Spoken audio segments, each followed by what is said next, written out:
F indeed. F indeed.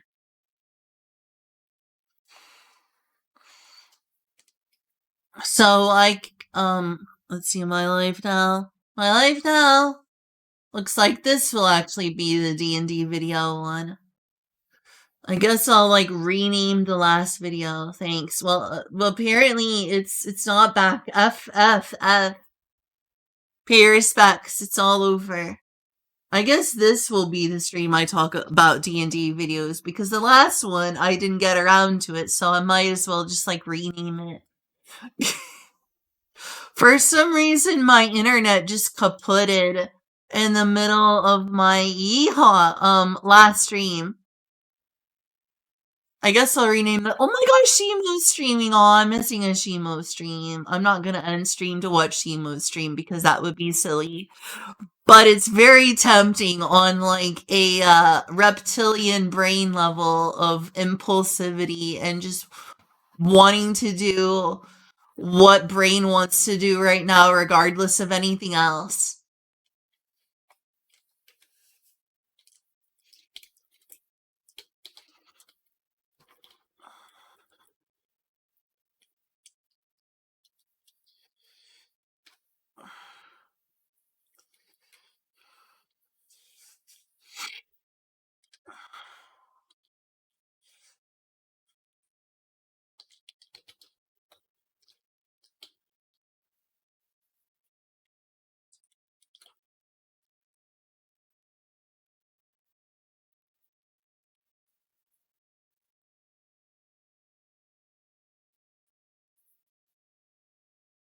Sir, I don't like it. Thank you. I appreciate the Ren and Stimpy reference. Even though I've never seen Ren and Stimpy, and it's more a reference to an old friend who liked to say that a lot. No, sir, I don't like it. Yeah, I wonder if I should just watch the video like from the beginning since I didn't even get very far in it, like 2 minutes in. I think I might as well, like, especially since this is gonna be a separate video that I upload to YouTube, it might as well be like concise. But yeah, my internet pooped out earlier, just very randomly. I'm glad that it returned as fast as it did. I was trying to read and respond to chat, and it just wasn't updating at all, and I couldn't read y'all's comments. I was like, wait, is it just people lurking again? Because, people on my streams often just, go live their own lives and don't exist to be glued to my streams. And so I was thinking, oh, okay, well, maybe they're just lurking. And then I was like, hey, chat, something seems wrong here. Is my stream working? And I didn't see any responses. And so I was like, oh, well, maybe people are just lurking. And then, like the stream just like on my other laptop where I leave my stream up just so I can read chat suddenly just went to a can't load error. Just went to a loading error. I was like, "Oh, okay, could this be my internet connection or I wonder if it's my laptop?" How dare you? How dare you insult my waifu? You can't do that. Or husbando. You can't leave my waifus and husbandos alone.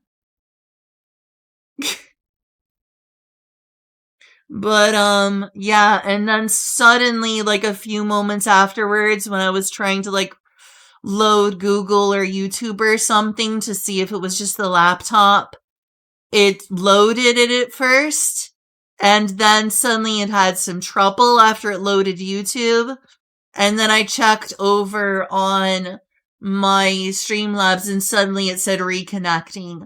And I was like, oh dear, it is my internet. It's not the laptop. I thought maybe it like disconnected from the 5 gigahertz signal on my laptop only. And that was not the case. My internet just pooped out. Just completely pooped out. And then, And then I whined to Julia, who told me it's fine, that just happens sometimes. And then it came back surprisingly quickly, which is a relief. I thought I might have to unplug and plug back in my router. And yeah. That was what happened. That was weird.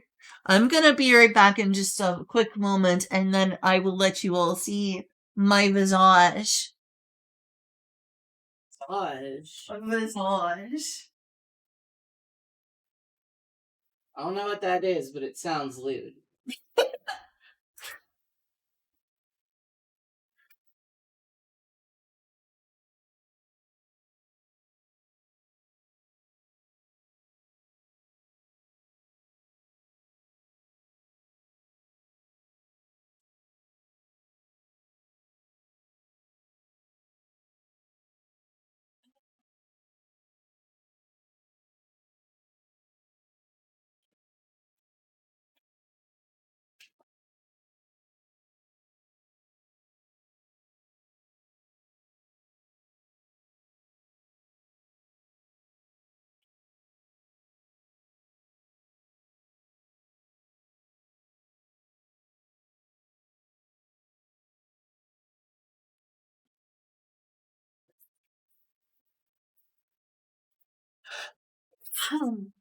Pardon me.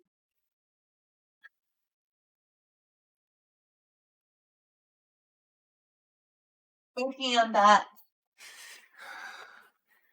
Don't talk poop about my husbando. Alright, here we are. I was only 2 minutes through it, I remember correctly. I'm so memorable. I mean, memoried. I mean, smart. Smartest fairy. No, I'm just kidding. That's Chudino. Oh my gosh, speaking of Chudino, Julia's been, as usual, watching a lot of Chudino TV. I used to watch Chudino TV like every time he was there. And like recently, I've not watched, honestly, a lot of streamers. Last time I watched a stream, it was Macaw. But I haven't watched a lot of Chudino of my own non-vicarious self. I don't know where I was going with that sentence anymore. You do a big poopy, huh? Yes. Little cat, big poop. I swear it's like a quarter of their body weight each time. I know. I love the conversations that my microphone picks up. I'm so sorry that it is a septic cat. You're fine. But anyway, what was I even talking about before the cat conversation? You remember, or were you tuning me out? Oh yeah, Chudino TV. But yeah, Julia watches Chudino TV a lot to make up for the fact I stopped watching him regularly years ago. And he's been playing an absolute heck ton of Terraria. Makes me kind of want to return to Terraria. Of all the things that he doesn't play background music over, I wouldn't have thought it would be Terraria. He often plays background music while playing other games. And for Terraria, he just leaves the default soundtrack, which is, I usually leave the default soundtrack up on video games. With very few exceptions, I usually just listen to the game soundtrack when I play. And Terraria is one of those exceptions where I've heard the music enough times that I'm like, I need some variety. And Chudino is just like, no, this is the game I'm not gonna listen to my own music during. Well, we could play Calamity. Anyway, the last stream is kind of good in a way that it ended because then I can rename it, me ranting about video games. Because that's most of what I did. Even though it was meant to, like, be a D&D watch along and talk along and whatever information I can find about it. I talked a little about D&D last stream, but not nearly as much. How are the audio levels, by the way? I never asked about that. Let me know if the videos are too loud or too quiet. There'll be a little bit of unavoidable echo, sadly, because RTX voice.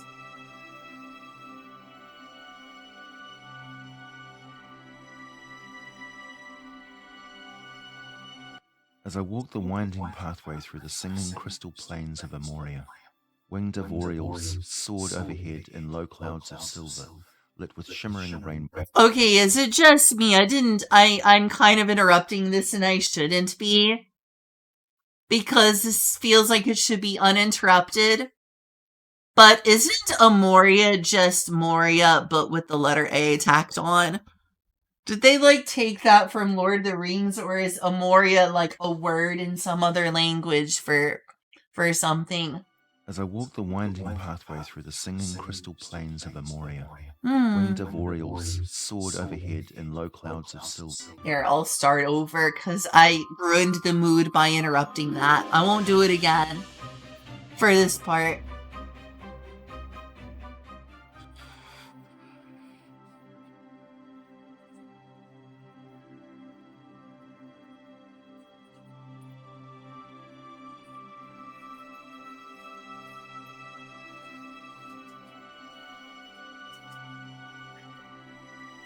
Frame jitter! As I walked the winding pathway through the singing crystal plains of Amoria, winged Orioles soared overhead in low clouds of silver, lit with shimmering rainbows, with the crystals all around me. Their voices drifting melodies over a song of wordless tones that thrummed in air as crisp and pure as first winter's snow. My heart seemed to want to burst from my chest and take flight with them. Waves of pleasure and sweet sorrow came from deep within me, and it was 4 days before I realized my face had been wet with tears that whole time. As evening came, the sky was not dark, but lit by a sunset of colors that set the crystals on fire, and as cool winds whistled their own song the next day, I would rest on the smooth crystals, which was as warm as a mother's embrace. When I felt thirst, there was a clear pool of water, and when I felt hunger, there were rich mushrooms, sweet berries, and even the grass at my feet was as fragrant and delicious as market herbs. I wandered without hurry, as I'd forgotten where I was going, and no longer cared why. Even now I realized that I had never, and will never again know such peace as I felt there, as I walked in paradise.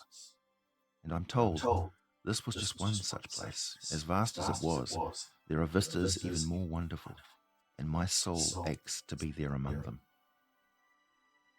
Hey there, my name is AJ Pickett, and I make videos about Dungeons & Dragons lore, and lots of them. In this video... Yeah, I'm one of many pretty major, I guess, D&D, like, video essayist type people. Hey, Natsumi. Or an older edition. Yeah, I've heard from a lot of people Pathfinder is often the better choice, but I'm playing D&D right now. I gotta appreciate a good lore building, even though some people apparently don't think the lore building of Dungeons & Dragons is great. I feel like the central way I get into any piece of fantasy is through its lore building. I talked a lot about stuff related to, like, Pathfinder and D&D and Sword World and Wizards of the Coast on my last stream, along with complaining about a bunch of video game companies. But, yeah, I may go back into that for those who missed that, but right now I have, the Pathfinder Sunday group I was a part of off stream has dissolved, and from its ashes has come a new DM who wants to have us play a homebrew Dungeons & Dragons game with them.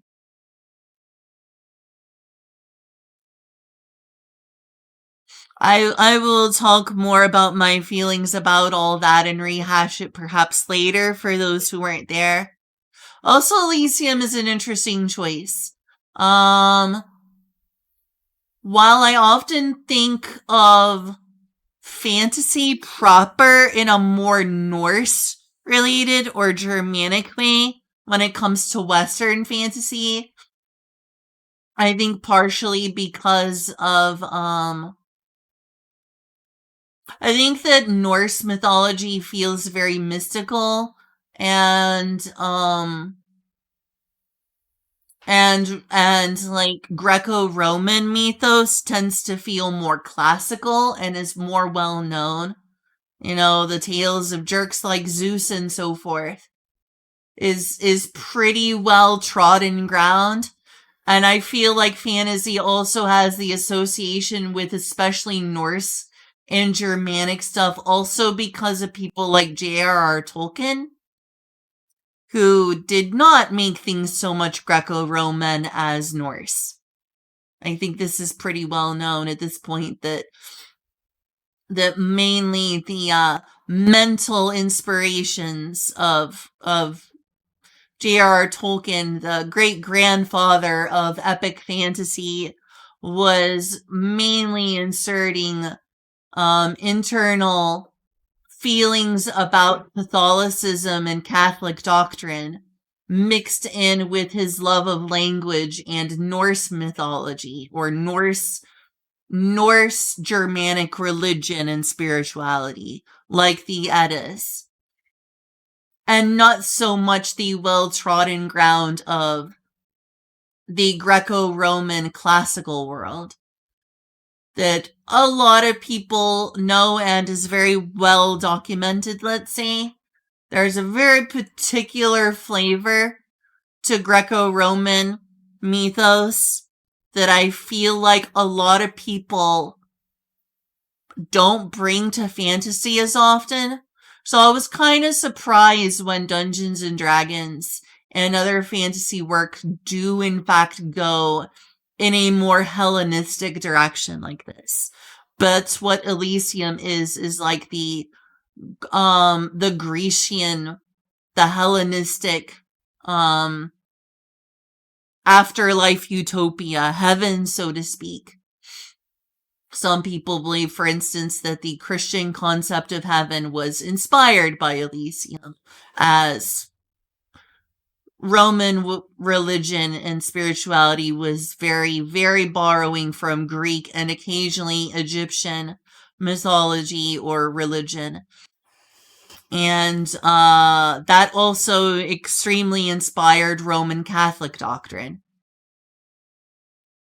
But usually fantasy likes to delve very heavily into Norse, British, Celtic, Germanic lore, and usually it feels like doesn't evoke as much Hellenistic imagery, but that's what Elysium is. But in basically its description, it's basically just heaven. This is like the neutral good outer plane for D&D. And Elysium's an interesting choice. Didn't expect them to go in the Hellenistic direction. Think like there's many reasons why that doesn't seem to happen as often, not least of which the fact that people tend to borrow more from Rome in terms of political and Enlightenment thinking, and tend to mysticize Celtic and Norse folklore more often, not least of which because of Lord of the Rings being so important and being far more Norse than it is Hellenistic. Though the pantheon of Valar don't have nothing in common with the Hellenistic pantheon. The Valar certainly resemble, to some degree or another, the Hellenistic pantheon, but I digress. Enough before moving on. Yeah, that's what Elysium is. I can do that without looking that up on Wikipedia. But it's basically just the various concepts of heaven and utopia here. And honestly, this place is my favorite of all the Outer Planes. By far. Like, this, of all the Outer Planes that I've had to, read about or would like to go to, Definitely this one is the one that's like, wow, I love Elysium. I'm not even like the biggest, Hellenistic buff. I feel similarly about like the classicism as J.R.R. Tolkien, in which J.R.R. Tolkien actually kind of didn't like it, probably because it seemed overrated to him, and also because he didn't like imperialism, and the Roman Empire was one of the first expansionist empires, which destroyed a lot of culture that J.R.R. Tolkien valued, like Norse mythology or Norse religion. So I've watched videos and read things chronicling why J.R.R. Tolkien didn't hate, but certainly wanted to give a voice to cultures that weren't as represented as the Hellenistic or classical mysticism or religion as Greco-Roman. And I think I feel kind of similarly to J.R.R. Tolkien. Everyone knows Zeus and Athena and Hades and so forth. But D&D, the one thing that's definitely different. Oh, hey, Voron, thank you. Thank you for the sub, Voron. Sorry for missing that. One of the things I do think that D&D does differently, if I was going to contrast it from Lord of the Rings, there's definitely more Hellenism and more Greco-Roman influence than I feel like exists in Tolkienian, fantasy. And this is no exception here, in which it's Elysium. Kinda. Anyway, I'll allow this video to weave its beautiful magic around Elysium, because it's really well done. It's a pretty video about a really, really nice place. One thing that is a fantasy enjoyer that I was surprised at looking through all of the lore of Dungeons and Dragons is that it is definitely way more Hellenistic than traditional Norse Tolkien fantasy. Here I will be taking you on a journey to the celestial realms of Elysium, a place of pure goodness. While it is a location that your player characters may travel to in the Dungeons & Dragons multiverse, as an outer plane beyond the astral expanse, it is a place beyond even my abilities to truly describe. It is the last reward of beings who were above all else good at heart, those who gave of themselves without expectation of goodness. I'm so sorry. I need to give myself a small bathroom break before we continue. I have to keep using the bathroom. Probably shouldn't have taken any Spiro today, but I did. I think you probably should have taken your medicine. You think that that's good? Yes, taking your medicine is good. Olive said I may not need Spiro anymore. Oh, I'm so sorry. Okay, then I'm making up lies. I'm so sorry. Just need to take less. Mm-hmm. Although I suppose you are at the point where maybe monotherapy could actually work. Oh. Mm-hmm.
Do you agree with what I said about epic fantasy and particularly J.R.R. Tolkien in relation to Hellenistic versus Norse mythos and lore?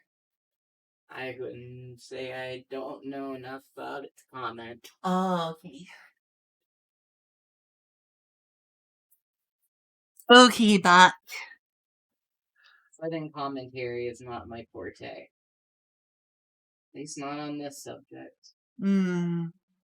Is it unwatchable? Yeah, it is a little bit of an echo. The only way I can do that is find a way to plug in a headset and have it reach long enough for me to hear it, but I don't know. I can turn off the microphone when I watch this. The problem is that the microphone is picking up the TV, and that normally wouldn't be a problem in terms of noise because I have RTX voice on, which is gonna cancel out most of the sounds coming from the television, but not voices. That amplifies voices. So if this is like difficult to watch, then I can try to work my way around it. But this is a long-term issue I've had with, doing this sort of content, is everything else from the TV will get blocked out, but not voices.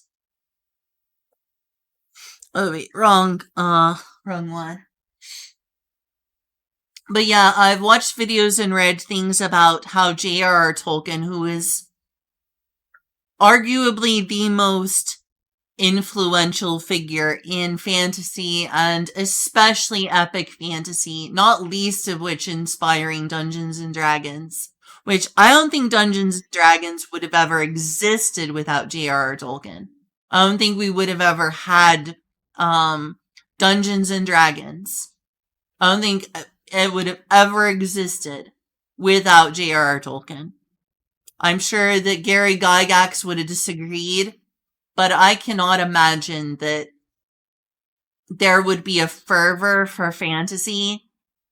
And they literally called halflings hobbits until the Tolkien estate told them they can't use the name.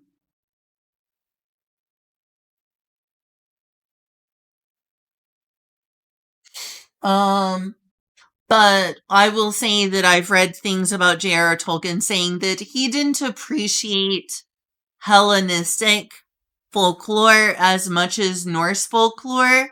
And I feel like his opinions about that relate strongly to the fact that the Roman or Greek pantheon were well trodden ground in terms of being appreciated in Western culture. I feel like he felt closer to Norse culture being British himself.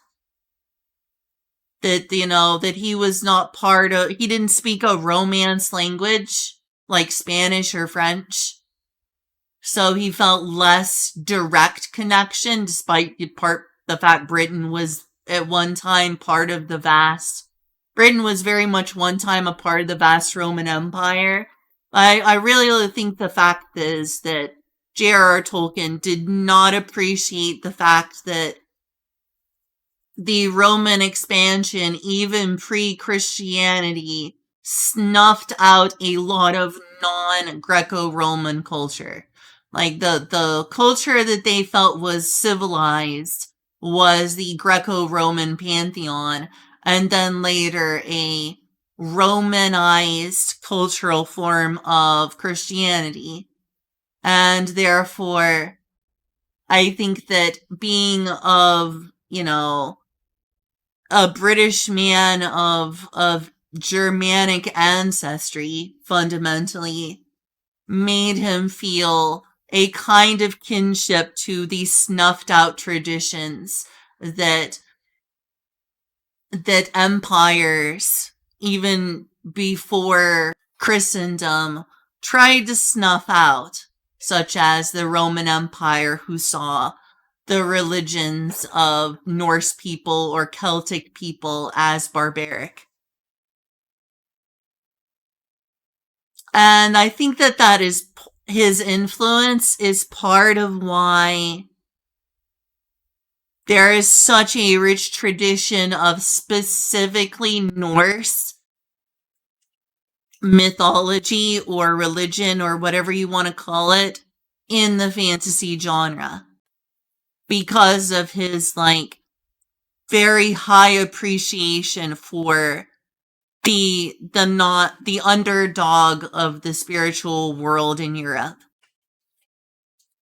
Oh, when you want to do character building? Oh, okay. Good night. I would have done it tonight since you're here, but it's okay. Maybe tomorrow we will have time, though I do have to go to town. Yeah, apparently Tolkien didn't like Dune either. Apparently Tolkien also didn't like Disney, and Hayao Miyazaki didn't like Tolkien. It's weird. So apparently one of the biggest reasons Hayao Miyazaki didn't like Tolkien was the aspect of war, in which Hayao Miyazaki had very, very negative opinions about war ever being glorified. I find that strange considering Miyazaki was one of, he definitely was a major part of the studios that animated the Rankin and Bass Hobbit. And was he? Interesting. yeah, Miyazaki from that's Ghibli Studios, right? I don't know. I mean, Hayao Miyazaki was, yes, part of Ghibli Studios, of course. Yeah, that's what I mean. Oh, okay, yes, absolutely. He was a founding member, if not the founding member of Ghibli Studio. No, there was others. I know in his early days he worked on things like Lupin the Third and such as well. Hmm. Hayao Miyazaki hated war, and he especially hated Japan's involvement in World War II. Lot of shame did Hayao Miyazaki feel for the behavior of the Japanese World War II military. Not a fan of it at all. In fact, I would say he hated it with a strong, strong passion, and thusly did he hate war in general.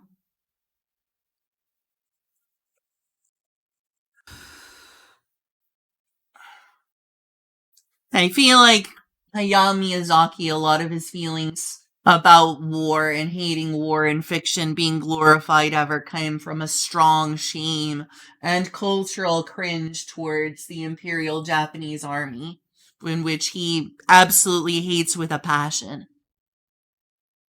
Is AJ Pickett, and I make videos about Dungeons and Dragons lore, and lots of them. In this video, I will be taking you on a journey to the celestial realms of Elysium, a place of pure goodness. While it is a location that your player characters may travel to in the Dungeons & Dragons multiverse, as an outer plane beyond the astral expanse, it is a place beyond even my abilities to truly describe. It is the last reward of beings who were above all else good at heart. Those who gave of themselves without expectations, who cared for others, who trusted, who healed, who helped, who nurtured, and who valued friendship and love highest among all things. It is the resting place of heroes, martyrs, and champions. Yes, it is the home of gods of love, light, and hope. Yes, it is also the peaceful home of those who also just lived a simple life, doing what they could for others in small ways every day because it made them feel right. It is the place that waits for those who could not turn their back on others in need, for those who gave up glory for service, and for those who quietly endured and worked for the greater benefit of all. Elysium is not the name of a plane of existence, really. It encompasses 4 realms, who have quite loosely defined boundaries and yet within themselves are actually limitless. The outer planes may feel a bit like planets, but they certainly aren't structured that way. If you keep walking in one direction, you'll never wind up back where you started. And if wandering ever onward to see what wonders you will discover next is your greatest pleasure, then this is the realm for you. I mean, from what I've read about and largely watched videos about, all the videos describe all of the outer planes as in some sense infinite, at least in one direction or another. But it also gets very confusing because also the planes are all connected in various forms. So one must imagine sometimes that it's almost like how Eru Iluvatar in Lord of the Rings cut off access to the Western lands, especially, I believe, primarily, if not exclusively, because of the sinking of Numenor. That he wanted, beings to no longer have free access to the Western land of the Valar. And so the only way to go there was a very specific, not directional route, almost like a mystical, like nonsensical upward route over the ocean towards the undying lands of the Valar. And I can only imagine that's kind of how it works in the planescape of Dungeons and Dragons. They're infinite and they go on forever. But if you go the certain direction, you may end up in, if you go through like the Forest Maze direction, and here and there and there and then here, you can somehow plane shift into other planes. That's the only way I can kind of understand what they're trying to get at. Because in Lord of the Rings, there's also something similar. You could just go west on the ocean and you would never come to the Western lands because the Valar and Eru himself was like, nope, we're not letting anyone come here unless they can sail on special ships or they have a special granted access to the Western lands of the Valar. Is that you're not really just floating west. You have some sort of divine route you actually have to go to in order to shift into the other realm that is the lands of the Valar. I'm trying to remember specifically. It's obviously not Middle Earth. You have to go west from Middle Earth, west to where the land of Numenor used to be.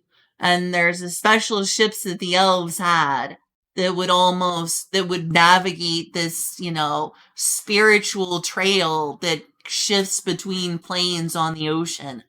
But I imagine that's how it works, is all these lands are supposed to be infinite, all these planar lands. But you can also walk around one of them and end up in another plane somehow. And you can apparently potentially walk between realms, including in Elysium, where you can literally walk further towards the chaotic or lawful part of the planescape. And you can accidentally wander there just by walking, even though these planes are infinite. So I kind of wonder if it's like, you go in the Forest Maze and you take some sort of weird, Lost Woods-esque series of locations and you unlock the other realm where one shifts into the other. Isn't Planescape a game? I think Planescape is just like a book series that talks about the various outer realms. Called Planescape Torment. Yeah, there is Planescape Torment. I remember. I've never played it, but apparently I read about it as well recently, finding out that there was actually a morally good succubus in that game.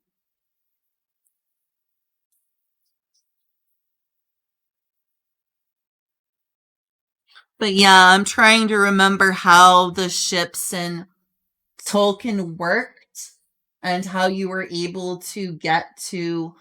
What's the name? How am I forgetting the name of the... Do you remember the name of the land the Valar live in? You don't? No. Okay. What's it on?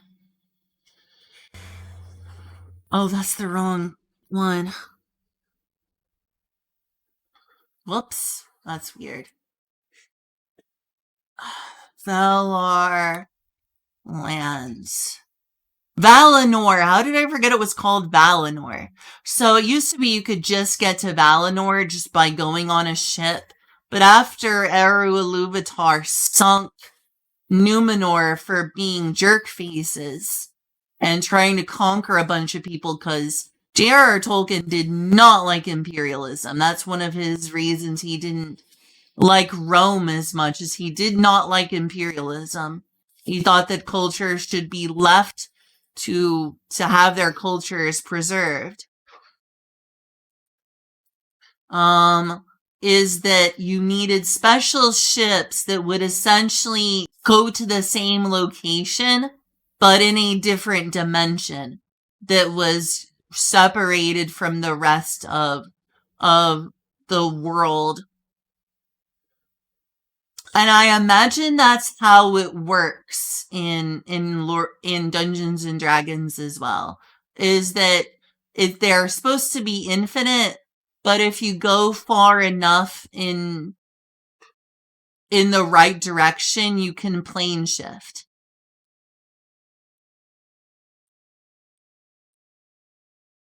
At least, oh, there it is. And which the boats of the elves are capable of doing. Because a lot of them have been called since ancient times to live in Valinor to begin with, which is why they have that such ship technology. Also, I love Elysium so far. All of these moral qualities they keep mentioning. This is the neutral good, not the chaotic good or lawful good realm. This is the true neutral good realm. And my gosh, it sounds like everything I would want my character Maria to be on a moral level. Oh shoot, why did it do that? Are actually limitless, who have quite home of those who also just lived a simple life, doing what they could for others in small ways every day because it made them feel right. It is a place that waits for those who could not turn their back on others in need. That would be Maria. That would be Maria. Quietly endured and worked for the greater benefit of all. Elysium is not the name of a plane of existence, really. It encompasses 4 realms, who have quite loosely defined boundaries and yet within themselves are actually limitless. The outer planes may feel a bit like planets, but they certainly aren't structured that way. If you keep walking in one direction, you will never wind up back where you started. And if wandering ever onward to see what wonders you will discover next is your greatest pleasure, then this is the realm for you. If you mention the word Elysium to someone, the first thought is normally a place where you can just lay under a sun-dappled tree while gazing over golden fields of wild grains, a dazzling landscape of idyllic beauty stretching away before you, with wafting sprites and fluttering cherubs dropping perfectly delicious fruits and beverages into your hand if you merely reach up. A place of ultimate rest, unchanging and perfect. To be fair, there are places exactly like that there, but that is only a tiny slice of what Elysium has to offer. It is spectacular, it is amazing, and therein lies the danger for any mortal soul who travels there and lingers too long. Because the longer one stays, the longer one will want to stay, to need to stay, until one is no longer immortal, but has joined the peaceful dead in the afterlife, never wanting Probably would be me. All things considered, it's an amazing way to die, but it is still very much a deadly place for those who are not careful to keep their visit brief. I'll be talking more about the specific game mechanics of these planes in just a moment. Have you got a nice beverage handy? Are you comfortable? Relaxed? Good. I have a glass Let's of get water. thinking here, shall we? Elysium borders on the neighbouring outer planes of Bytopia and the Beastlands. Natural portals exist between these locations, often taking the form of caverns and cave passages found dotted randomly in naturally shifting borders between Elysium and its neighbours mean that travellers may find themselves on another good aligned plane without even realising it. There are plenty of landmarks for those familiar with each plane to tell when they're getting close to a border zone. For example, the local wildlife will start to feature animals of great size and beauty, which are not only golden-skinned and silvery-eyed, but also intelligent and able to speak. which lets you know that you are now very close to a border with the Beastlands, as normally the celestial animals of Elysium are incapable of speech. See, there are borders on these other lands, and if you walk enough in a certain direction, despite Elysium itself being infinite, you can still somehow, through some sort of magic, I assume the same logic is like post-Numenorian Valinor, end up in the correct sequence of events, plane shifting from one plane, like you mentioned, interdimensional travel. There is a lot of planes. I've watched videos about all of them so far, but I would like to share my opinions on these things as I watch them with y'all. Yeah, I would like to read about, I would like to talk, and watch videos about, Sigil and the Lady of Pain and so forth. The Lady of Pain is apparently scary to even the gods. So, I don't know why that is, but the Lady of Pain is pretty OP apparently. We'll eventually, hopefully, watch and read some stuff about the Lady of Pain. And I am reading all his comments. Sorry, it's just, I don't know how to make the perfect balance between my thoughts, watching the video, and reading all of y'all's comments and leaks. I will get to them though. Chatty should still be working, and I should be able to click that World Anvil link. I absolutely love this, and everything it's described in terms of the serenity and the morals of this fits the way I imagine my succubus character perfectly. It is sad that there are no rules for playing a succubus character in Dungeons and Dragons. Partly because they're considered some sort of, I think, neutral evil instead of specifically chaotic or lawful. I think that probably TSR and Wizards of the Coast have probably long been confused about where to classify succubi in comparison to eldritch demons and biblical and Hellenistic devils of the Dante Inferno-esque Beator. Because succubi don't seem to fit perfectly or neatly into either of those things. So they're just normally evil and very powerful, which is why you can't really play as them. Closest thing being default and non-homebrewed being tieflings, but it's just not the same. Why can't tabletop games make it possible to play as a succubus? It sucks. But yeah, Elysium has really won my heart over. And are no more intelligent than their counterparts on the prime-material plane.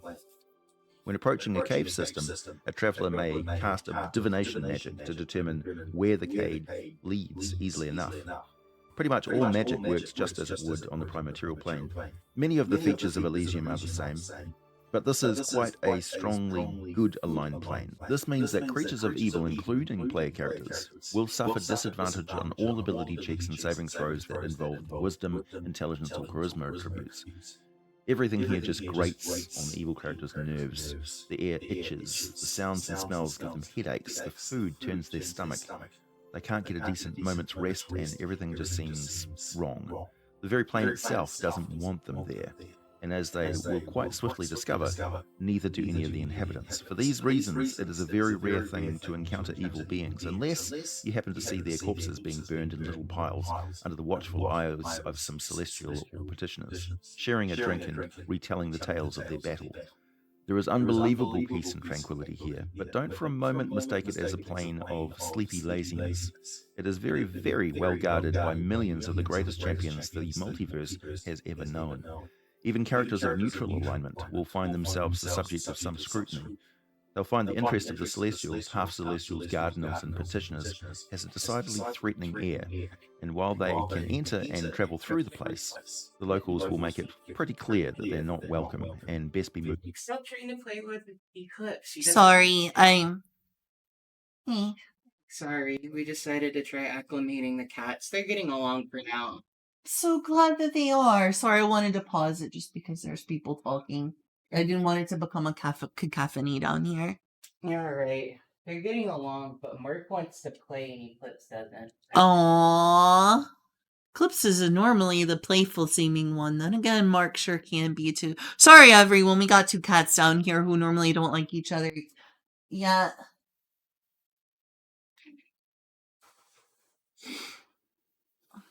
I kind of want to go over there and look, but I feel like a crowd may also make them nervous. Do you think it would make them anxious if I went over there to look? I'm gonna be right back in just a moment. Sorry.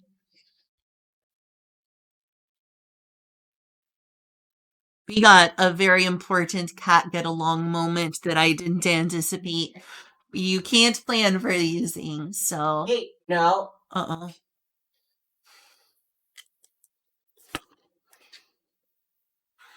Do you know who this?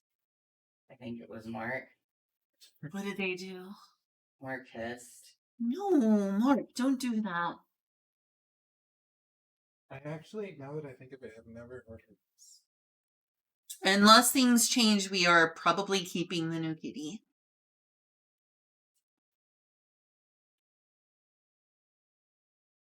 What is the Gonna behave. current, Mark, current track of things? and behave, okay? Mm-hmm. Okay. Be a good boy, Mark. Be a friendly boy. He's not someone to be hunted. Right. You will learn to be of a good alignment, Mark. Good to nippies. Oh yeah, Patrick can make Mark more relaxed. Oh, she smell it. For you. Make them for you.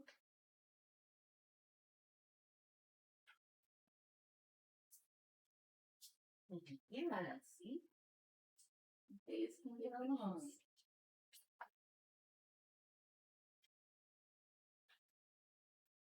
Then you'd be afraid of.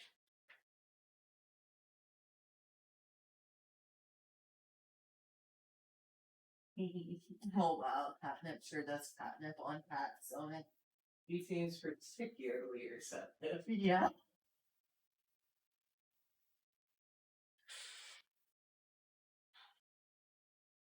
That certainly helped calm her down at least. Oh, Jeez. Yeah, it was very weird. It was almost like gurgling. I'm sorry, Mark. Being patient with a crazy kitten can be difficult, but we assure you it won't always be like this. They're both doing good so far. They may be a little upset at each other sometimes, but no one's come to blows. Mm-hmm. He's come to blows. No one's attacking anybody. Mm-hmm. Wow, she is. Right. Eye is a fight on that. Yeah.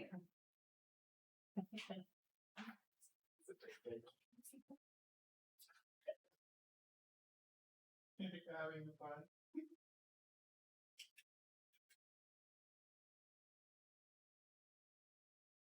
Catnip, the great unifier. Right. She really likes cats. She does. I don't know. It was too busy laughing.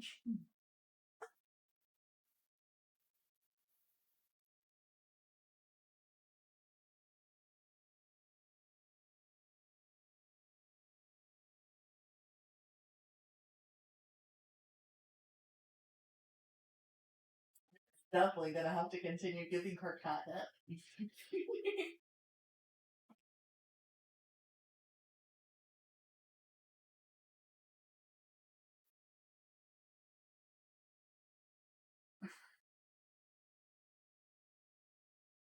Mark is like, I can hold my drinks. And Eclipse is like, oh my god. Oh my god.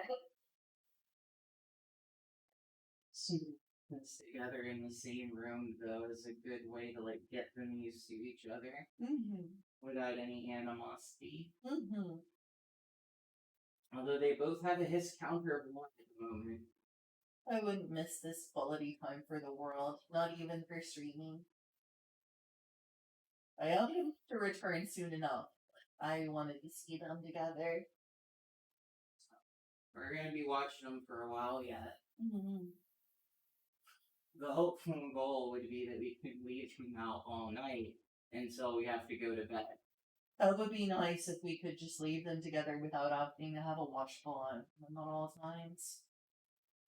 I would still think Eclipse should probably be closed in the room at bedtime, but other than that, I would like to hope the goal could be have them both out during the daytime at the same time. It would be very nice. Cool. Do you see more nip? Mark is now getting into the roly-polies. Right? You are finally buzzed, Mark. Congratulations. Well, it's because it's not just good for them to just, it also feels good to roll around in. They can envelop themselves in that sense. Yeah, that makes sense. They like being covered in patent smell. Mm-hmm.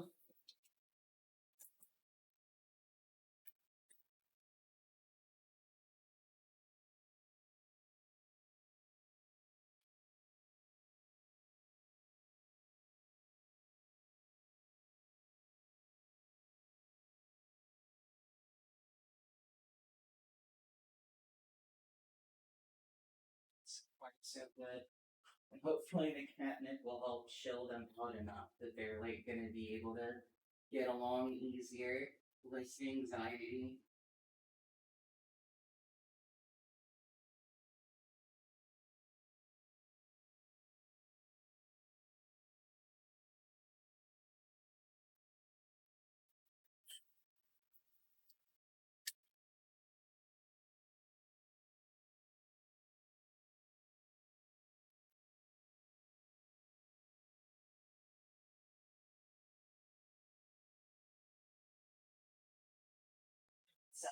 To return to stream. I can't keep people waiting forever, but goodness gracious, am I enjoying seeing them at the same time, not go at each other's throats, and in fact enjoy good catnipping.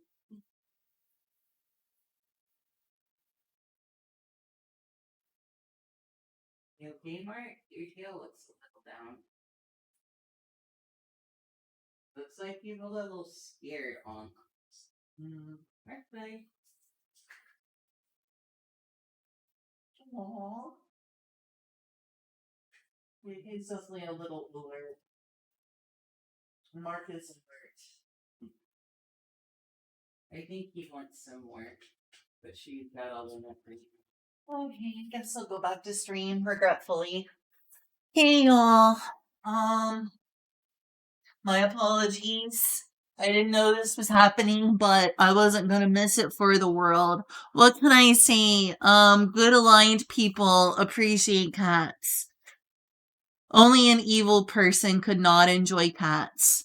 You would have to be evil of some sort, pure evil, to not appreciate cats. Mark is doing better. There has been one hiss so far, but we gave them some catnip, and they seem to be getting along a little better. Each. One hiss each, one hiss per cat. Sure, this was so non-threatening. Yeah, the definitely the non-threateningest of hisses came from Eclipse.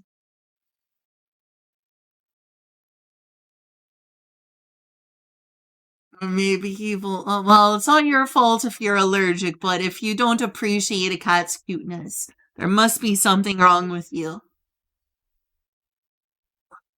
Oh, wait, I forgot to switch over. I am so sorry. I am being so slow. I know that you don't want to just, like, not comment on the videos you're watching when you do reaction content and just, like, steal their content and make no commentary over it. But the ratio of me watching the video to commenting and doing other things may be a little skewed. My apologies. Like, look at how few we've gotten through the video. I need to probably pick up the pace. I think that I've done more than just steal content. I'm actually commenting. Oh, I'm sorry to hear the cats don't seem to like you. get along well enough with cats. Maybe not as well as Julia, but I have gotten along pretty well.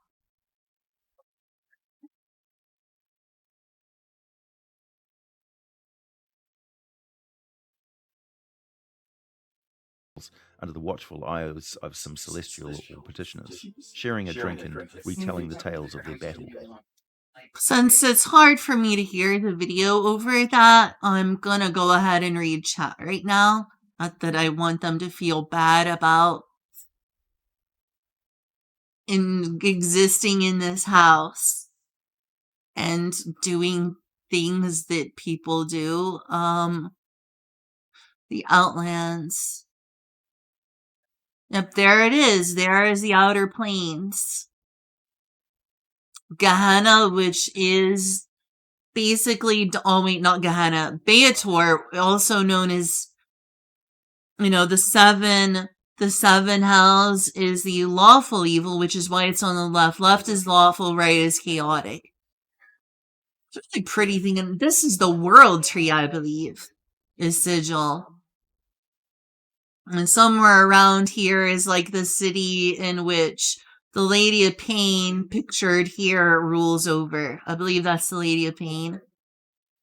This is the evil section. This is the good section. Right here up at the top in the it's a little to the right, but it is a completely neutral good. So here is neutral, here is evil, here is good, here is lawful, here is chaos. What is my favorite Dreamcast game? Gosh, that is hard to say. I give Mark eye contact and he doesn't seem to mind it at all. That's funny. I will have to think about that. I don't think it's Sonic Adventure 1 or 2, believe it or not. I've not played enough Shenmue to say that I need to play Shenmue proper. I only played a little bit of Shenmue, though I was impressed by it when I was a kid.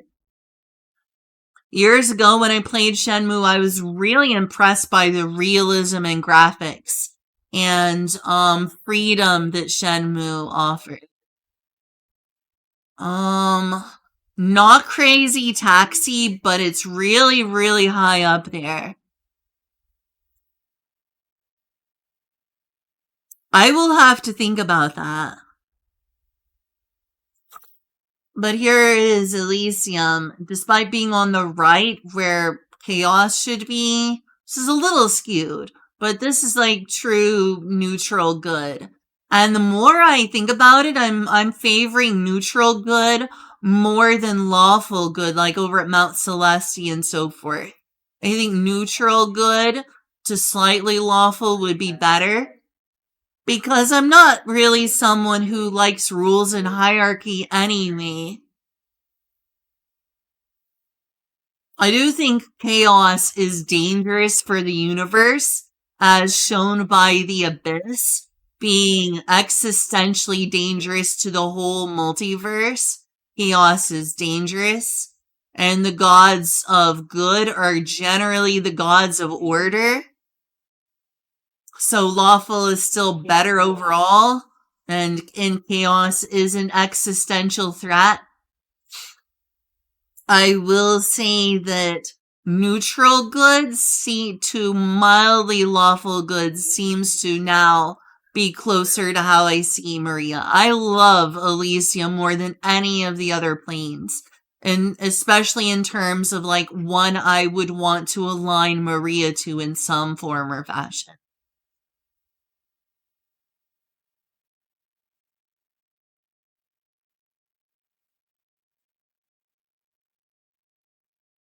The spire is considered infinite. No surprise, there's a lot of semi-infinites here.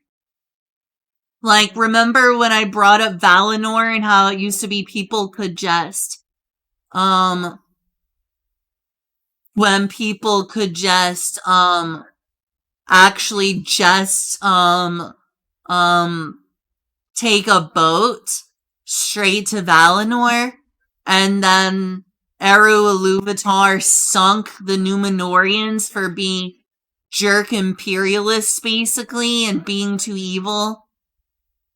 He sunk Numenor and then created some sort of plane shift passage in which you would go forward, but in some sort of, nonsensical Lovecraftian, not Lovecraftian as in like scary evil, but as in like, a color out of sight, a direction out of direction.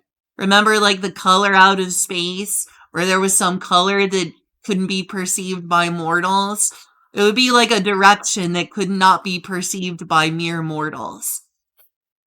If you went in the number of directions via something like a ship made by elvish crafting hands, you could go that sort of undirection and make it plane shift over to Valinor after it was sealed off by Eru Iluvatar. I think that's sort of how it probably works in here, is that there's some sort of secret non-cardinal direction or sequence of directions. Almost Lost Woods-esque, it's like if you go into the Lost Woods and you go the wrong direction, you just get lost and you are where you started. But if you go the correct number of directions, you unlock somewhere you shouldn't normally be able to go. Oh, okay, see you, Voron. If I missed any of what you were saying, I'm sorry. Slow blink while staring is a sign. Is that so? Despite being infinite. You know what? D&D is weird with this stuff. It defies logic, just like Lovecraft does. What the heck is a color out of space? It makes no sense. So does a lot of Dungeons and Dragons stuff.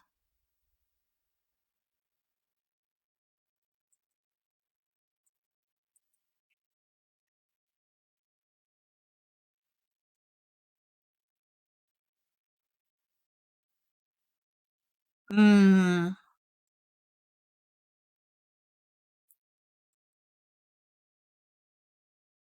Because basically the human brain was not meant to look at this color. Hmm.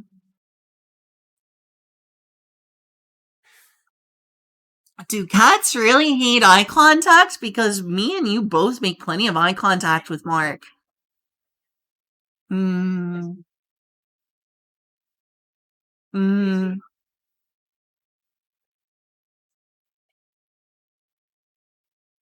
Hmm. It's not for every cat that hates eye contact. That said, probably don't try it with a feral cat. Why do cats don't like being stared at?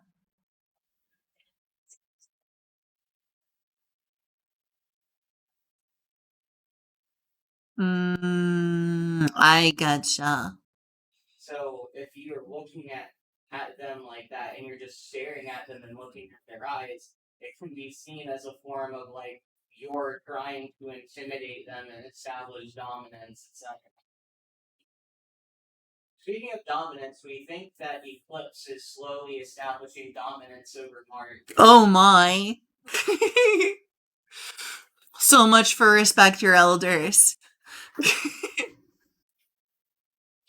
But yes, we are probably, unless something changes, keeping the new kitty pile. And yeah, see you, Voron.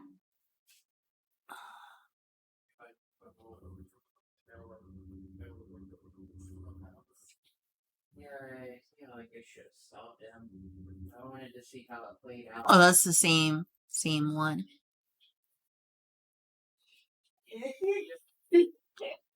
So, like, yeah, all of these are miserable places. Though among the most miserable, while Elysium seems the most nice place to live, even more so than Mount Celestia, somehow, as much as, Beator sounds like one of the worst places to be, and the Abyss sounds one of the worst places to be, and all these other places sound awful, Carcery or the Hades place somehow sounds potentially the most gloomy and miserable of them all. Literally, there's no color in most of here. Or was that the Grey Waste? It's the place that's the battleground between Beator and the Abyss, which sucks all happiness out of you. Is that a face? That looks like a face. Looks really like Citadel. But yeah, I would love to watch and commentate on all information I can find about the Outlands or the outer planescapes with you all, Nice. because I find this to be a really fascinating part of the lore of D&D. I've watched so many videos about all these places. So I'm also interested in talking about like the Underdark and of course the Feywild, the fairy realm. My apologies, I didn't realize it would be so eventful down here when I was gonna watch a video about the most peaceful place. I may have to return to that video later when Julia and Olive aren't Julia and Oliving with cats. Because I'm not sure now is the time anymore. That boat may have sailed.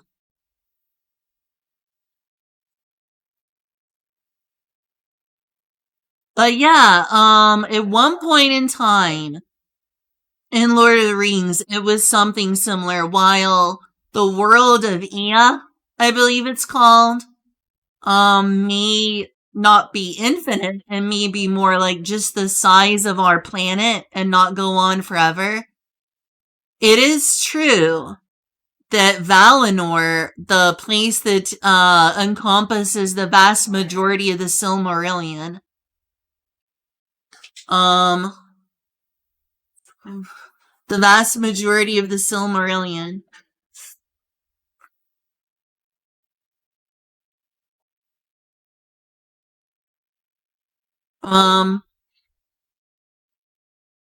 Chill pill. the vast majority, and not entirely, there is a lot of stuff about Middle Earth to the east of Valinor in the Silmarillion. The most important aspects and most aspects discussed in the Silmarillion are about Valinor, which nothing in Lord of the Rings or The Hobbit take place here in Valinor, but that's the land of the gods in the far west. And so the interesting thing that I can kind of relate to Dungeons & Dragons here, as I've said before, is that it used to be possible. It was just on the map of the world. It just used to be on a map of, hey, Golden Creed, I know you have pretty normal standards for streamer content, but I'm really bad as an autistic person with OCD and OCD and ADHD symptoms at concentrating and zoning out things that I'm not trying to focus on. And there's a lot going downstairs right now. And so I'm just kind of talking and trying to collect my thoughts and reacting to Dungeons & Dragons videos. And I'm not doing an amazing job because I can't tune out what's going on right now. Like, an unplanned event happened in this household, which kind of put a wrench in whatever I was going to do.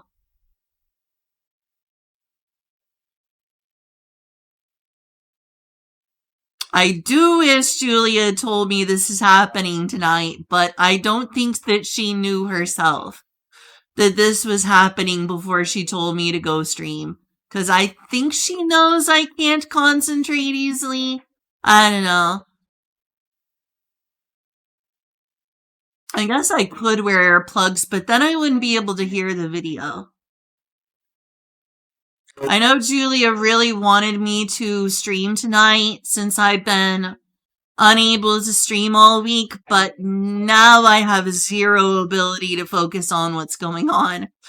I want to be over there looking at the cat with them, but I didn't know this was happening. Hey, Julia, did you originally plan to do this tonight, or did it just kind of randomly come about? That's what I figured.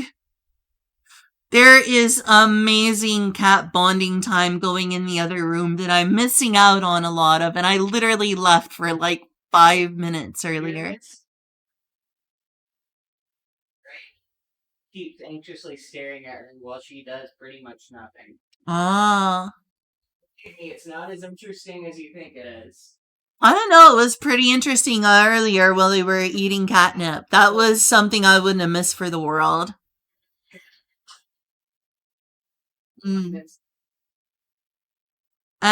Okay, apparently I'm not missing much aside from the fact those two cats are adorable. But yeah, I've long had a concentration problem, and that's part of why, as a child, I was diagnosed with ADHD and then later autism. And I still have ADHD symptoms, so I'm just really, really bad at staying on track. I am really, really bad at staying on track. So if my brain seems scattered right now, I'm already really, really bad at acting ADHD and going randomly between topics. But when there's a lot of sounds going on, my brain just short circuits most of the time. And it is very, very conversational and cat-like down here, with 2 cats and 2 people being very, very chatty. We did not find the owner of the cat. Oh yeah, what was I saying? I watched some videos about it, but yeah. In the early ages of the world of Ea, in the Tolkien lore, you could just take a boat from Middle-earth to Valinor. Then, bad things happened, including, Numenor getting too big for their britches and imperializing a lot of the world, and just not being a generally good influence on the world around them. And so Eru Ilúvatar, the godhead himself, just sunk Numenor into the ocean, and then plane shifted Valinor, the western lands from Middle-earth, where the gods and in which only if you know the specific, like, godly path, have a elven crafted ship, or are invited by the Valar specifically, can you get to Valinor. And it's not a direction on the map. It is like you go in a very specific, unearthly direction or pattern of directions, almost like the Lost Woods. You know, you have to Lost Woods your way into, if anyone knows, like, the Lost Woods from The Legend of Zelda. You have to go a very specific, non-Euclidean, non-normal direction.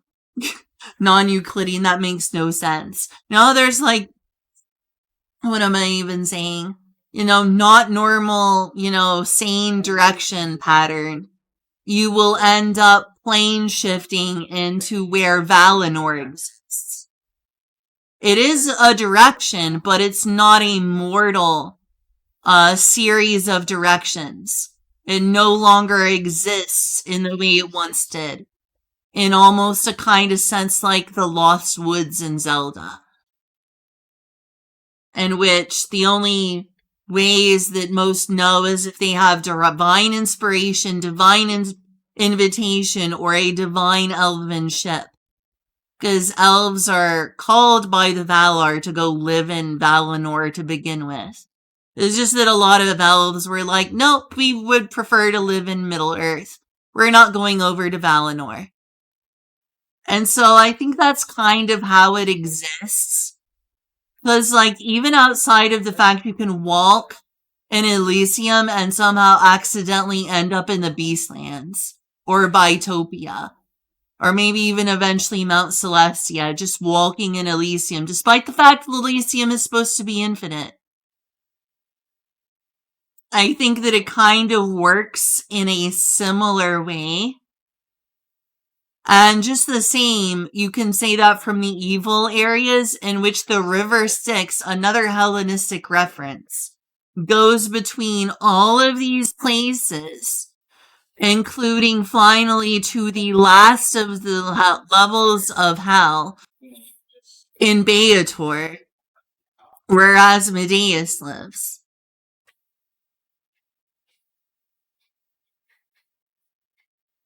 I like how a lot of those look like grotesque, scared faces. Definitely fits the evil mark. 1 skull, 2 skull, 3 skull, 4 skull, 5 skull, 6 skull. There's a lot of like grimaced, suffering faces for the evil realm of not happy. I think it was not Carceri, but the Grey Waste that was where Hades was. Hades is actually different here, which is the neutral evil. And that place just sucks happiness out of you, apparently. And color does not exist there. It's just really, really depressing. Apparently, the neutral evil is just the depressing realm. If the Elysium is the happy realm, the neutral evil realm is just the depressing realm. What is happening, guys, and welcome back to the channel to one of the final reviews of 2022. I really hope you guys have a fantastic and happy new year, and be sure to check back to the channel in 2023 as we're going to be back with some really sick Transformers reviews. But for today's video, we're going to be taking a look at the brand new Dungeons & Dragons Diceling Transforming Beholder. Now, just a disclaimer for going forward, I know next to nothing about... Aren't the Beholders a psionic enemy that is of Eldritch origin? I believe that they're of Eldritch origin, right? One thing I always did love, including as a kid, is all the weird-sided dice in Dungeons & Dragons. I know Julia doesn't like that so much and just prefers have everything use cheap, easy-to-access D6s. And I get that. But also, there's just something so cool about all those wild, multi-sided dice. It's so esoteric and amusing. I'm not sure that I would want one of these, but, because I'm not a huge fan of Beholders, specifically, and that looks really terrifying, but that's amusing. It's amazing how many, like, crazy dice there are now, including dice that hold other dice, which I saw at a local game store.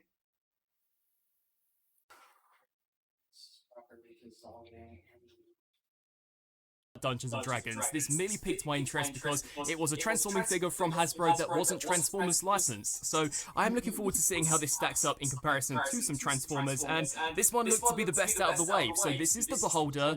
Really nice artwork. I mean, this guy looks so sick. Kind of reminds me of Gargantos from the latest Doctor Strange in the Multiverse of Madness movie. We get an image Never seen Doctor Strange. As well as here in the D20, and we do get a nice scan me there for more. As we come around to the back, we get some product shots, and it shows that this guy transforms in a staggering 6 steps, so definitely going to be super complex. I'm certain I'm not going to be able to work it out. And just something else worth bearing in mind, here in the UK, these cost a whopping $16.99, which I believe translates to about $20 US for those of you in the States. And I'm just going to be upfront and say, it is not worth that price tag at all. You can pick up some of the Transformers core class, which in my opinion are cheaper and are a lot better in terms of value, playability, and transformation, etc. But all that being said, we're going to get the D20 out here, take a look at it, and then of course transform it into the Beholder. And here we have the Diceling in its D20 alt mode, looking really cool. I mean, for a dice, definitely quite convincing. We have various different numerals as well as some inscriptions stamped all the way throughout this thing, so I thought that looked pretty cool. We also do get this detail here, which I believe is supposed to be a nice haven't had any comments in a while. I apologize if I'm being boring. Is we also get this really gruesome kind of bubbly, lumpy texture, which I actually really like. And believe me, when we get into the Beholder mode, you'll see a whole host more of that. that, but it pretty much wraps it up here for the D20. I mean, it is exactly what you would expect. It is a dice. I imagine you could throw it around, although it would... What class are you going to be playing? Oh, of course I'm going to be a cleric. Of course I'm going to be a cleric. For sure, cleric. Very much gonna be the healingest heal slut that ever heal slutted. The healingest heal slut that ever heal slutted.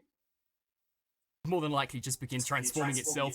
For a very quick comparison, for those of you who collect Transformers, here we have the Beholder in the D20 mode, compared alongside a core class Transformer. So here we have Iguanus, and it's quite small, but I'd say probably weighs the same, if anything, this being a little weightier, as it does have quite a big kind of rubbery component smack bang in the center of it. But yeah, there's that comparison. Let's get stuck into that 6-step conversion. So to kickstart things off, you are going to want to come here to this piece and just fold these sections here up. We can then take these here, fold those outwards. Basically, you can just split these in various different ways as they're all on ball joints. We can then take these pieces here, extend those upwards. They are on ball joints, very rubbery as well. This guy does have a kind of gruesome texture to him, and I mean, check out that detail.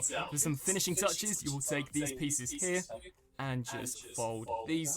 Isn't just me, or does anyone see like a boglin or whatever they're called that like Jim Stephanie Sterling really likes collecting?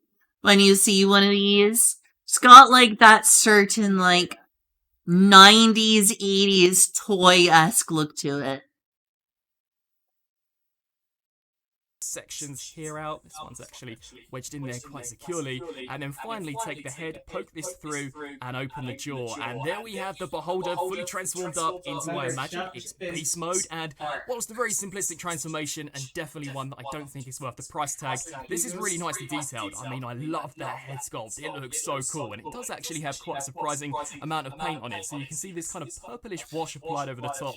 It does. Whenever I see Beholders or like those Cacodemons, when I see those Cacodemons, they definitely remind me of Beholders. They don't look exactly the same by any means. I think what you're referencing is Cacodemons, in which I would be very surprised if Cacodemons were not at all inspired by Beholders.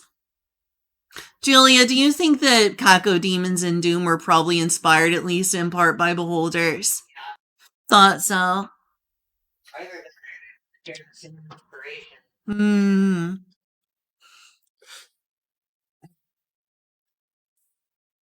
think you're thinking of Cacodemons. I'll bring up the Pat Cacodemon video that I love so much and see if it's what you're thinking of. I know the video you're talking about. I know, isn't it amazing? This is the Doom monster you're thinking of, right, Kyle? This video. I would play a Doom mod just to have this pet Cacodemon. This is the Doom monster you were thinking of, right, Kyle?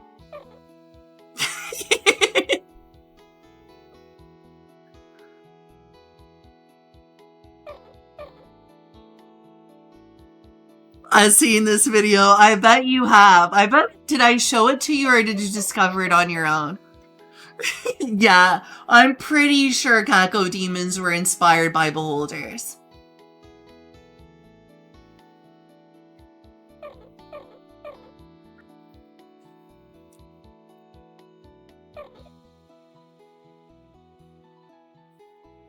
I would so very play this mod.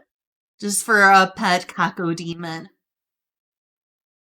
Just to pick out some of the sharper details of the sculpt, it's kind of a squishy, almost rubbery type of plastic, but feels firm enough. We do get a really nice Cyclops eye, and all of these pieces are actually painted, so as you guys can see, even these ones here at the top, they all have some pretty nice pupil detail. Like the way these look, and the teeth are just so sick. We get a different shade of almost beige for the gums, and then this much darker, almost bone colour for the teeth, and even the roof and the tongue has been painted, so I thought that was pretty sweet. As we come around to the back, we do get some more eyes, which again looks super gruesome. Some decent texture here for the inside. Articulation, I mean, to be honest, he is pretty articulated for what he is. So these pieces are on ball joints. You can move these around in any way that you want. And like I said previously, these pieces too you can pose around. The same can be said for these ones, and you can open and close the jaw. But if you do shut the jaw, it does kind of shoot the head back into its cavity. So I would personally recommend to leave it open. And for another comparison here in this mode, again, here we have him alongside iguanas. And when you have all of these eyes kind of fully splayed open, I'd say he's roughly the same size as a Transformers core class. Now let's get back to the Diceling or the D20 mode. So very simple again, shut that jaw, take these eyes here, just fold those up. I mean, you gotta appreciate incest, Kyle. You gotta appreciate incest. All of this, snap that in, bring these down, and they should. My YouTube recommendations are wonderful and not at all cursed. D20. So a very simplistic conversion. Like I said previously, personally I don't think it quite warrants that $16.99 price tag here in the UK. Not too sure how much they're charging for those of you in the States, but that does equal to around $20. I mean, maybe wait for these to go on clearance. I am aware that they have a few others. I think there's 3 others in this wave, and to be honest, the one that looks like an owl and the black or red dragon actually looks really sick. So the red dragon does look really cool. I like the red dragon. As it was the Beholder. So let me know your thoughts down in the comment section below. I really hope you guys enjoyed this very quick review, and be sure to let me know if you want to see more of these Dicelings over on the channel. I thank you all so much for watching, and I wish you guys a happy new year. Thanks for watching.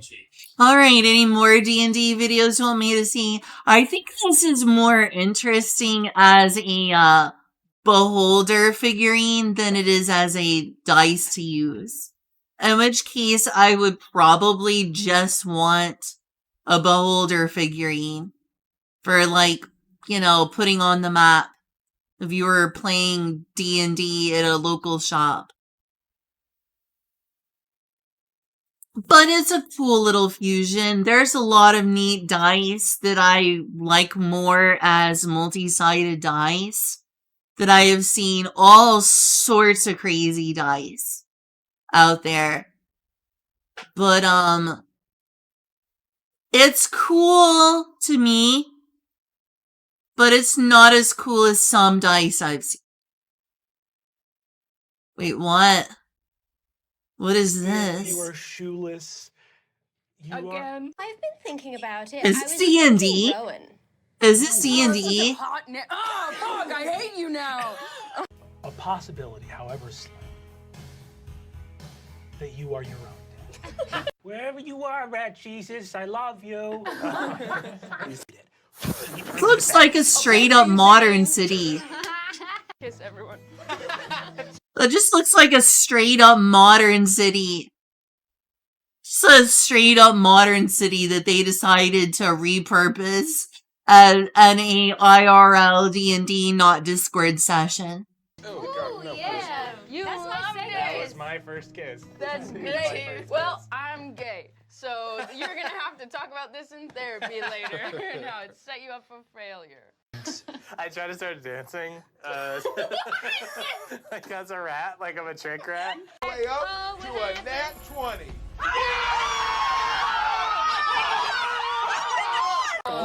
Skull? Oh, can I catch a tooth or a bone? Yes, you can catch a tooth. Like what? It's like pinata? I want to rub shoulders with real people. I want to go to parties and dump my beer down the sink and refill the beer can with water so no one feels weird around. Right. Juiciest fucking cockroach you've ever seen. It's the cockroach. I'm doing it. That music that's playing kind of reminds me of Earthbound. Am I imagining that? Based on New York City, that sounds very homebrew. Then again, with the wide multiverse of Dungeons and Dragons, I guess I can see that, despite being fantasy. If you're gonna play based on New York City, why not try Shadowrun at that rate, though? If you're gonna base your D&D session on New York City, why not play Shadowrun? I'd like to create a minor illusion of I swear that sounds just like Battle Against the Machine opponent from Earthbound that was just playing. of a sexy rat. What? It's just I see what you're I doing. need you right now, Emily Axford, to verbally describe a sexy man. Put an image in my head as the dungeon master for what that is. Okay, so it's like a real wet nose. So great. I try not to judge your character choices, but that sucks. Incredible start. So hot. So fun. Wet nose. And it's like a really, really pointy. The whiskers are like long and like curled at the end, like Farrah Fawcett hair. And the ears are like so perfectly circular, and then the tail is like super long, and like the front paws are super skinny, but then the back legs are like meaty. You smell smoke coming from across the harbor. Fucking dogging it.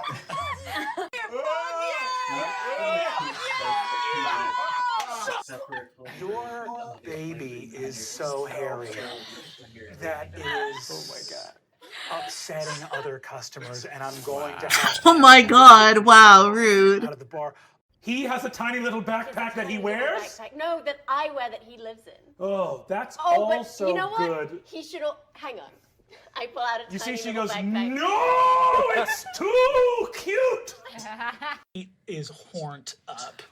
I what's take the height Pete's difference? What's the cowboy height hat difference? and I put it on. Stop it! Give me that back! God, you're so dumb! Suit me? Doesn't it suit? Don't you think it looks? He got kicked out of the theater department, and he's taking it hard. Who gets kicked out of the theater? That's where you go when you're kicked out of anywhere else. Yeah, let's get a little fucked up and go see if Santa's dead, huh? I think that sounds good. Poor Santa. Both my stilettos and just put them through his eyes. Yeah, everybody here is calling you shit. Poor Santa. Yeah. Hi, Trini. Shit, you should hit Coach's Hold up the pants. coach's pants. I'm wearing my pants. I'm wearing my pants. We switched the pants. Dude, we hooked you up. We man. fucking switched the pants, dude. Wally, I'm your dad. I can't even keep up with what is going on here. It just seems like random people yelling about random things. No, the children all looked mostly like the species of the carrier of the person of the parent that took the pregnancy to term, except for they had awesome mohawks or like long hair, and some of them were born with denim jean vests. That makes total sense. That would have to be really, really painful for the mother and or birthing person. Imagine that coming out of your a whole denim jacket. That sounds like extra painful labor to me. I mean, a baby with pants is a little weird, but a baby with a vest is pretty cool. And with patches on it already. Wow. Patches. I'm sorry. Honestly, fuck Nightmare King's crowd. That sounds like a D&D session. That is very homebrew, and honestly, given what I want to do in D&D, I would de facto have to homebrew it. Because I would want to play as a neutral good succubi. And the closest you can do to that in lore is tiefling, or at least it has rules written for it. I'm gonna be right back in just a moment.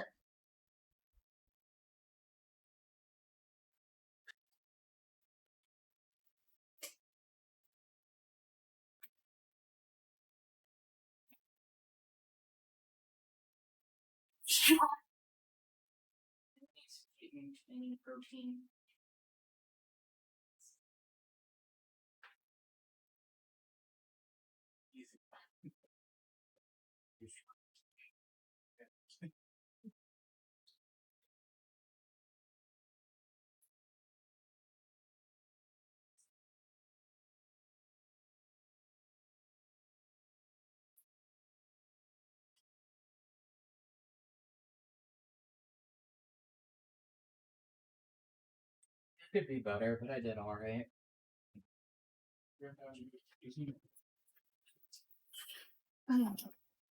Okay. Well, I wanted to watch the video about Elysium, not to. I kind of want my roommates to hear this if they've actually been listening to me at all, which honestly I think they're tuning me out for the most part. But I don't want them to hear this, but I kind of feel like the mood that I had going for watching the Elysium video is a little foobar right now, and that's not anyone's fault but mine. But I think I'm gonna move on, put a pin in that, and come back to that video later, just when things are a little less, like, when things are quieter. I feel like I kind of just lost my, like, emotional, like, connection to the peaceful serenity and the neutral good, all the stuff I like about it. It kind of isn't like that anymore for me, so I'm gonna watch another one of the videos, and sorry, please don't be sorry. I don't want anyone to feel bad.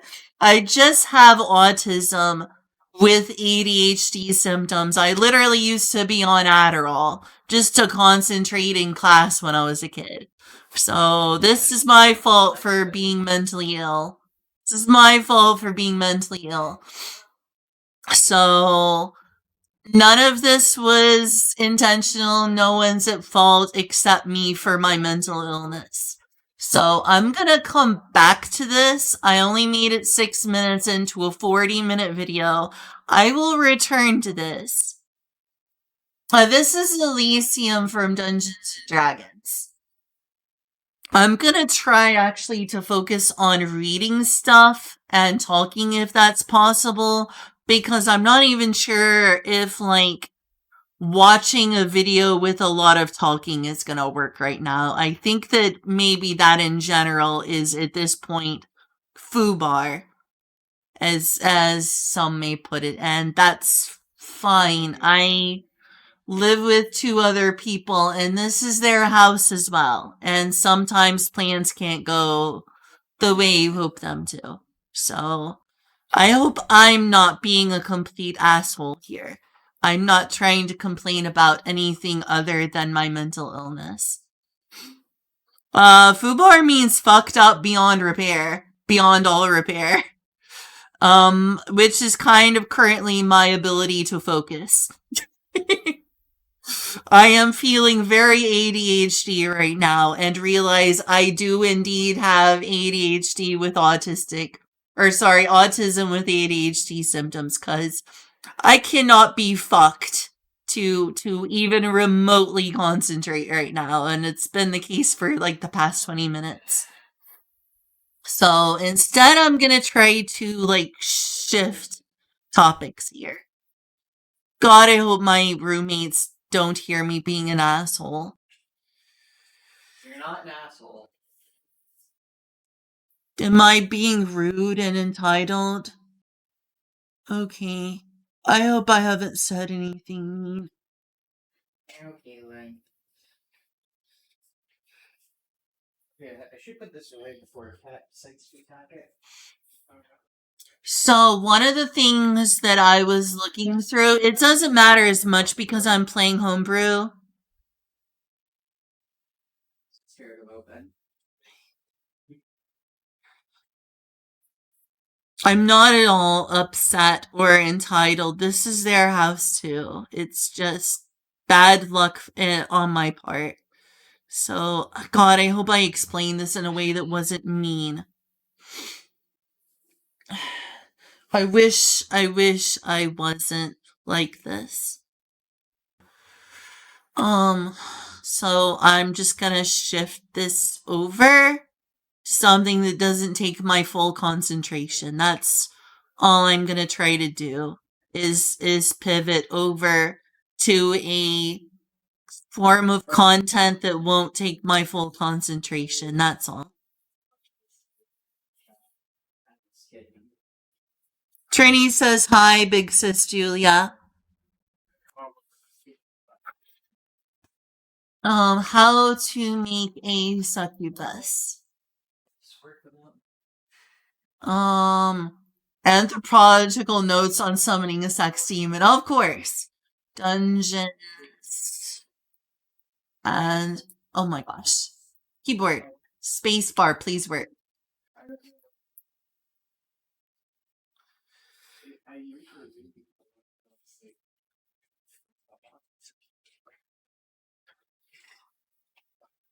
Thank you for not feeling like I'm being rude. I'm not meaning to. So, oh yeah, I already read that one. I'll come back to that and put a pin in it. Hate Reddit, but I'm gonna go ahead and read this because I read this when I was searching through Google, since I'm gonna try to play as close to a succubus in Dungeons and Dragons as possible, since I'm very married to my concept of the very, very morally good succubus character. Is that, apparently people aren't nuts about that idea.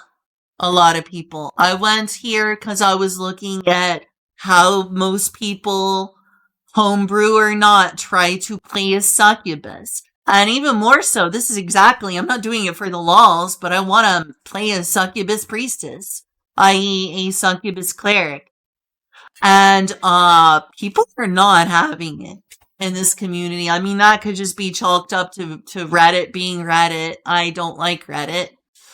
But, like, look at this. This person's saying, I'm not trying to know and your improv goals here, but what is your goal?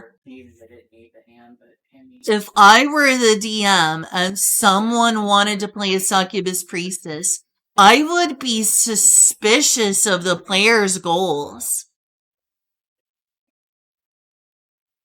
Is the player interested in being the center of attention in all matters when it comes to role-playing? I don't understand this. Hey, Shiva, since you do play D&D, why would role-playing a succubus make someone worry that you're trying to be the center of attention?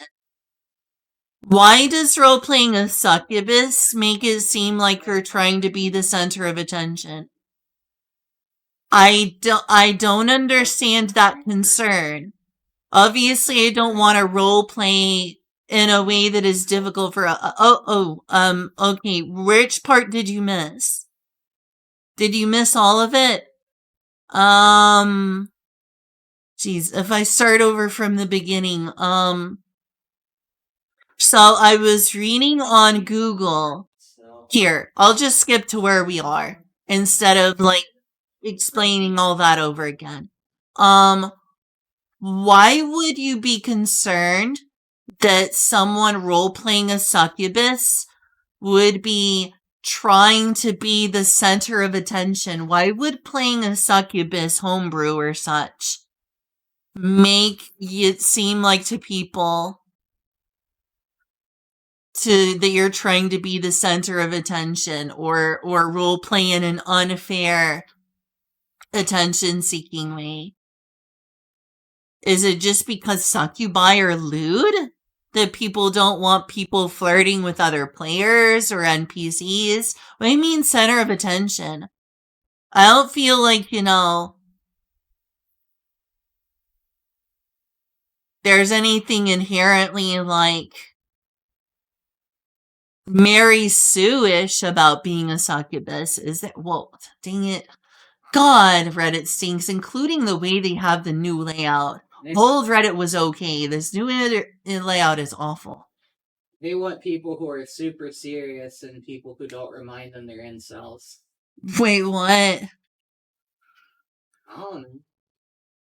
I guess. Keep sussing over the questions, so there's a troll answer. Wow, thanks. Oh, okay, what is it you think, Shiva?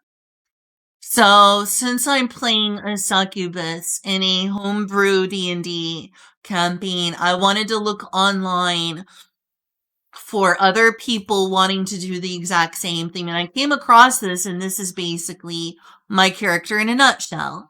Quite serious note, a lot of people who like to play D&D a lot take it very seriously. Seemingly so. I had kind of the same problem with the people in the Sword World server who just were like, no, you can't do that. listen, even if you did it, it's a team game and you wouldn't be helpful to the team. And it's like, dude, that's you know, I just want to have fun with a thing. Gonna have fun with a thing. Indeed. And again, it often seems very bound to a very limited understanding of the rule books and so forth, and a very strict interpretation of that, in which game mechanics come first, and metagaming comes first, and role playing is a distant second. I don't think they were like that, but at the same time, like it was definitely it was definitely like, this is a team game, and you know your build should be contributing to the team. I can understand that, especially in something like an MMO, where people complain that if you're not playing the game right, you're holding your team back. This isn't just a game for role playing at all times. You have to do your part in the dungeon and not just, Well, one thing he kept talking about was how, like, if you diversify into multiple martial levels, you're just gonna not be able to hit things at your level. And, like, so, but the thing is, if you're a spellcaster and you take a different spellcasting class, it's like, oh, well, you know, you still get more magical power if you do that, and you gain access to, you know, more different kinds of spells. And so it's like, basically the answer is, fuck you if you're melee. Just stay in your lane. That really stinks, and one of the things I think that forgets, which is why I brought it the MMO thing, is that MMOs, for better or worse, in my opinion worse, have focused very much on the gaming side of things, and made role-playing an irrelevant, emergent gameplay sort of thing that most players look down upon, as not being the core rating part of the game where everyone must adhere to the meta. Whereas in something that's a tabletop game, I feel like it shouldn't matter what the meta is as much, because the dungeon master can always know what the players are trying to accomplish with their character and work the campaign around their strengths. Instead of saying, you're not playing a useful character, they could just try to tell a story that plays to their players' strengths and weaknesses. Thing, right? I wanted to do a certain thing for flavor. I tried to describe what I wanted to do. They did helpfully direct me to a subclass that would allow me to do what I wanted to do mechanically. I didn't want to do what I wanted to do mechanically. I wanted to do specifically what I wanted to do flavor-wise. And then the answer to that is, well, you just gotta do homebrew. Feels like that's the answer to all of these tabletop games. I'm kind of let down by that it sounds like none of them have the perfect versatility. Well, there's a lot of class versatility for Sword World. That's only when it comes to magic plus melee or magic plus magic. That there's no reason not to magic. Yeah, and that your subclasses are not, like, your utility classes aren't locked to your combat class. Indeed.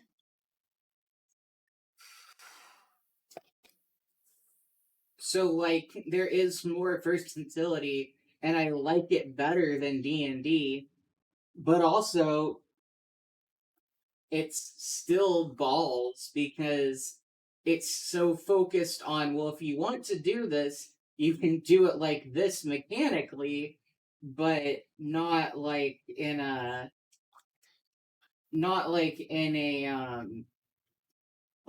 flavor, like, sense.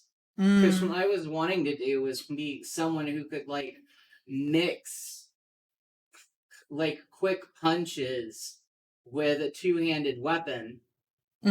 With, like, a half-hand weapon, so that way I could, like, throw a punch and hit with a sword, or I could do a two-handed sweep kind of deal. And so they directed me to a subclass that lets me do that, but without the punching. It lets you combo. It basically lets you turn dual wielding strike into a like you can hit with your half hand weapon in one hand and then with two hands. But it doesn't let you mix it with other weapons. Which isn't very realistic. It's strangely rigid in a dumb sort of way. I remember when I read about Grappler and other classes you can take that I felt like this seems kind of dumb and silly in a lot of ways. Like the way that they treat melee classes just feels just not only rigid, but just kind of They're silly at times. They're arbitrary and very gamey. There are feats which have absolutely no reason they couldn't be used by another melee class, but they're specifically tied to that class only, and it's particularly frustrating with classes like Grappler, where grapplers are the only ones who get counterattacks. Grapplers are like the only ones who can. I forget what the other one is, but it's like I think they. I don't remember everything, but like as far as like a taunt goes, fencers are the only ones that can taunt. It's like why? Yeah, there's a lot of things that are just arbitrarily locked to certain melee classes, which wouldn't be as bad if it worked for the fact that multi-classing melee is basically discouraged and pointless. No, it wouldn't be as bad if multi-classic magic wasn't all special while melee gets fucked. Yeah. If it was fair, I wouldn't raise a fit. But you can have your special-ass fairy tamer priest, and I can't have a fucking grappler warrior because, fantasy is that magic is clearly, you know, what everyone wants to do. And they're the special ones, right? I don't fucking know. I'm not even making sense anymore. I'm just fucking pissed. I know. If we do a round of that the way we want to, and we understand the game better through playing ourselves, I feel like making some homebrew mechanical rules for melee will start to make more sense and become more balanced. Our own personal house rules. It's often true that one of the best ways to figure out how to house rules a flawed tabletop game is to play it a lot so you understand all of the flaws in that system and figure out what the most balanced homebrew is. So maybe if we get to playing it a little bit vanilla or a little bit homebrew, we can probably figure out some of our own specialized homebrew rules that will be fair and balanced and balance melee with magic better. But that's only if you're willing to deal with the fact this is such a letdown. No. I see. Well, you were singing a different tune last time we were in White Flag. I was just being jokey. Oh, okay. Sorry for taking so long to get back to reading chat, y'all. I wasn't trying to ignore y'all. I was just trying not to interrupt Julia as she was explaining herself. I wanted to give her time to talk. Yes, I ate breakfast. I pretty well always eat breakfast unless I don't have time. I kind of regret that. Every time I eat breakfast, I pretty well feel guilty. Today's breakfast I ate was white rice with soy sauce, Sichuan sauce, a little bit of ghost pepper hot sauce, just a tiny drop, just to give it some heat. And like 3 eggs mixed together in a bowl, cooked just enough to leave the yolk, like wet, so that I could drench the rice in the yellow egg yolk. And I mixed it all together and had egg with rice. Egg with rice and soy sauce and pepper sauce. It was really, really good. And to drink with it as almost like a drink / dessert, I had a fruit shake a banana and strawberry smoothie with the only thing added to the unsweetened bananas and unsweetened bananas or bananas and strawberries was a little bit of Greek yogurt. And that was my breakfast. And I can read this here from Shiva now. Well. See, the notion of a succubus leads highly towards charisma stat. I guess that's it, as it seems overpowered. I really don't do succubi all naturally have high charisma, because I'm not sure that I want my succubus character to have especially high charisma. I don't want her to be as socially awkward as, say, Bocchi from Bocchi the Rock, but I do want her to be a little bit cowardly, and I do want her to be a little bit socially awkward, so not especially charismatic. If you're gonna have a character who needs to have character flaws as to not be a Mary Sue, I imagine my character would be a little socially awkward and a little bit cowardly as a character flaw.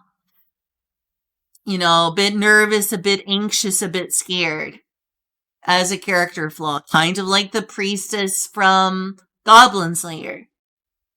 I don't want to make her as socially awkward as Bocchi, but definitely not too far off from that. Having some socially awkwardness and social anxiety. But I guess that would be the default assumption. I guess succubi are supposed to be highly charismatic. I mean, I see my succubus as she's not especially charismatic. If anything, she's slightly socially awkward like I am. It's if I'm gonna give her a character flaw, it would probably be lower charisma and lower bravery. Not that that's a stat. But I like to imagine her being a little bit on the afraid and cowardly side, not just running away like the axe wielder from, So No Freyrin, where he literally just runs away despite being super strong, but is still extremely scared and cowardly. Is anime. Thanks. You have done all of your character building via anime. Thank you. Is that somehow a surprise to you that I would be influenced by anime? Yes. I can't believe this. But it is true that a lot of my inspirations from this come from a fantasy anime. I absolutely love fantasy anime. I wish there was more of it. One of my favorite ways to consume fantasy and consume anime is fantasy anime. My favorite ways to consume. I am consumer. Do not criticize. Only consume product and get excited for new product. I wish to consume product. May I have one product, please? Is warlocks and sorcerers. Yeah, I guess so. I definitely felt very self-conscious when I read this. I was like, oh no. I mean, obviously everyone generally, unless they're introverted or anxious, generally most people like some degree of social attention, since human beings are social creatures, but obviously you have to balance that out with other people. But oh, hey Special Rand. Hey Special Rand, thanks for following. Hello. I'm Little Robot Fairy. And I like a lot of games, but I really like JRPGs. Yeah, I guess the focus would be on wisdom. She's more pious than she is charismatic. Like, when you think of nuns, do you think of, like, pure charisma? I mean, I'm sure some nuns are very charismatic, but I like to think so you would have the same amount of charisma as your stereotypical nun.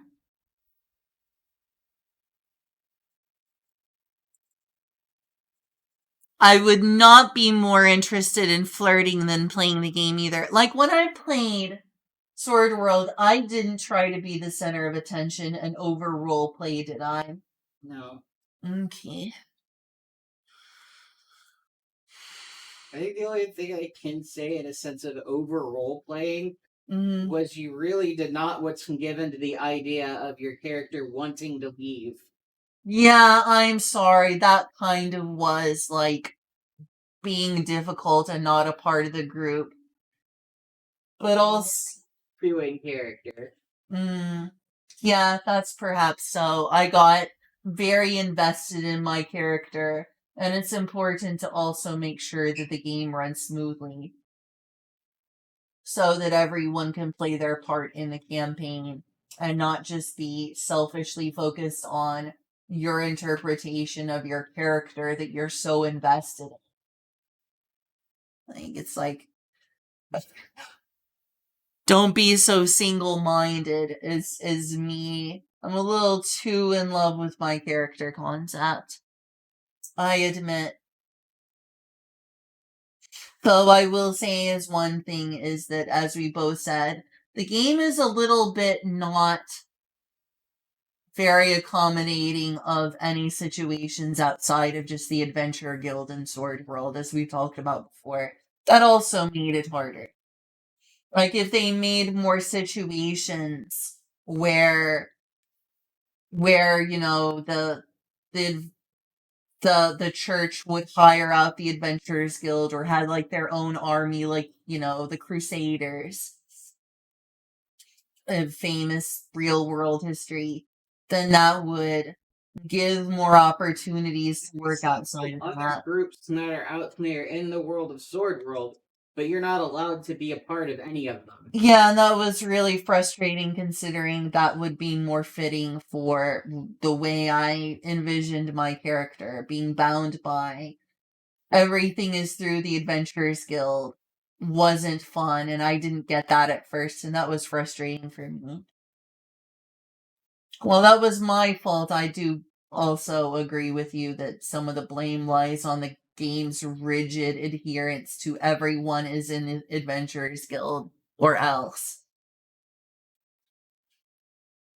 Like, not even you necessarily wanted to force your character to be part of the Adventurers Guild.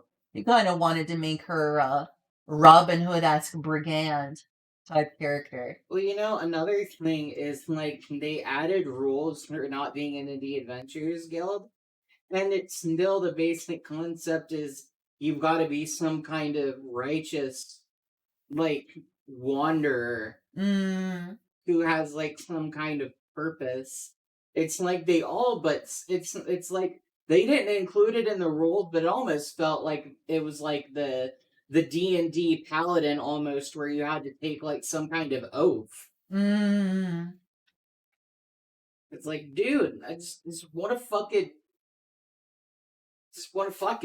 I hope you don't blame me too much for my hesitancy to have my character immediately want to join the Adventurers Guild. I eventually did join it. But yeah, I should have relented sooner. I hope I wasn't too difficult. You're fine. You are fine and I love you. I love you too. I'm definitely not more interested in flirting than playing the game, though having the option for my character to be attracted to or romantically interested in a character, I like having that on the table, but I don't think that would be a focus on that. Obviously, a good story often but not always has romance, and a bit of shipping doesn't sound terrible. Got a little bit of a shipper in me deep down, but I would not be more interested in flirting than playing the game now. I think I am more interested in the role-playing aspects of role-playing games than I am the combat aspects. I'm interested in the combat aspects, but the ratio my brain has is like the ratio of combat to story is in something like Lord of the Rings. Lord of the Rings has a lot of combat. It has wars. It has the War of the Ring. It is very, very a combat story. But also has a lot of things where it's just like, hey, we're gonna go eat mushrooms at Farmer Maggot. You know, Pippin's good friends with Farmer Maggot. Come on, Frodo. Sure, it's fine. He's probably forgotten all about you stealing mushrooms as a kid. Let's go to Farmer Maggot and as a way to get away from the robed riders. By the way, is a big difference. Whoa, Melanie, thanks for the raid. Have the merchants speak amen, lol. Hi, Melanie. I don't know what caused you to want to raid me, but thank you. Thank you so much. Hi, everyone. Gosh, I got a raid right as I was about to need to use the bathroom again. I've been having to use the bathroom a lot, even more than usual, even irrespective of my medicine. Maybe I'm drinking too much water. Hi, y'all. Welcome to my stream. We are talking about a lot of stuff today, including game mods, game preservation, my irritation with Wizards of the Coast, and Nintendo, and Ubisoft, and free-to-play games disappearing from history due to not being maintained, and a lot of other things, but primarily, I'm supposed to be talking about Dungeons & Dragons, and maybe as a corollary, tabletop role-playing games. I'm Little Robot Fairy. You probably have noticed that already, and, I am a fairy cyborg, essentially. But we call me a robot anyway, despite being a cyborg. And, I really, really like, JRPGs and Japanese video games in general. Recently, especially Nipponichi and Sega games.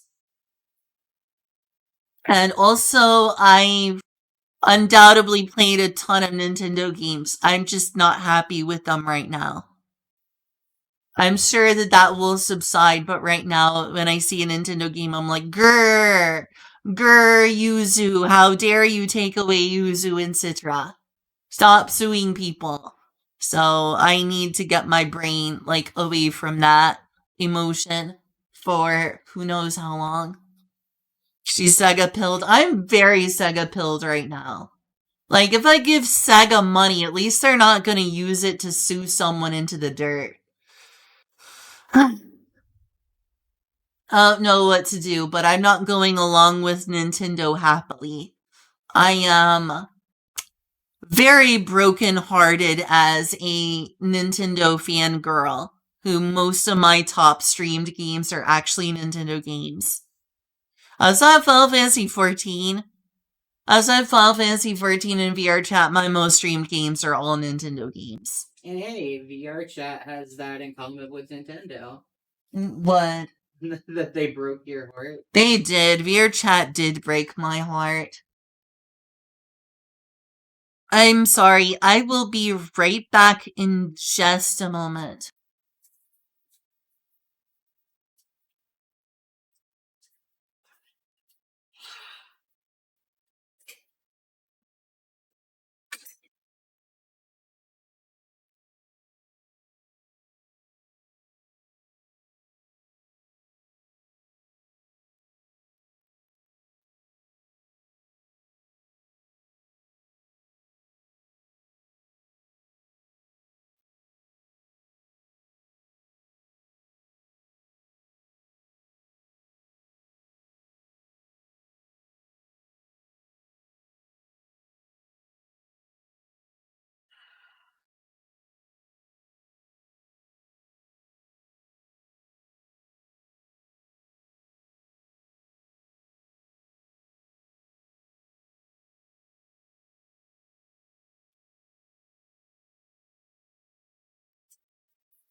Okay, back.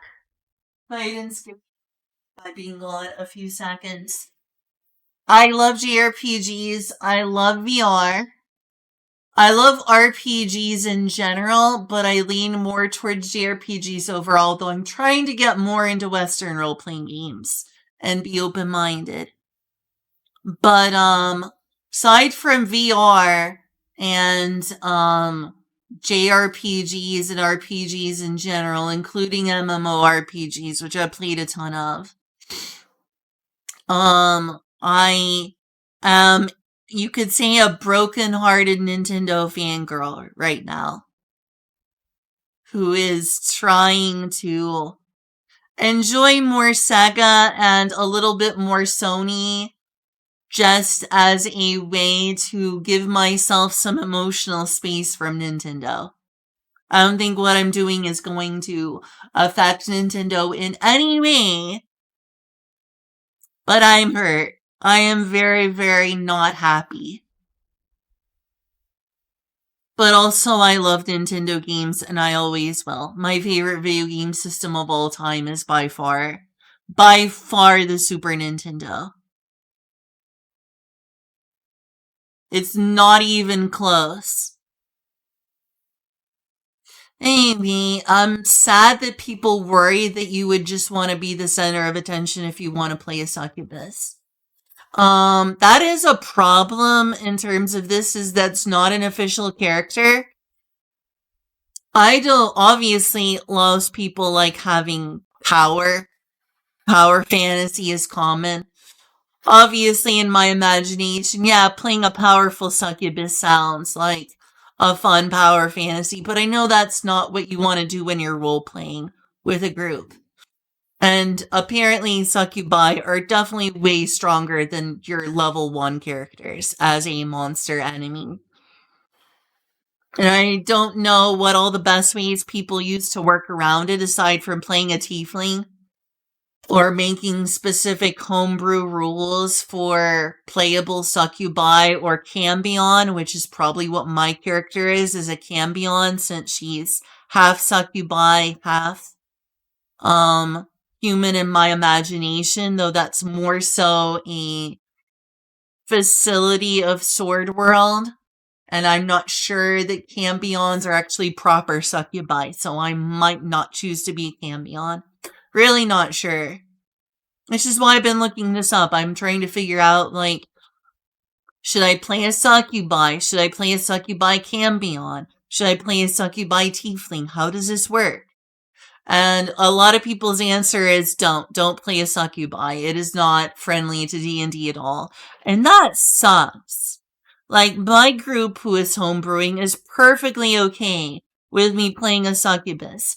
But when I look this up online, nobody seems to be a big fan of the idea of playing a succubus. Like, I come to places like this and they're like, it sounds like you're god modding, essentially, to use a term people use in MMO roleplay. That's basically what people call god modding, where you're trying to be a Mary Sue, you're trying to get too much attention, be too powerful, be too important, be too self-important. And obviously, I don't want to be too self-important. Obviously, I want to feel strong or useful to the team in some form or fashion. I think a lot of people want to play games of any sort to feel powerful or win or something, but I know that's not fair, and I don't want to be overpowered.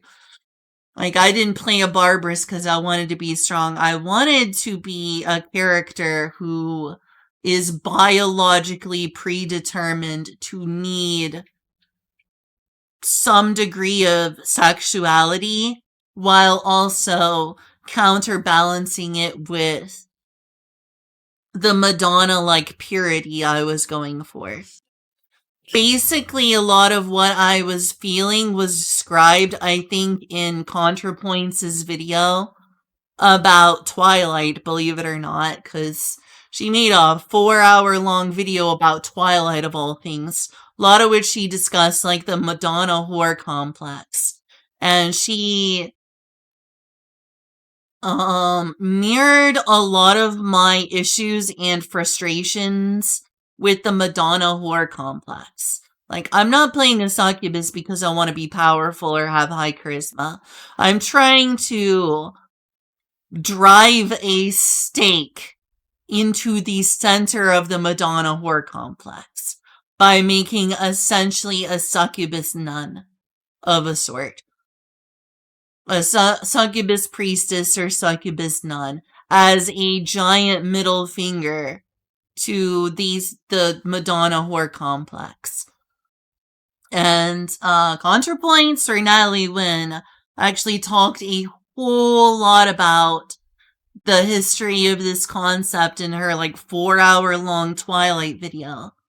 And that echoed a lot of my feelings about this sort of thing, where people see people, especially women, as being either, pure virgins and spiritual and holy and pure. I already said pure. Or some sort of degraded whore or something like that. And I heard about that and read about that and thought about that way, way before her video. I thought about that for years and my frustration with that. But if anyone else has watched that or knows about that, it definitely was a video that mirrored a lot of my understanding and also distaste for the Madonna whore complex. So that's why I'm wanting to play a succubus. Obviously, I don't want to flirt and make my character about flirting, but it would be nice for it to exist to a degree enough that it would inform that she is a hypersexual character, while also being a pure Madonna. Again, she exists in my mind as being a direct fusion and middle finger to the Madonna whore complex. That's why I'm playing a succubus. Have I not gotten any comments in a while? I sure haven't. I don't want to make that too much the center of attention, but I think most people who have a character they're playing that they're attached to, which can be bad in its own way. If you're too attached to your character, that can create problems. And I fully admit maybe I am. But yeah. I would obviously want to, in some degree of fairness, create an interesting character who is not overpowered.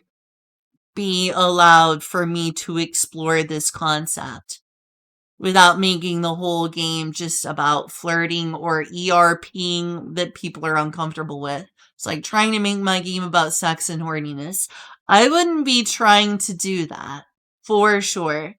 I think that it would be a part of her character. I don't think that it would define her character and make her one-dimensional. I do not want to make her in any way one-dimensional. And that stinks that not as an official race. I'm really frustrated by the fact in tabletop role-playing games, as someone who wants to play as a succubus,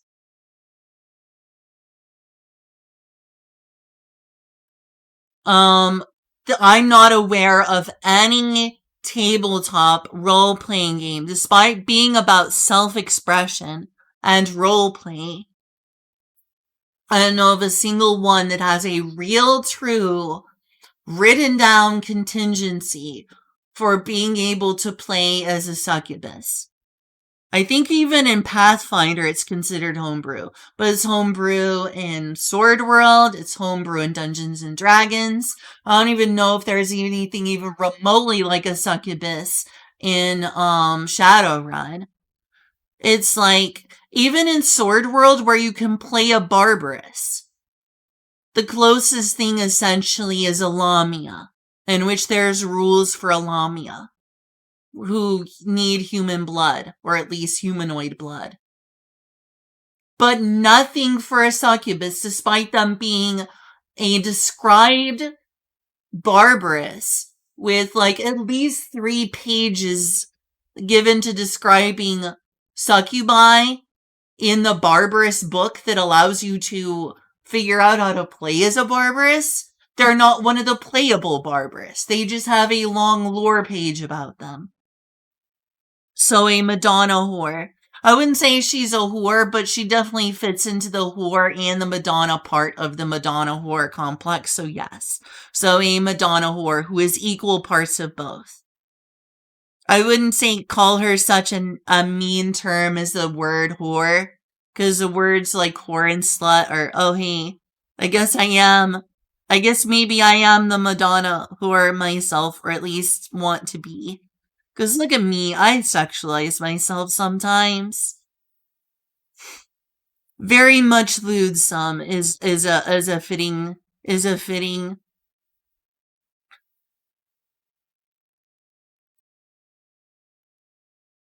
Lewdsome is very much what I want her character to be.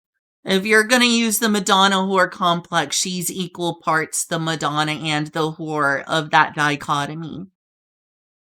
Which are, in the Madonna whore complex, those are supposed to be opposites, which is why I'm fusing them. That's why she's supposed to be a holy, morally pure priestess / cleric. And also a hypersexual succubus. I.e. lewdsome. I was just wanting thighs. Oh, okay. I hope you had fun with that.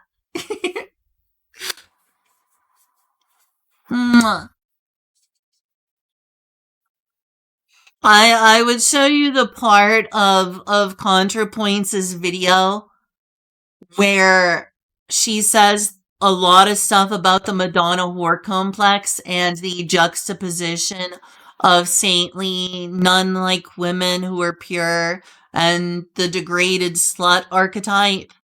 But number one, that's a 4-hour video. And number two, I don't know where in the 4-hour video she speaks most about the Madonna whore complex. It is a 4-hour video about Twilight, in which 90% of the conversation is actually about the politics of BDSM. Believe it or not. I know, I watched the whole video twice.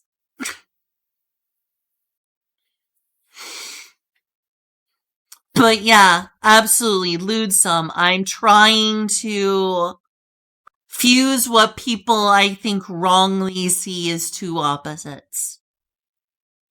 A hypersexual nun, essentially.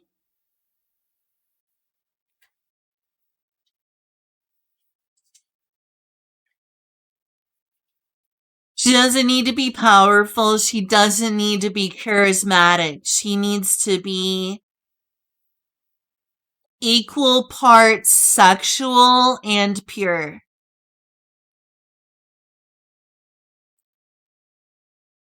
Custom background.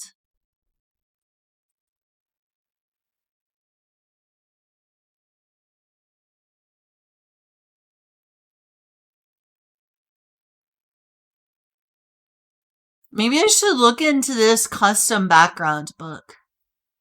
Here's another thing that's like frustrating to hear. Is it's basically like, well, as a race, they cannot be morally good. That's just the way things are. Which, among many things, is something that frustrates Julia with Dungeons and Dragons, and in particular, the limitations and arbitrariness of the moral alignment system. And why she understandably doesn't like the neutral good, chaotic evil, etc. moral alignment. Would you agree with that? Mm-hmm. And here she's basically, I don't know this person's gender. This person is basically saying that frustrating sort of canonical thing. Oh, you watched a bit of the Twilight video? It is a good video. I don't agree with everything she says. I particularly disagree with her when she said that she doesn't think that sexuality is in any way a morally pure thing that can be corrupted. and that sexuality is inherently filled with darkness and feelings of tumult and power and so forth. I don't agree with that, but I agree with the spirit of what she says, in the sense that I agree that whenever someone has a fetish, they say that it's some abnormal sexuality that has been corrupted by fetishism.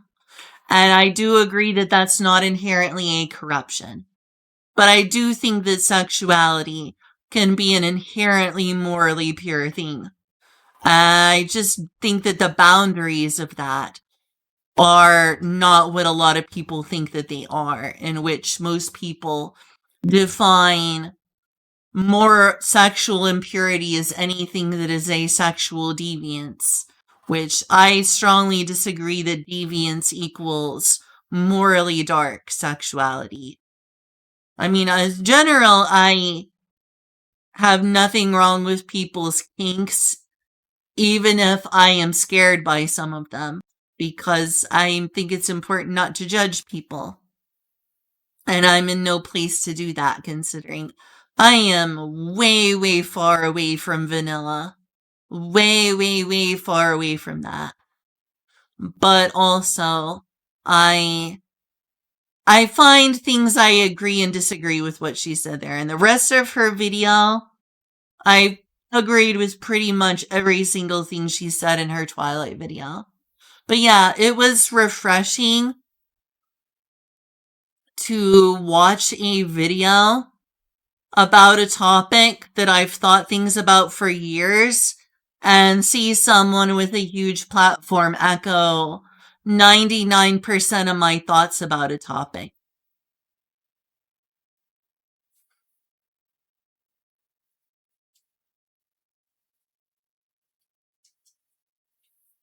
Oh, you didn't watch her video. Oh, there's a massive Beverly Hillbillies video? Yeah, I've not seen that. Who did that video?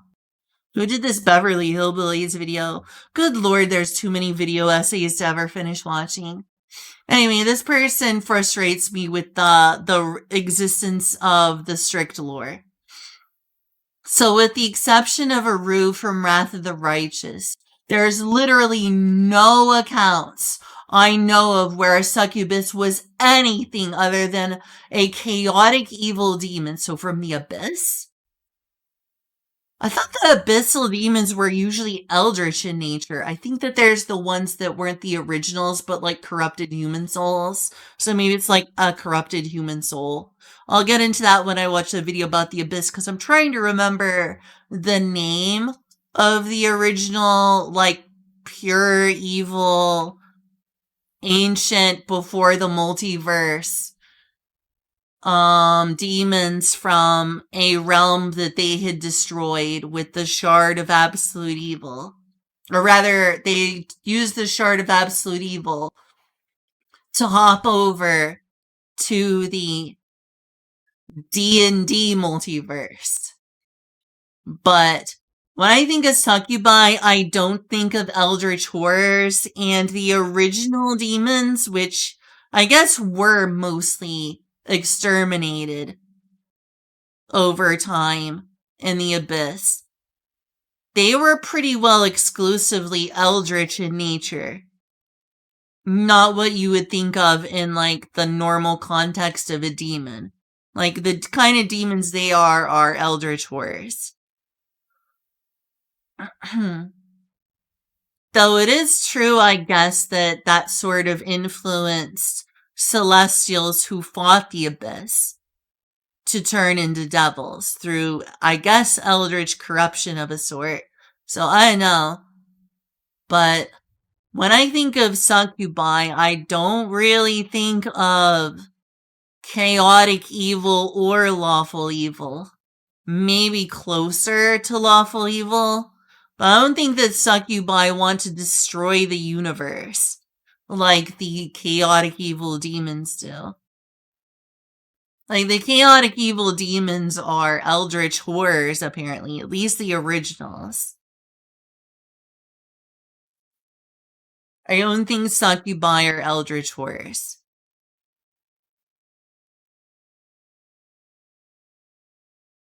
Oh, is that interesting?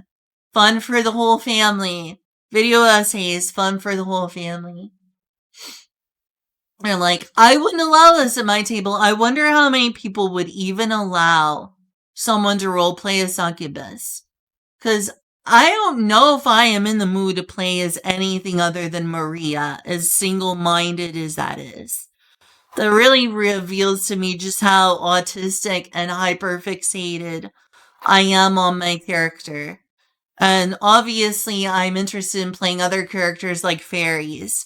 But all my enthusiasm is this unrequited feeling of wanting to create a story for Maria. I've tried writing. I'm not good at writing stories. I did a lot of tell rather than show. I tried making her in video games. Most video games don't allow a lot of role play. That's just, I don't know what to do. Probably I should just write a story. I thought tabletop role-playing games would be my saving grace, but I'm starting to wonder it sometimes if this is what people feel about playing a succubus. Maybe I'm just better off writing a light novel, is what I worry sometimes. Kind of backstory is a bit extra. Is it extra in terms of being non-canon? Or is it just extra as in that whole thing about your being too self-important? I don't know. I would love help with that. I still need to show that to you. I'm so sorry. I forgot about that. Please remind me to send you links to my Google Doc. The worst part of it is that I did a lot of tell rather than show. And when I tried showing rather than telling, I started getting writer's block. I was like, how do I tell this part? I mean, how do I show this tell part? And my brain would just like freeze and I would go do something else, hoping that it would come to me, and it never did. It's like maybe if you were joining the game at level 10. I'm not trying to create a powerful character. She can easily start out super weak, in my opinion. But I guess that's the lore, is that succubi are essentially level 10 in terms of players. That's just the rules of D&D? I don't know. At the point where your character might be powerful enough to warrant having attracted divine attention, I don't need a character attracting divine attention. I would be happy with her being as weak as a level 1 character. Then she says it, succubi are demons. So I guess they're not devils? Or is this person saying succubi want to destroy the multiverse and are eldritch in nature? Because that's what I get out of my videos I watched about the Abyss. Is that devils are more like what Christendom mythology refers to as demons, is what devils of Beator are. Whereas demons are like eldritch horrors that want to destroy the multiverse, who originally came from another multiverse that they were so chaotic evil that they completely destroyed it. And then Pazuzu and a few others were like, well, this multiverse is unraveling. We better hop to another one to destroy and repeat the process. And then they create the Shard of Absolute Evil. Manage to corrupt a celestial of the D&D multiverse. And then, instead of taking over the D&D multiverse, the god turns on them and creates the Abyss, in which these eldritch horrors of destruction pour out of, and it starts a blood war between the Celestials and the eldritch beings, which in turn corrupts celestials and eventually creates Beator, the Nine Hells. You would think that based on like the Christendom of how devils are and how like creatures like Asmodeus and other devils are more similar to the demons of Christendom, and the demons are more similar to something H.P. Lovecraftian, that succubi would be closer to devils. Because, you know, when there was like priests in the Catholic Church who were like, I was seduced the other night by a succubus, and wrote that down in like the Catholic canon, they weren't describing an eldritch horror, they were describing a servant of Satan, not a Lovecraftian horror. So I'm really surprised to see this person say succubi are demons. If anything, you would think they would be at most neutral evil.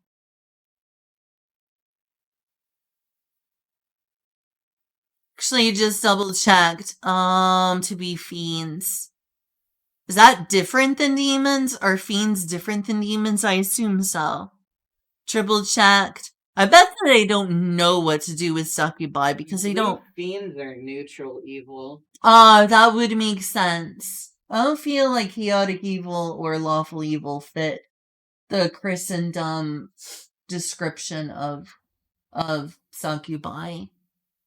Even then, I think you're probably taking this person's meaning a bit too literally. When they said they're demons, I don't think they meant like the actual class of. I think what they're saying is like, you were trying to play a being that is essentially an evil spirit. Of sorts. Like they're literally made of evil.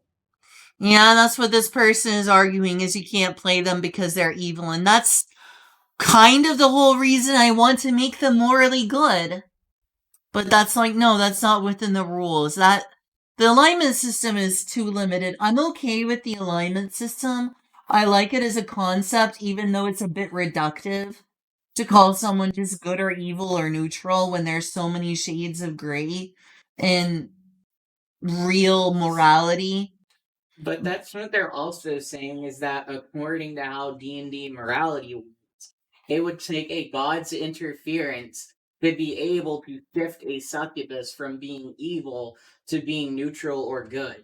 That's the thing I don't like most, is it's simplistic and one-dimensional as the moral alignment system is in comparison to the morally grayness of real morals and morals in a lot of other fantasy stories.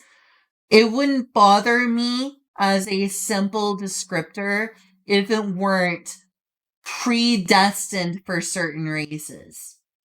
The part I don't like is the predestination of, say, orcs or devils towards an evil alignment. I think one thing you're misunderstanding is that as far as D&D goes, these are not races. These are not people. They are literally not people. Orcs are not people.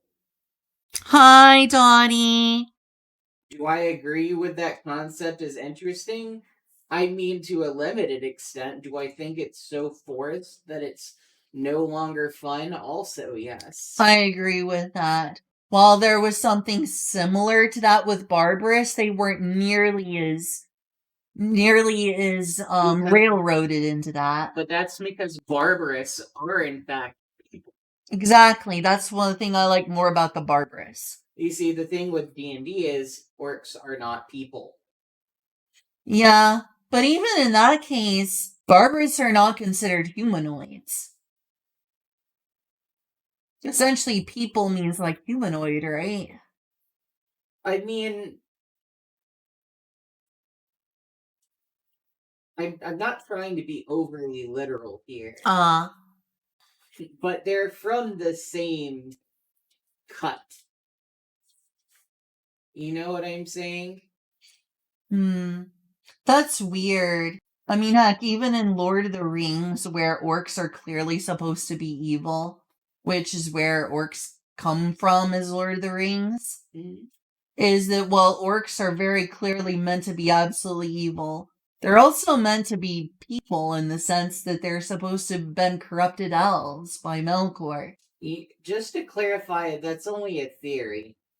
That was one of the things that Tolkien implied, though he said contradictory things in different letters. I think that in sense, J.R.R. Tolkien wasn't actually sure what to do with the orcs in terms of their origin and their souls, whether they had them or not. But according to one of the things he implied, it would sound like that was Melkor corrupting elves. And if that interpretation is true, then even in Tolkien, orcs would have been people, just morally corrupted people.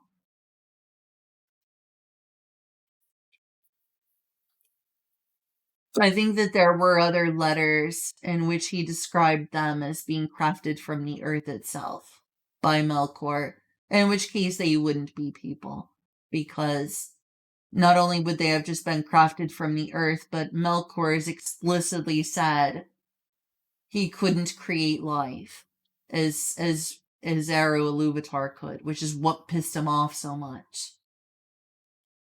So yeah, maybe so. That's just one interpretation, yeah? Sorry, I digress. You know better than me. Oh, me? Yes, you know Tolkien better than I do, absolutely. I don't know it better than you do. Oh, okay.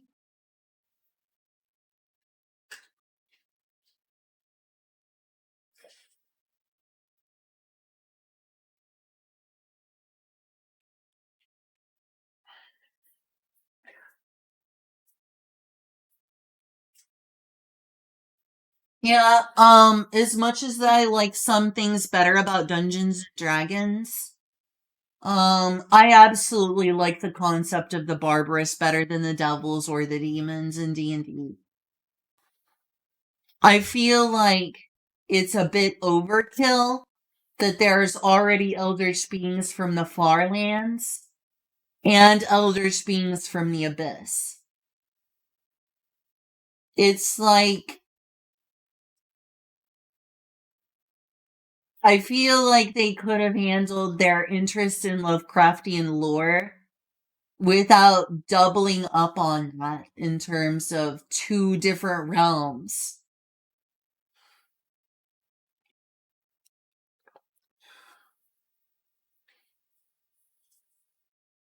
Whereas I think the barbarous definitely fit at least my personal taste more of liking seeing monsters represented as misunderstood creatures who often are evil, but not always, and deserving of compassion and a chance to be good. Like, that is how I wanted it, is the way the barbarous are. Often evil, but very possibly very much lawful good, chaotic good, neutral good, whatever you want to call it, just good people. And we've had that conversation before about how you believed it was almost like they have carnivorous instincts, as you called it, I think. They're more like solitary predators than they are herd herbivores. You could equivalate humanoids as generally being more like a herd of cattle, or you could generally equate barbarous to being more like a solitary big cat. I see. Yeah, that I remember you saying that. I'm sorry for not really reflecting that You're perfectly. fine, I just wanted to be specific. Thank you for clarifying. Oh, I don't have that maybe exact interpretation. I think that's interestingly close. More than anything, I like fantasy racism a lot, and I like exploring I like concepts. racism. I don't like no, that sounds so terrible. Please cancel me. I am a horrible person. Twitch, please cancel me. I'm a horrible person. But on a serious note, despite that very unfortunate wording, that was one of the things I really liked about stories like Tales of Symphonia.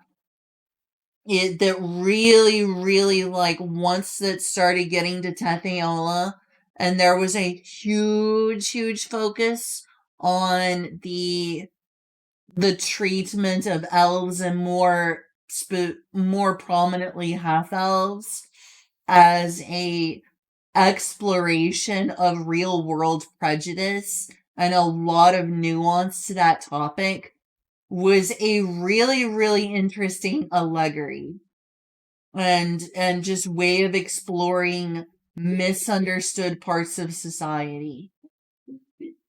What? Is it the game or is it something I said? Allegory? Allegory. Sorry. Allegory.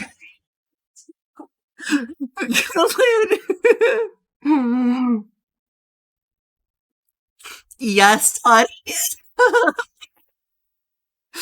But I like stories that use fantasy racism as a fantasy friendly way of exploring the myriad, not just like real world racism, but the myriad kinds of misunderstandings and bigotries of all kinds, whether it's like xenophobia or differences in this and that and the other, and different cultures, different, appearance, someone with a different appearance as you, someone with a different sexuality than you, all of these different things I feel like can be explored in a less real world and literal sense, but equally meaningful.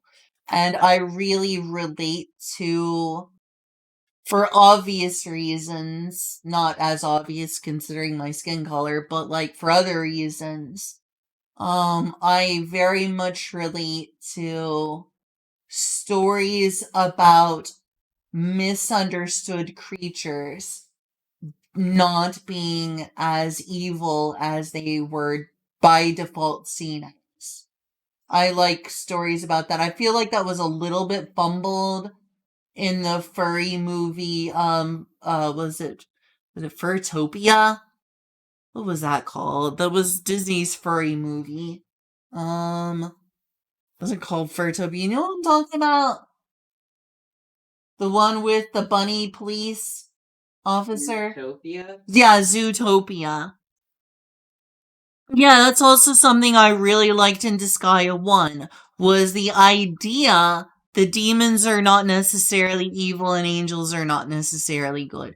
I like it when those expectations of moral alignment are played with, and stories that try to work in real life prejudice into fantastical stories about elves or goblins or different things like that. I like it when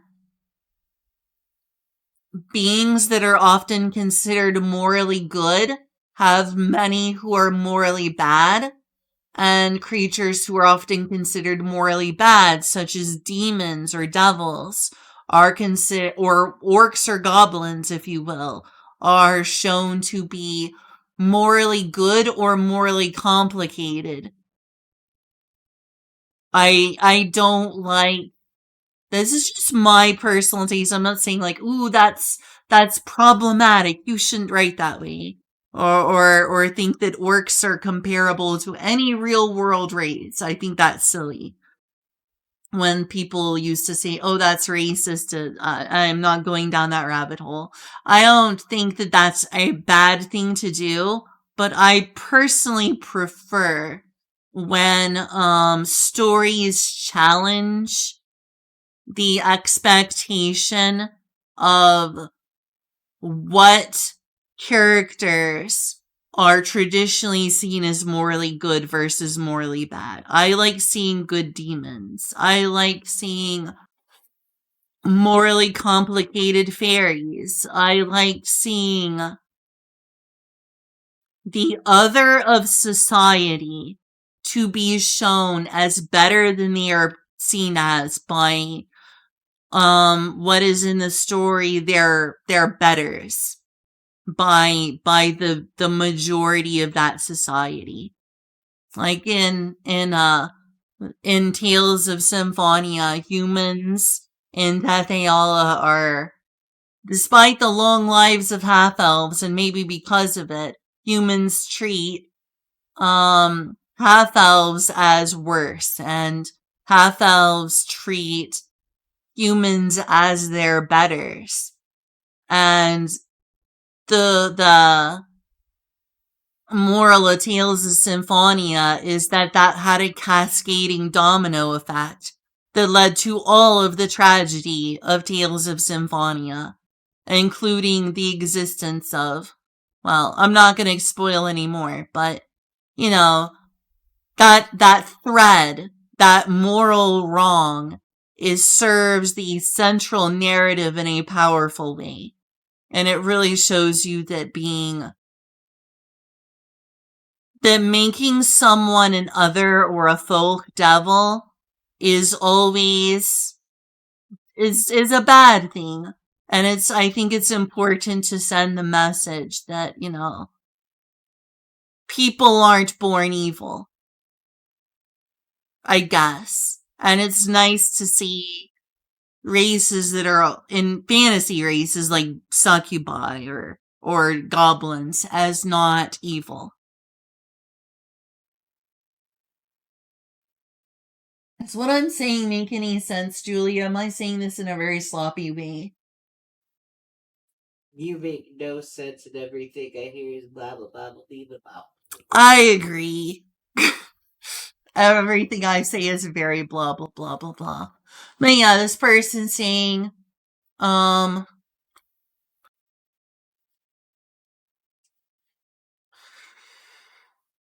they're saying, I have no idea why they would have changed this, but the point is the same. Succubi are not beings that have a choice of alignment. They are evil, always and forever, barring something exceptional.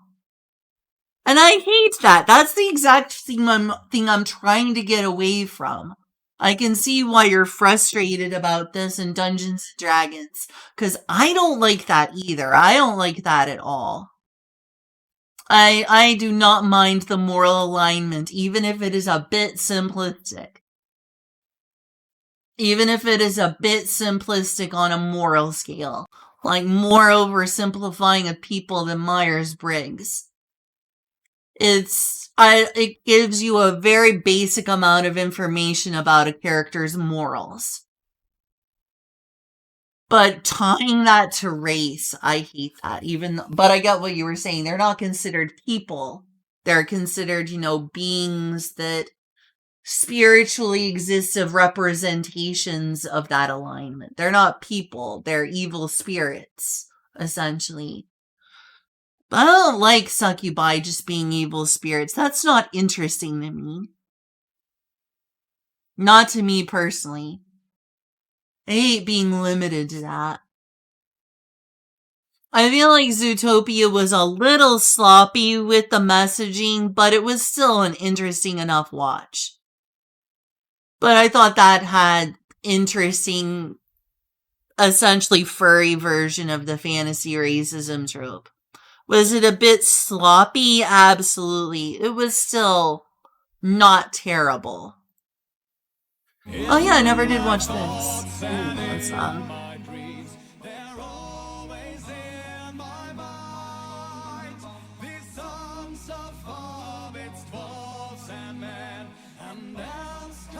Oh wow, that's an hour long. I'm not gonna watch the whole video right now. I may get around to parts of it later. Hello and welcome back to Counter Monkey. I initially started this review on one of my biggest pet peeves as a dungeon master. Oh look, it's the classic putting your dice in a Crown Royal bag. My cousin literally did that when I was a kid. Get some sloppy. I was wondering if my explanation about fantasy racism was sloppy and confusing. By the way, Dottie, when you said Lynn ? Did I say something upsetting? I'm worried that I said something that actually sounded rather effed up.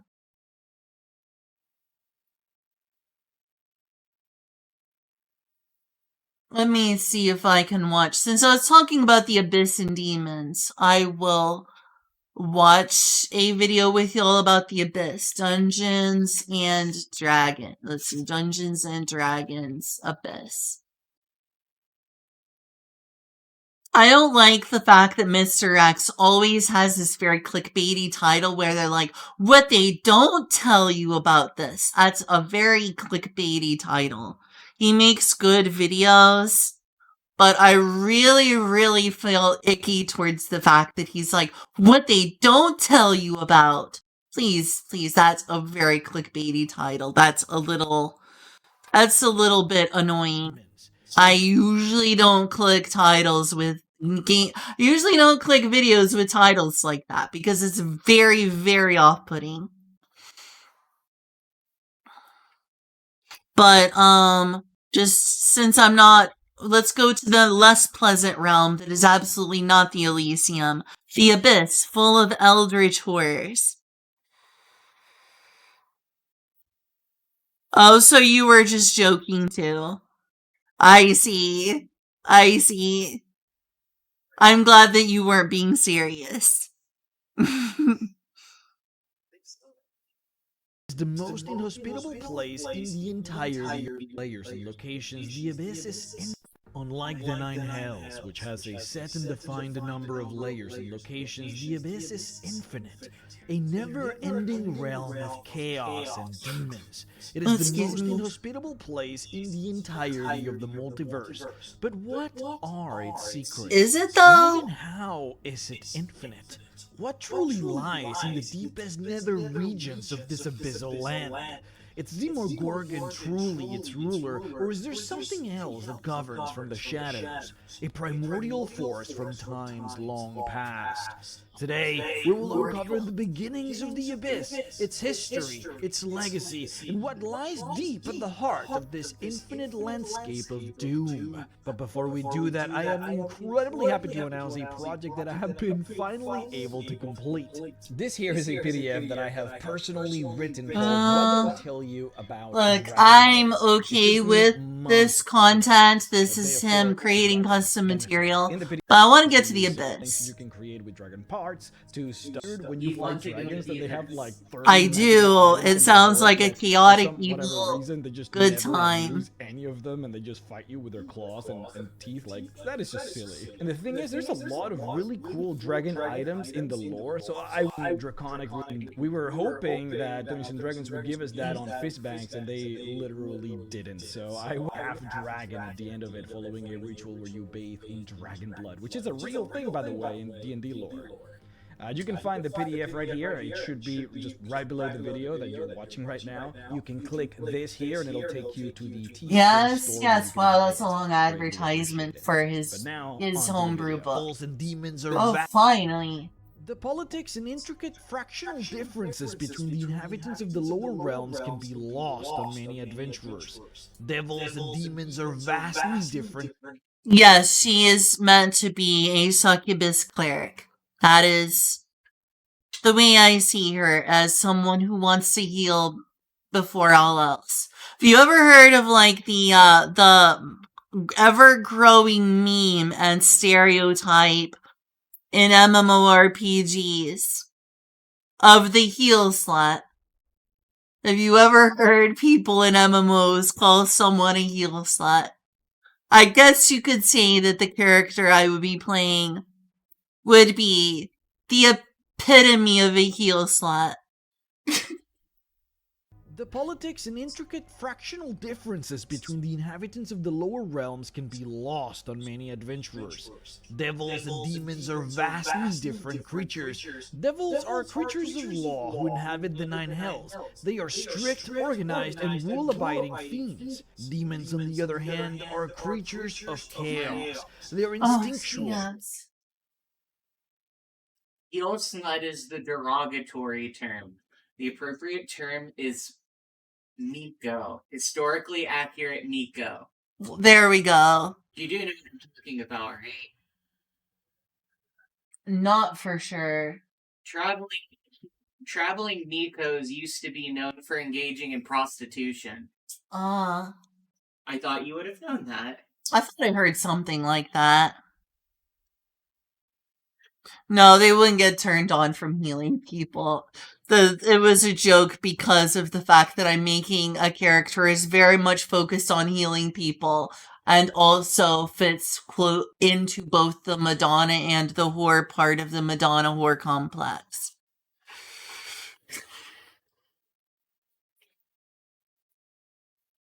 There is, especially outside of Christendom's, particularly the Catholic moral system of sexuality, the concept of a holy whore, and which existed in many pagan religions.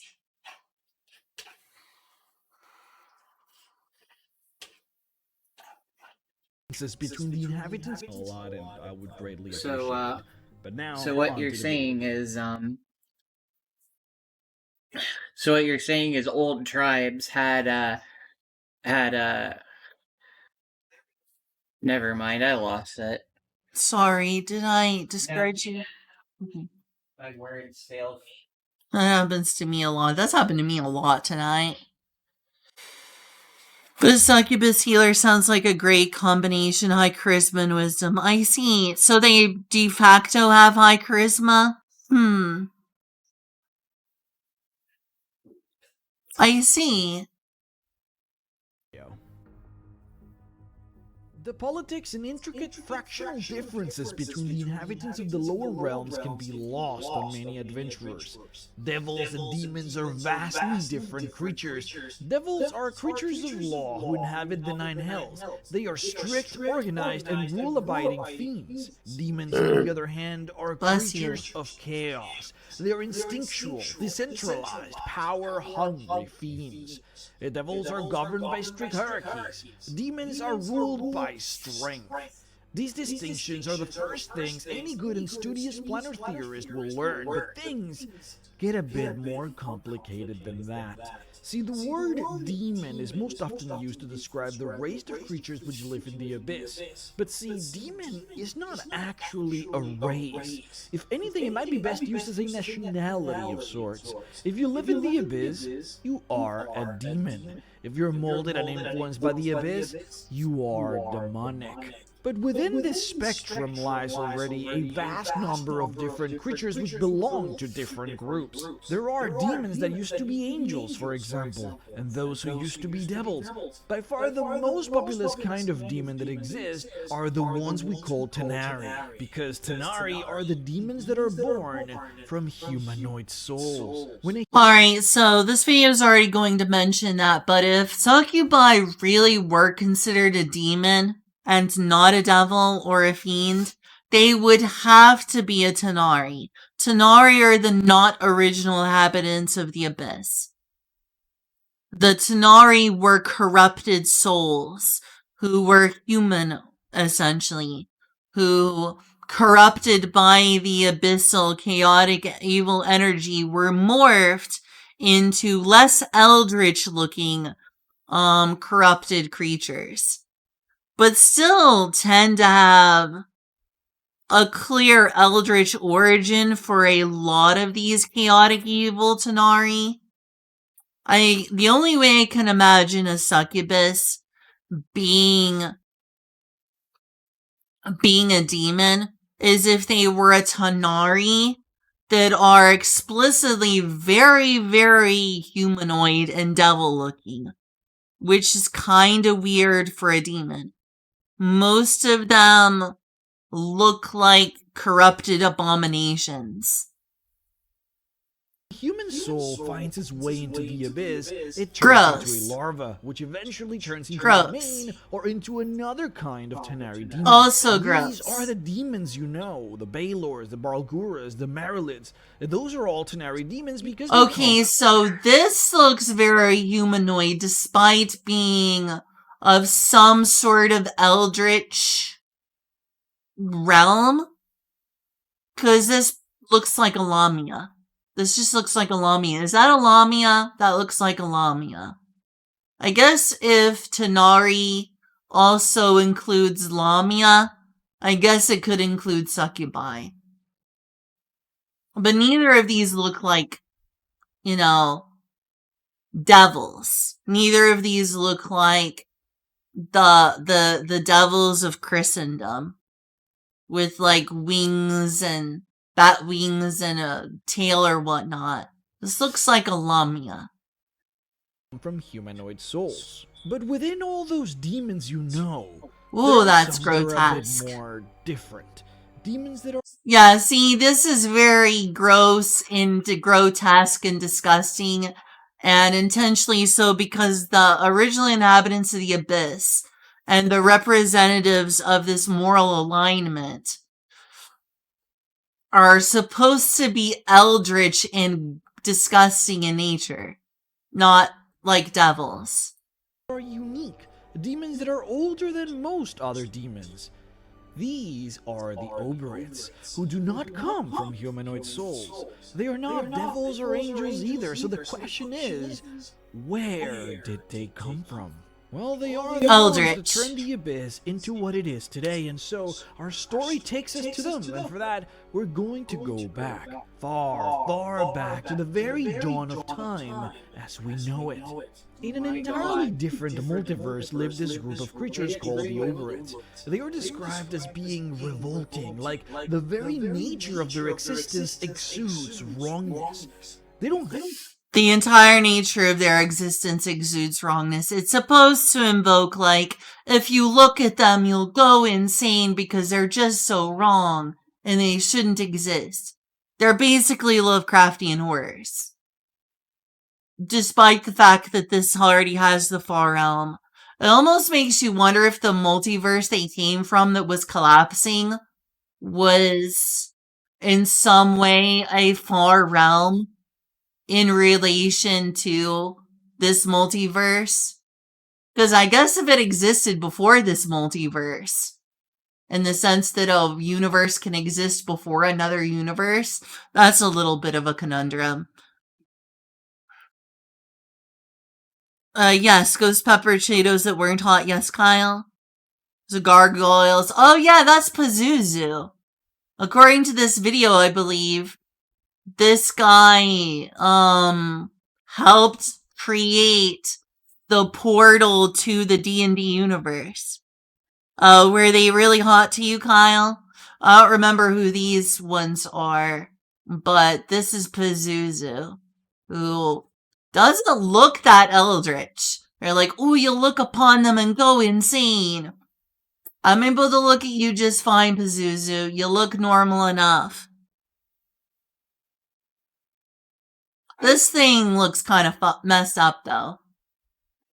Misunderstanding the point where, unfortunately, visual media cannot accommodate something that is unfathomable. Yeah. Because it had to, in fact, be fathomed. Yeah, and as soon as you draw it, it becomes more fathomable. I gotta say, between these things, this is one of the most unapproachable and unpleasant things here. That's a lot of teeth. It's a lot of teeth. Don't want to go near that thing. This looks like a harpy-type creature with a dagger. Like a gargoyle.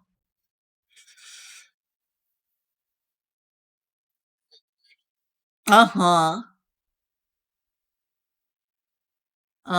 But yeah, I guess maybe the universe or multiverse they came from that was on the verge of destruction, which they had to create a portal or a wormhole in the form of the Shard of Ultimate Evil. I guess you could call the multiverse that existed before this multiverse that died, essentially the Far Realm? I really don't know, but they're both eldritch in nature. Have a defined shape, and each particular overith is unique. Most of them share features similar to that of insects and crustaceans, but formed in all the wrong ways to the point. Insects and crustaceans and full of tentacles. Another Lovecraftian theme. If you notice how, especially, I mean, all of them are very tentacled, but especially Cthulhu was a crustacean-like creature underneath the sea, a squid-like creature. I think those are interpretations, not necessarily how Lovecraft described them. I see. Well, weren't most of them writhing tentacles, though? Even creatures like Azathoth? Azathoth was not really described at all, actually. Oh, really? My mistake then, my bad. The Exorcist? Yeah, the Pazuzu is a real-world name of a demon. I need to watch the Exorcist movies. If I can handle them, I'm quite interested in watching that. I'm also interested in some other movies I'm trying to remember the names of that are often considered Christian horror, other than just The Exorcist. Was it The Watch? I'm trying to remember another movie I need to watch that's called like The Watch or The Watchers or something. There's a group in that movie. There's a lot of franchises in that sort of satanic panic horror, let's call it.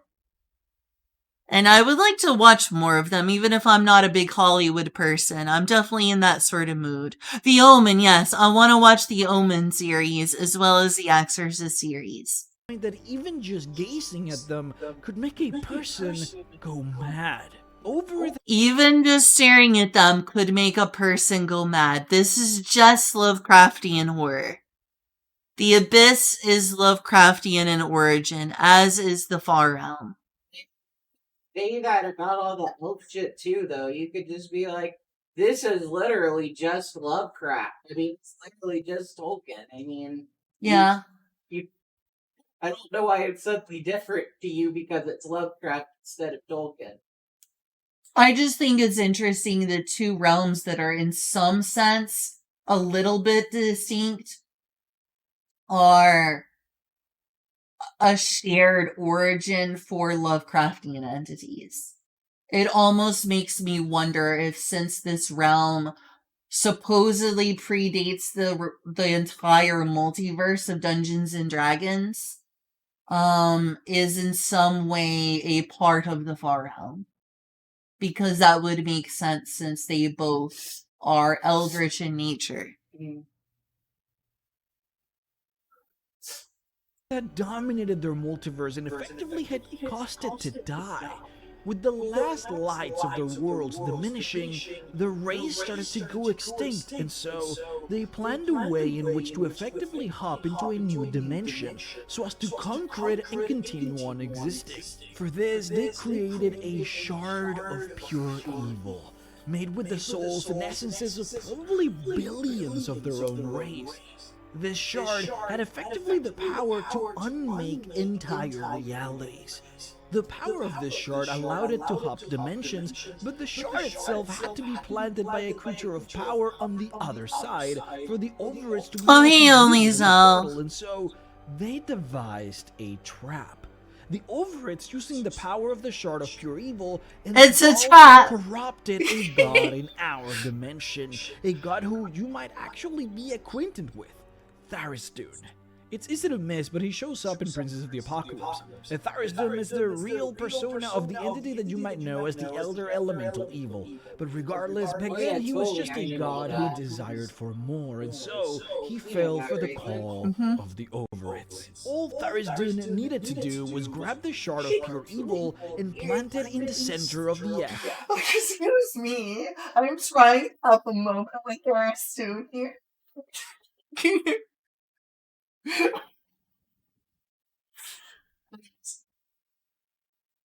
No, but you know what I keep laughing about? What? What do you keep laughing about? Every time he mentions the over it. Yes? Yes. What about what's so weird about the over it's? Is it It's not because weird, it's funny. is it because it sounds like over it? Yeah. Okay. You figured it out. I don't want to rant this. I'm over his conversation. Patience, you won.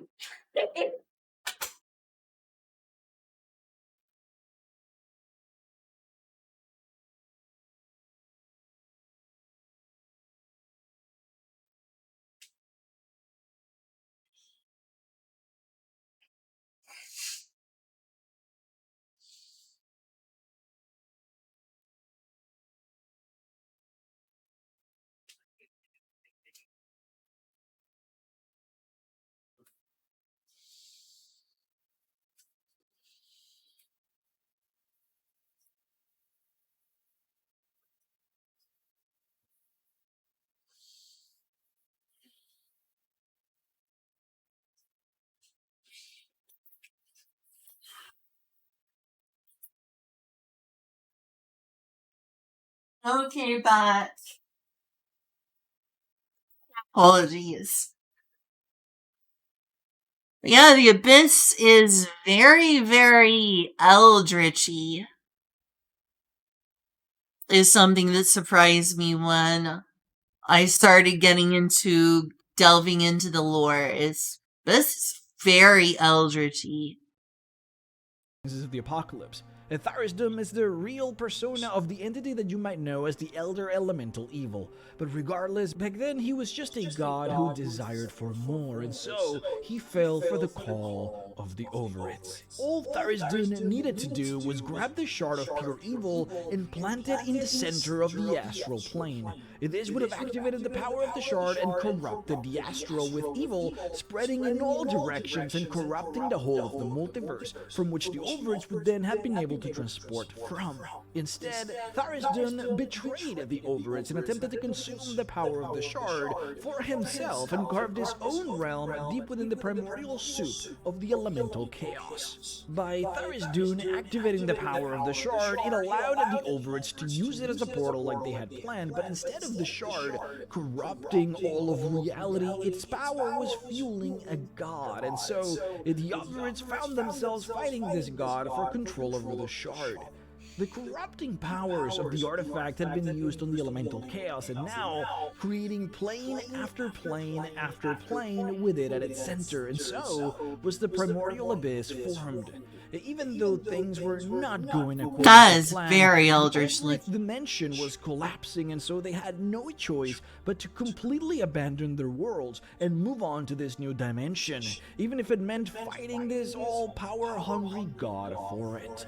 Eventually, after eons of combat, the Overits were proving victorious in their conquest. Okay, a few of those look like demons. That doesn't look like your typical demon. Shard, the one who would become the very first demon prince. The Overit's name was Obox Ob. As he obtained the shard, he collected unparalleled power from it, and so the plan continued to plant the shard of pure evil into the heart of the astral plane. Oh, that's Obox Ob over there. He would be able to control all of reality and become the overlord of this dimension. But demons do as demons do. And one thing that you will learn from this story is that generally a demon's greatest threat is not those from without, but instead those from within. Demons fight demons, and that started with the Overits as well. Many opposed Obox Ob from... Hey Kyle, that's a penis. That's a penis. Is it not, though? That's a freaking penis. That's just a penis. That is just a penis. That's a penis.gif. Leaving the abyss and planting the shard into the astral, power-hungry demons that they are, they wanted the power for themselves. Hordes of demons and primordials battled against Obok-Zob until they managed to fling him and the shard right into the vortex from which the abyss had been spawned. This vortex, however, did not lead any more into the original dimension of the Overit, since that reality had already collapsed by this point. And so, instead, the vortex created a massive fissure into reality. Oh yeah, I haven't really read Berserk. I just watched some of the anime with you, but that definitely looks like some of the panels of Berserk and its horrors. And the messed up things that exist in the Berserk manga.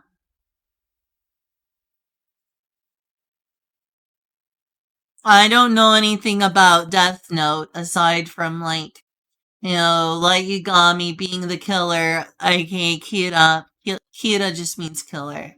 And L.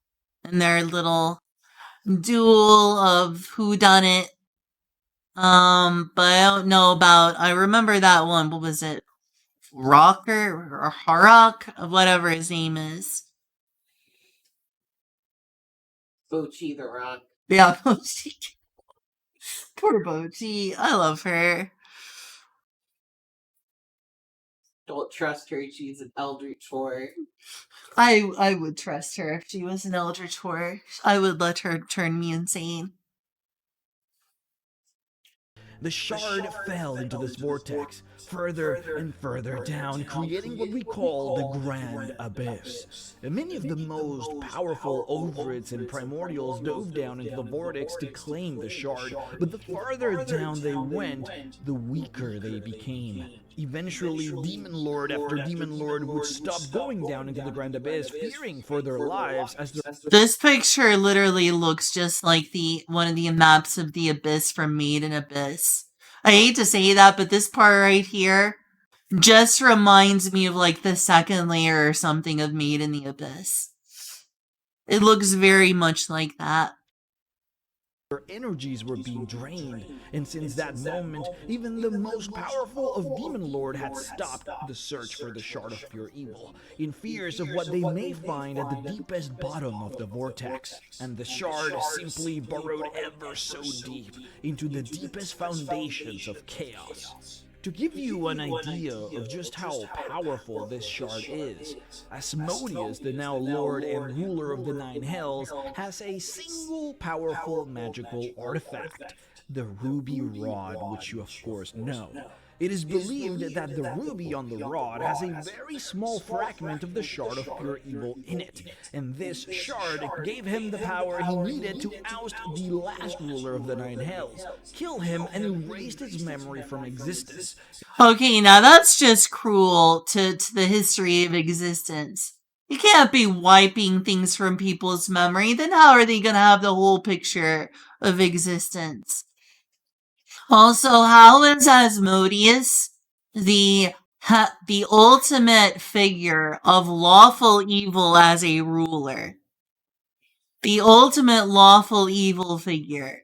And then have a corrupting shard of pure chaotic evil in his hand without it corrupting him and making him more chaotic and less lawful. Yes, I have very much seen I'll take a potato chip and eat it. I love you too, Julia. I just find it funny because apparently it took one of the oldest gods who was very much not chaotic evil originally. And that, you know, shard of ultimate evil corrupted him into an ultimate being of chaotic evil and destruction. And now a little piece of that should corrupt devils and anyone around them into chaotic creatures. It's being held by the #1 lawful evil being in D&D's multiverse, Asmodeus. Kinda weird. How did he even get that thing? Did he go reaching for that thing when he was waging war on demons as devils do? You would think if he got into and touched that thing, he would no longer be lawful evil. He would be chaotic evil. Stop it. Why? You're slowly getting your virginity back. I love that so much.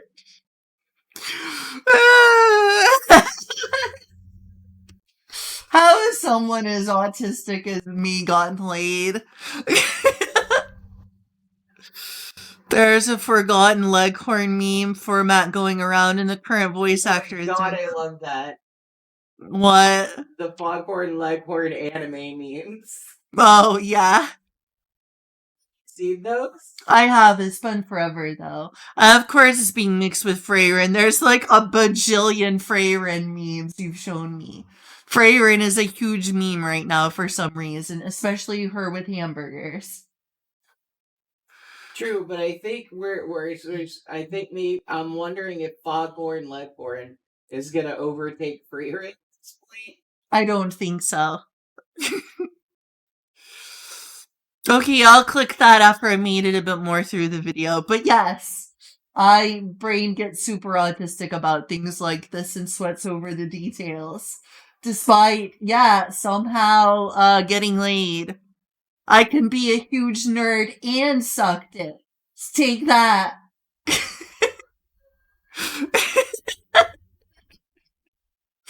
Unfortunately, I have no dicks to suck right now. How will I ever live?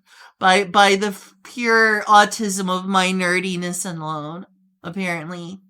Will that give me enough life to survive until there is another dick to suck?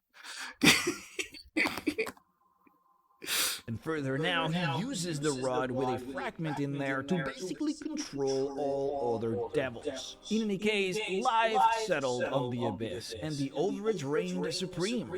Most of the darker sections of the Abyss were still far too dangerous for even the Overage to contend with, and so most of them lived in the first layer, known as Pesunia, or the Plane of Infinite Portals. It was in here that they formed their cities and their massive citadels.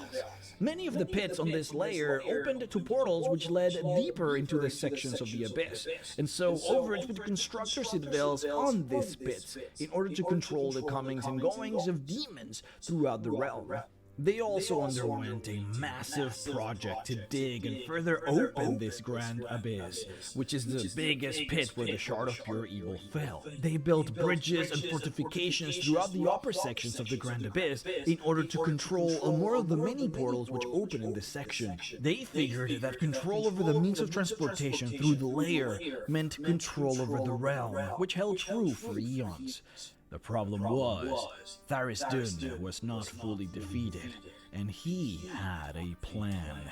Tharizdun knew that he could not contend with the full might of the Overage on his own, and so he formulated a plan to enlist the help of both primordials and elementals. He did this. See, that's what I don't understand, if I may autism again. Is that Tharizdun was a god who was not originally evil, apparently. Maybe a little bit in terms of power hungry, but not chaotic evil.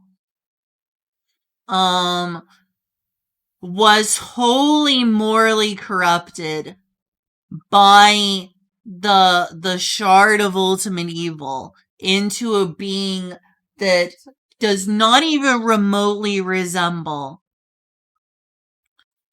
who Tharizdun originally was at all.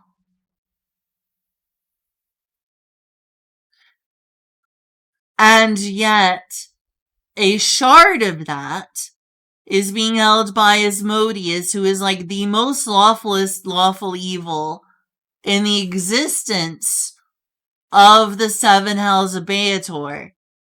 Why is Asmodeus immune to its chaotic influence, but not Tharizdun? Is it just the amount? You know, they say that the amount makes the poison. Maybe it works almost like a vaccine, where it's just enough poison to be an antidote. I think about this stuff. What can I say? It's curious that it is not corrupt Asmodeus from being extremely lawful. By assuming a new identity, one known as the Elder Elemental Evil, where he convinced these primordials were already pretty upset at the gods for taking over the multiverse, that if they could obtain the Shard of Pure Evil, they could potentially defeat the gods. And so a massive army of primordials and elementals was formed, which inevitably ended up forming into the war which we today know as the Dawn War. The war between the gods and the primordials. This war was pretty massive, and most of what transpired in there is not actually part of this video, but it is one of the most important historical moments of Dungeons & Dragons lore. The part that interests this video comes when the gods realized who was behind the movement, which was Tharizdun, and so they ended up imprisoning him. Thing is, this did not really fully end the conflict. The Great War between Law and Chaos had begun, and on the side of Chaos, the Abyss was right in its center. After more eons of conflict, a particularly important Overith started to take center stage. The one who would be known as the Queen of Chaos. For unsurprisingly, truth about tentacles. reality that was about to change the way this war was fought, and would change the Abyss forever. See, mortal life started to form on the material plane, and the Queen discovered that when these mortals died and their souls made it into the Abyss, a new type of demon was being created. The Tanari. The Queen cultivated this new breed of demons using the Overith flesh warpers to grant them different shapes depending on the need. It is believed that the very first Tanari demon born was Demogorgon, who the Queen discarded for being deformed and uncontrollable. Some of the most famous Tanari shapes that you know nowadays come from the transformations that the Queen... Okay, this Tanari does look like a devil, so I guess it wouldn't be too much of a stretch. At least in terms of appearance for a succubi to be a demon rather than a devil.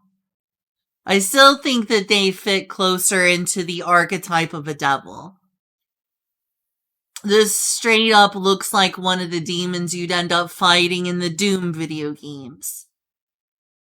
Queen of Chaos enacted upon these creatures on their nascent days, and you can even see that some Tanari demons were given shapes similar to that of the Overiths, like the Glabresus, who show crustacean features. With this new, seemingly endless source of souls which you could turn into demons, the Queen of Chaos was preparing to take the conflict between Law and Chaos onto the next level. She started amassing forces in the millions, consolidating power between the Overiths and conquering layer after layer on the Abyss. In order to do this, she delivered a surprise attack onto Obox Ob, the Prince of Demons, who was still very much alive. She needed to send a message.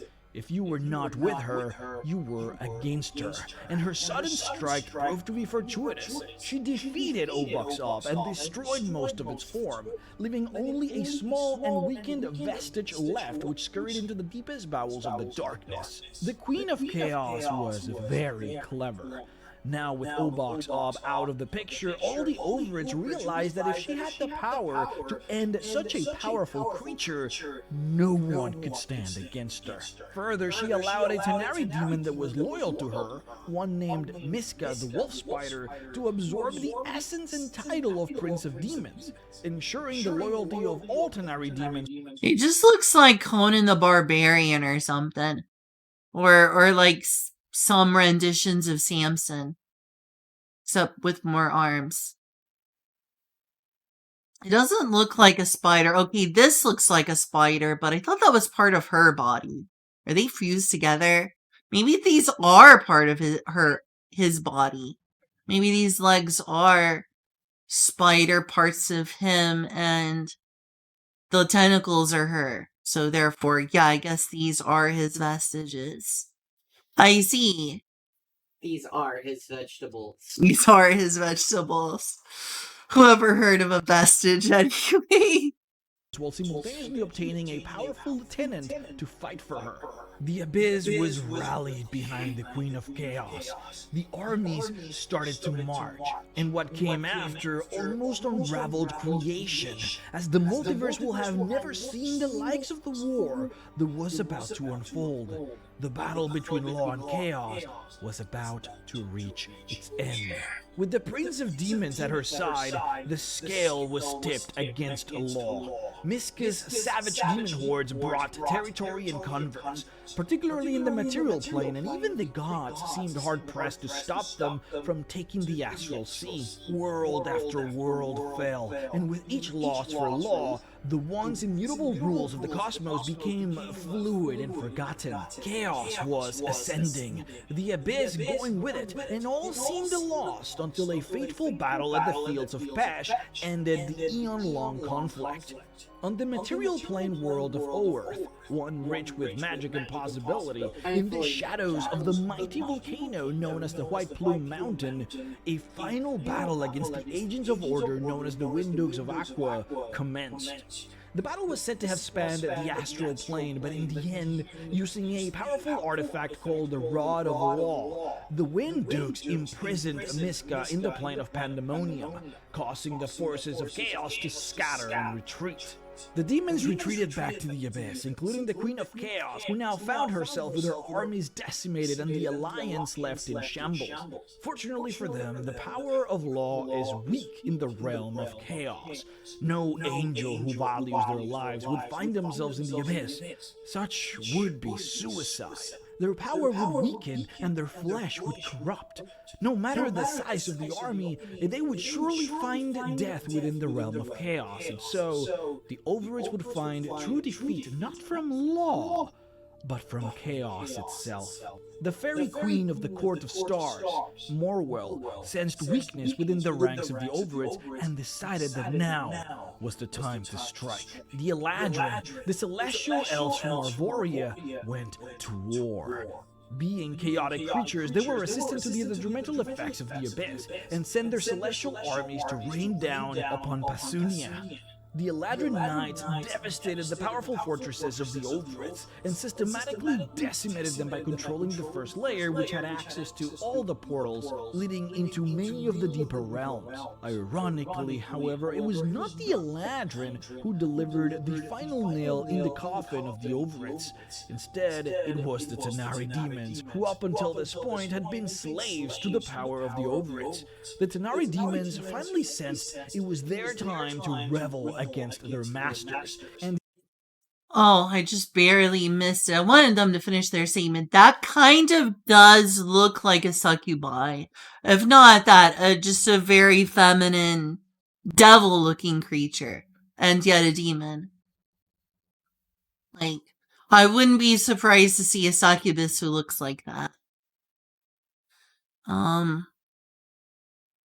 Almost done with this video, then I'll click your link, Kyle. X.com, don't you mean Twitter? Don't you mean Twitter? I will dead name Twitter forever.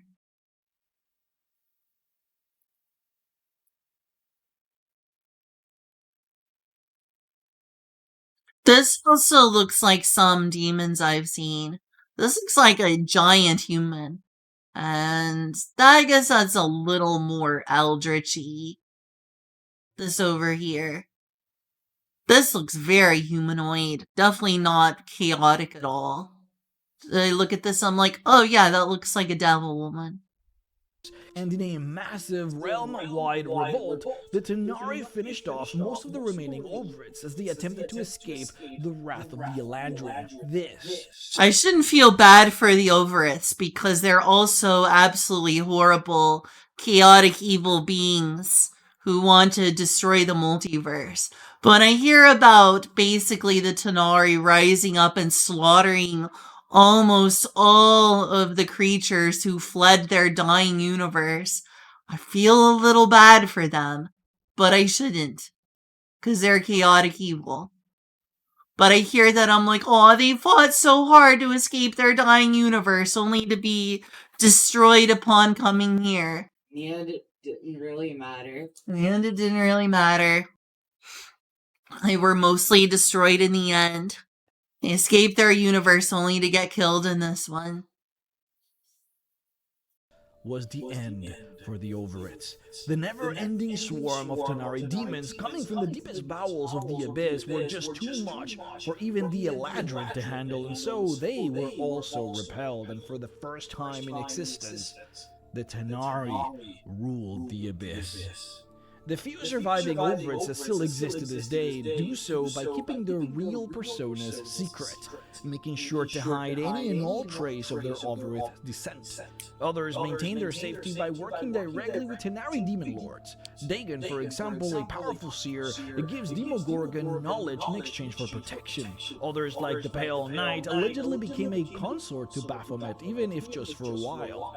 Pazuzu allied with the Tanar'ri and has been able to keep his descent mostly a secret. Obox Up still lives, a fraction of the grand creature he used to be, skulking ever so weak like a maggot clinging to life. The Queen of Chaos retreated to the 14th layer of the Abyss, called the Steaming Fen, where she still plots to this day for a way to free Miska and restart the war once again. With the Overits out of the picture, the Tanar'ri demons quickly fell into infighting, as demons always do, in a bid to find who amongst them were to become the new Prince of Demons. From the murky shadows of the abyss, the first Tanar'ri ever born, the one discarded by the Queen of Chaos eons ago, had risen into a powerful behemoth. Demogorgon would then go on to claim this title and rule over demons even to this day. The war between law and chaos would never end, however, as since the dawn of time, the two conflicting principles would seek to end each other until the end of existence. From the battle between primordials versus gods, to the battles between the Overits and the Celestials, to the modern version of this conflict which now takes on the form of the Blood War, the conflict between the devils and the demons. A conflict which will war ab nauseam. And throughout all of this, the seed of evil that spawned the abyss simply cleaves its way through the cosmos, steadily increasing the abyss's size even as other forces act against it. Unseen and unstoppable, its whispers urging demons to destroy, promising ultimate power to the one who could conquer all of the abyss, something not even the Overits once came close to doing. The few remaining Overits have made a secret pact that if any of them ever were to claim the Shard, they would all work together this time and bring the Shard to the Astral and finally lay claim to this reality. It is said that if they were to ever seize the Shard, then not even the alliance of the multiverse's mightiest beings would be able to oppose them, as their horrific shapes would resurge and spread across the cosmos once more. Basically, the Abyss is the greatest Thank you guys so much existential for threat. watching. Of course, make sure to go and check the PDF. Basically, according to this video, the Abyss is the biggest corrupting force in all of the Dungeons & Dragons multiverse. It is the reason most of the other evil realms exist. The reason devils exist is because they were corrupted beings, largely celestials in the beginning, who went to war with Abyssian demons for so long that their morals were corrupted and so were their forms, that those who retained their lawful nature fighting chaotic evil creatures went from becoming lawful good to lawful evil, and that the most powerful of lawful evil devils were once powerful lawful good celestials.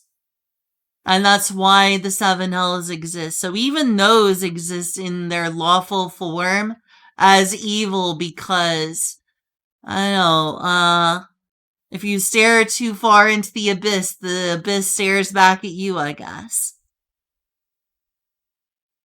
And so really, from what I gather from this video, is that the biggest existential threat to the D&D multiverse is the continuing besiegement of the chaotic evil forces of the Abyss and the Shard of Ultimate Evil. I think that's what it was called, yeah. It's the ultimate showdown of ultimate destiny.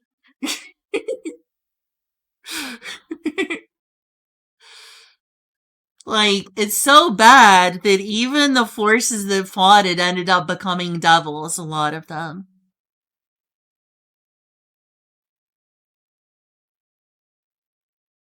And Chaotic Evil apparently wants to do the same thing to this universe, or multiverse rather, that they did to the other one, which is corrupt it and ultimately destroy it. Which makes it an existential universe-ending threat. If it's just right there below the video, you cannot miss it. I would greatly appreciate it if you guys do. Okay, that's the end of the video. I will click the link that Kyle sent. No, leave me alone.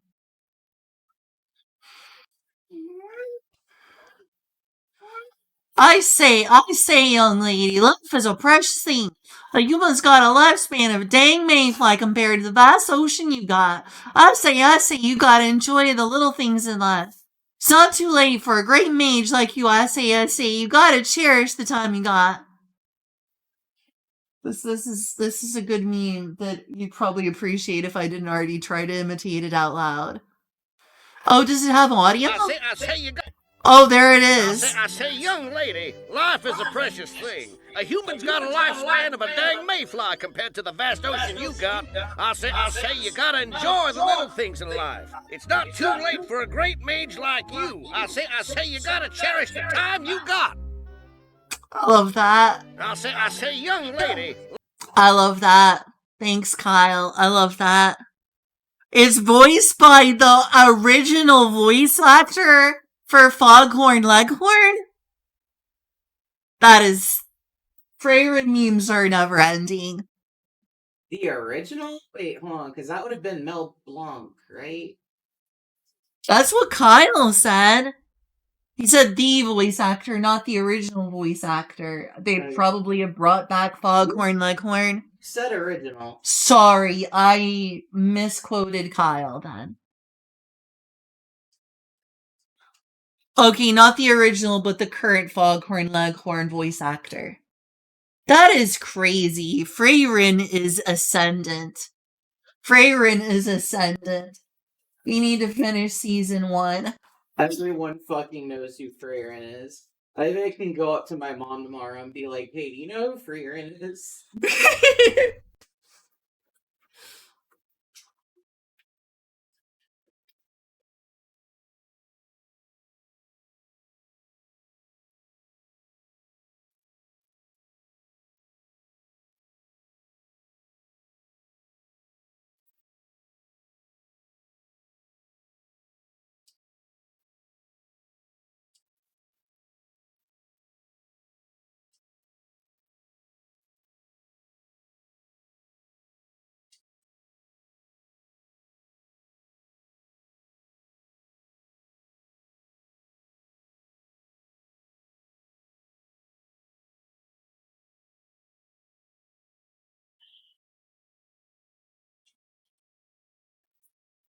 Okay, that. Well, that was one video of about like 10,000 of videos from the major D&D lore tubers. But you gotta start somewhere. But yeah, that's the Abyss. A, evil black hole, in a sense. An evil wormhole. A very evil wormhole that is generally corrupted the Dungeons & Dragons multiverse and still exists as a existential threat to said multiverse. Like, it only is kept in check because the devils just endlessly war with them. So they don't have a chance to, like, try to go up to, you know, Elysium and wreak havoc or something.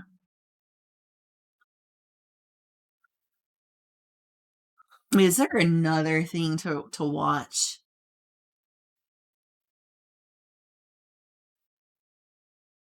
Oh my... What? Said stop it. Okay, this is another Foghorn Leghorn. Is it gonna... Boy, I say boy, your final flash is nothing more than a flash in the pan, boy. You missed it. Flew right over me. You couldn't hit the broadside of a barn with a blast like that, boy. No wonder you called the saying. All talk and nothing else. Now pay attention when I'm talking to you. Amazing. Boy. Okay, God damn it. No wonder they call you the same.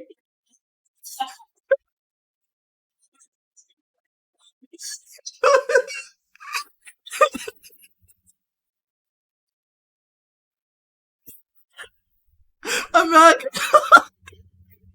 that was pretty funny. Oh, good one, Kyle. That was a good one. That was a good one. He also wants food. Oh, do you want me to get Mark some food? Maybe. Okay. Well, since we're downstairs, I'll give it to him downstairs. Be right back, feeding cat.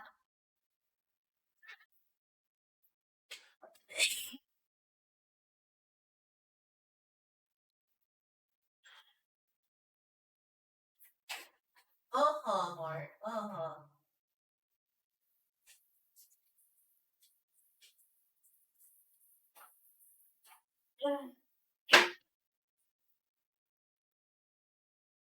That's right, boy. That's food.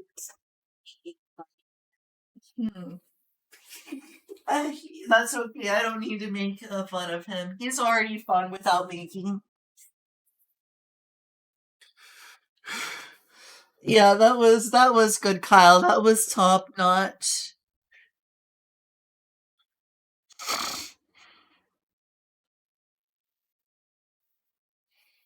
Conversely, these are the doubles. I can watch a video about that. I wonder if you voiced the Shinji one. The birth. I don't know, but that would be awesome. I love it when voice actors do fun things like that, which probably break their contracts, but are nonetheless awesome. Well, if that's the case, then it's always awesome when they do little goofy things for their characters in shows. For things like this, because you'll love to see it, ladies and gentlemen.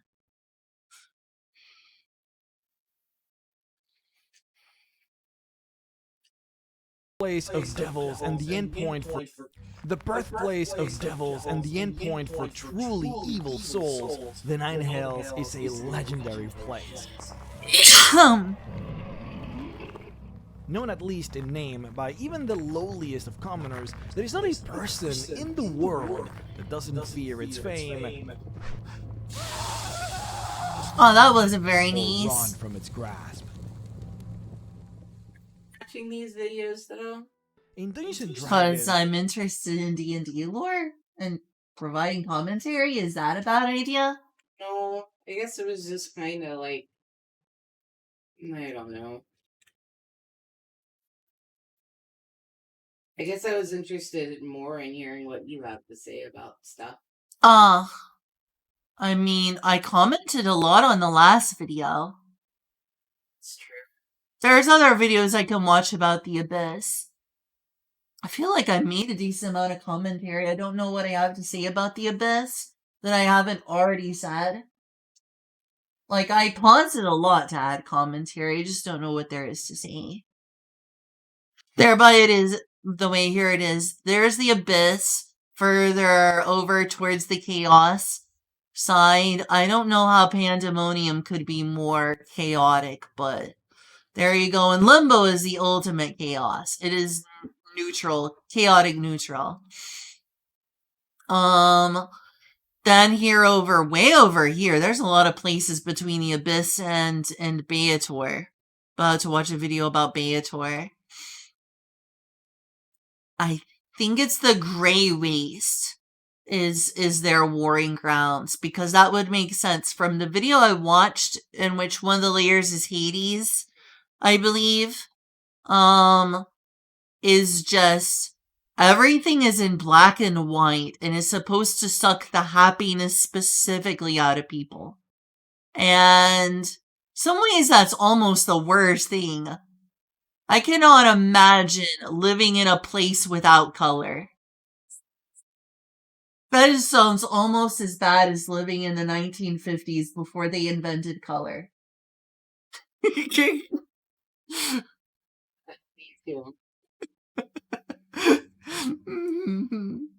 But yeah, that's 2 of, what's it, like 12 of these? I can't count. 1, 2, 3, 4, 5, 6, 7, 8, 9, 10, 11, 12, 13. Is it 14? I don't know. A bunch. There's a bunch to read. Hell, or the Nine Hells as it is called here, is simply one of the several lower planes that exist within the cosmology of the universe. Here are all of the outer planes, which are separated into 4 major categories. Planes of law, which are on the left, the planes of chaos, which are on the right, planes of good, which are at the top, and then the planes of evil, which are at the bottom. The closer a particular plane is to each of these cardinal directions, the more influence the plane has towards those fundamental forces. The Nine Hells rest here, centered squarely between the influence of law and evil, hence why the Hells is considered the primary plane for lawful evil forces, those being creatures that delight in empowering themselves, tormenting others, or indulging in their base desires by utilizing societal constructs That such as poor hierarchies, fairy, leave their wings agreements, alone. such as diabolical contracts, or simple rules and regulations that fundamentally are designed to oppress. Those kinds of souls would revel in the Nine Hells. Now, the reason the Nine Hells is called the Nine Hells is because there are, in fact, 9 of these hells. The plane is structured like 9 different lands of sorts, each of which lays on top or below the other. At the highest point is Avernus, the topic of this video, followed then by Dis, Minoros, Legethos, Stygia, Malbolge, Maladumini, Khania, and lastly, Nessus. A passage from one hell to the other is usually fairly restrictive, as those locations tend to be fairly well guarded. However, the concept of how one actually goes through those passages is actually fairly straightforward. Going down will get you to a lower hell, whereas going up will get you to a higher hell. So if you intend on going up, finding the highest mountain will usually do the trick, whereas going down, well, falling off a cliff will usually also do it. Now, today, we're going to focus specifically on Avernus, the very first layer of the Nine Hells, but... So, one of the things that made me want to start watching lore videos for Dungeons & Dragons is wondering how devils or demons, since I didn't at the time know they were different, how it worked and where I was at in Baldur's Gate 2, because...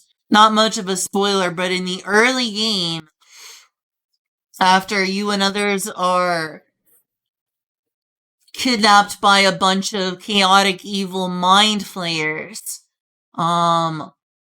they teleport in an emergency and end up in the Nine Hells in Baldur's Gate 3.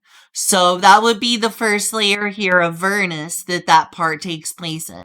And being chaotic evil creatures, the mind flayers, the devils very quickly come on board to slaughter the mind flayers. Because devils love killing chaotic beings. Especially demons. But also anything chaotic evil, including mind flayers. So, I mean, it would probably happen to anyone who stepped foot in Avernus. But I'm sure they were especially eager to kill mind flayers for being chaotic.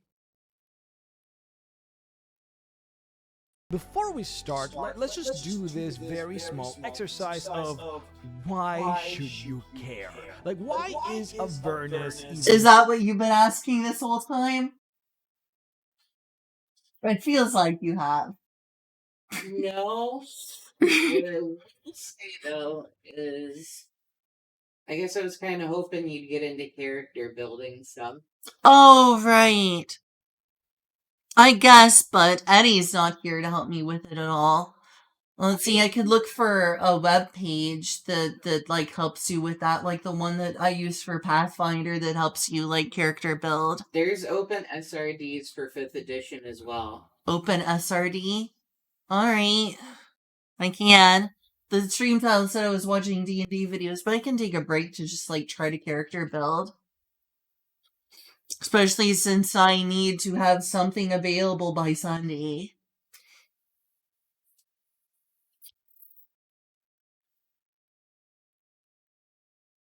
Important.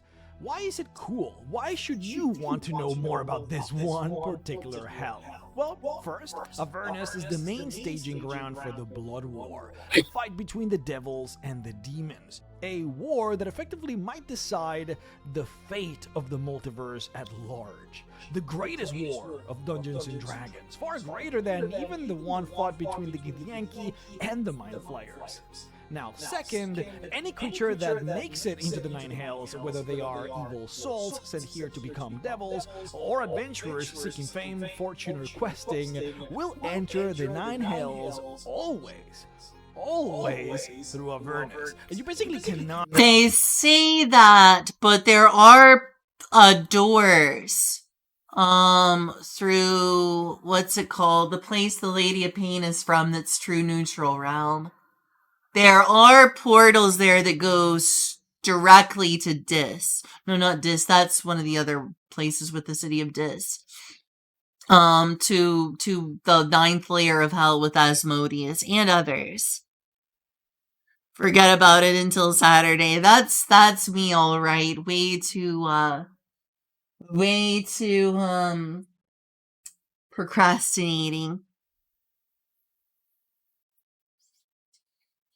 I'm sure I will potentially do that some tonight, but I might get things wrong without Eddie/Kyo's help.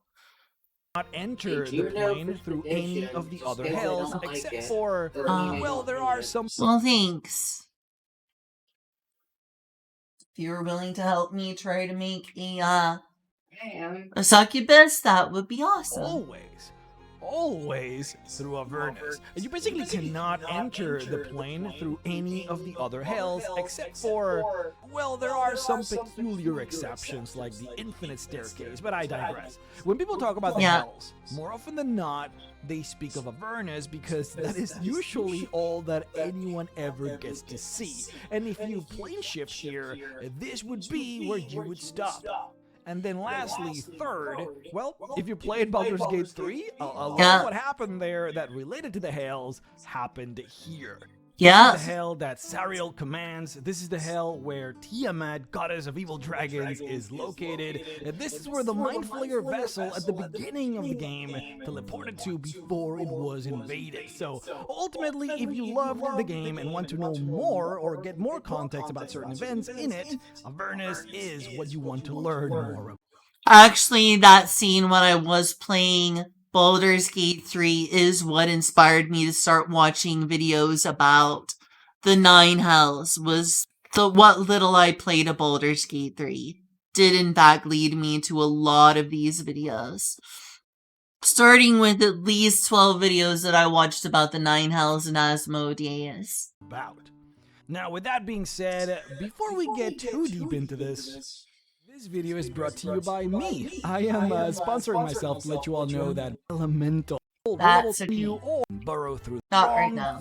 Isolate their target and adopt war. Lastly, the trolls to their benefit, using their feature It frenzied is. attacks. I to bet do it extra damage is. with their strikes at the cost of taking some of that damage as well. And when a troll is below Okay. half store, the link is in the video description.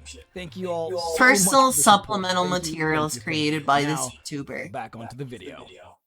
Ancient legends say that Avernus used to be an idyllic paradise, a place with green boughs, beautiful mountains, and an overall enchantingly alluring atmosphere. The Hell was crafted by Asmodeus, the ruler of the Nine Hells, as a place to attract mortals and tempt them with ways by which to convert them later into devils, either by corrupting or seducing them into committing lawful evil acts, or by offering them contracts in exchange for them. So that looks like a succubus. Probably not, probably just a demon woman, but she's got the wings and everything. I don't know. Feel like TSR nor Wizards of the Coast have known exactly where to place succubi. Their souls. Whatever remained of that once beautiful yet insidious place is now nothing more than ancient old forgotten ruins, a result of the Blood War. Avernus now is a wasteland of rock, basically just plains and foothills devoid of any form of natural life. All around, in the ground and in its hills, jagged deposits of obsidian and quartz makes it difficult to traverse, as tripping or otherwise stepping on these jagged formations is painful and all too common. Travelers often say that they see shapes of tormented faces etched into the rocks, with no explanation as to why they might be there. There are no traditional plants and certainly no traditional animals in here, as well as no water formations in all of Avernus. And what you get instead are rivers made out of literal blood, and not necessarily conjured. I hate to be pedantic, but blood is made out of largely water. So yes, there is indeed some hydrogen hydrogen dioxide in there. Lynn, you are definitely being extremely lawful evil. The what? Shame on you.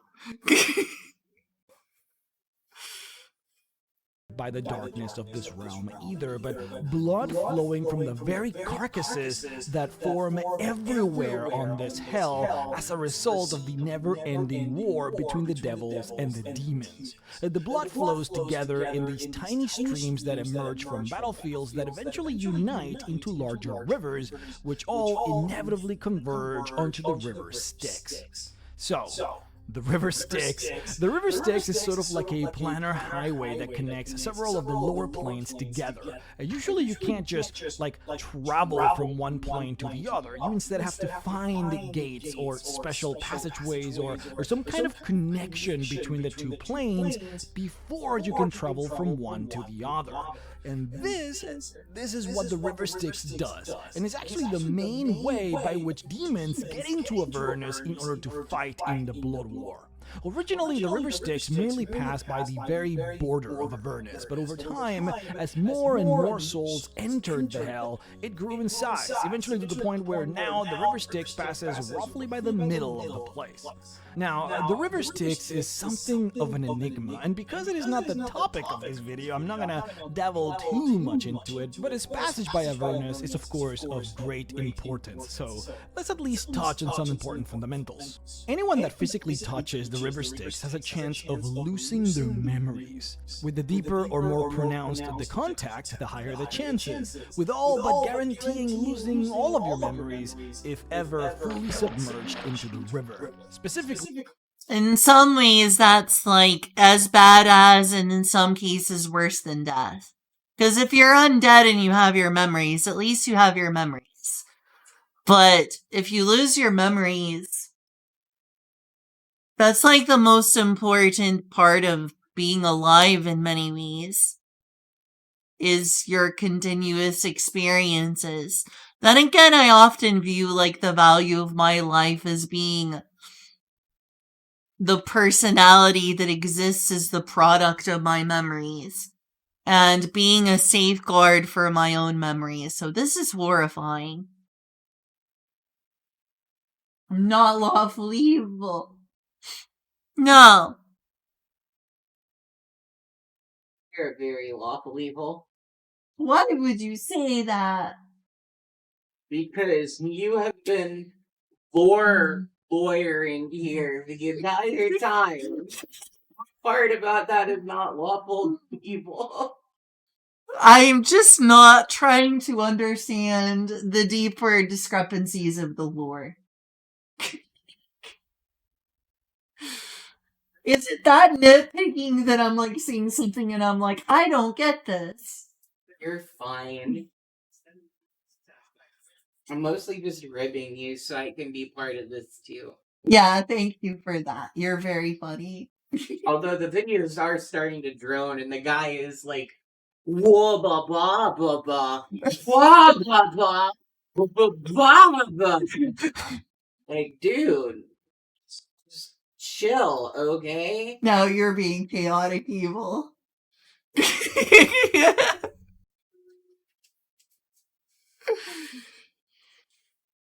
He does have a very interesting way of speaking. The person would lose the types of memories that grant that person a sense of personality and a history. So, such a person would forget everything about themselves, what they have done, or why they're even here, but would not forget how to fight, how to speak. They would still remember random facts about unrelated things or places in their past, and likely would sustain any memory that would be considered either instinctual or deeply practiced. Now, successfully traveling by the river on your own is virtually impossible because the currents constantly shift. New tributaries are always being created. The section He does pause and enunciate words very strongly. It's like he's trying to. Like, Is that where you put it? Do you want me to watch a different video about the abyss? I don't want to get on your He's nerves. just so, like, overly hyped the entire time. It's like, don't you ever, like, just, you know, sit down and read a book like a normal person? I hope he never finds this video. He'll probably have his feelings hurt. I'm sorry. I'm sorry, I should... You're fine.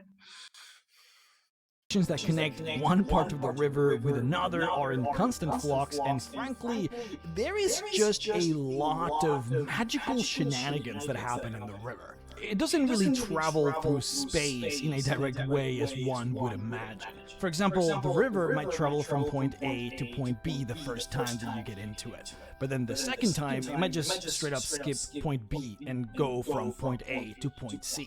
The next time, it might go from A to C and then back to B. Its trajectory and its canals are basically impossible for a normal person to be able to discern. And then, because of that, the only real way of actually traveling through it is by hiring a unique kind of Yugoloth called a Merenoloth. It is basically a fiend that almost exclusively serves as ferries for the river. They charge a lot of gold depending on how important or powerful the creature is that is to be ferried and how far they are to be ferried. And yeah, these are the guys that get paid hundreds of thousands of gold pieces to basically ferry demon lords and their armies all throughout the canals into Avernus. Okay, so now back to Avernus. It is described that most of the rocky land of Avernus is essentially covered in either remnants of bones, blood, or viscera because of all of the fighting that happens here. There are no stars in the sky, nor is there any sun or moon. Instead, the entire layer is suffused with a blood-red colored light that never wavers or dims. The monotony of the red sky is, however, interrupted by the constant explosion of fireballs that literally just randomly get created around the hell and just explode. Some of these take on the forms of small meteors, but many of them are just flashes of bright red light that simply create explosions of fire.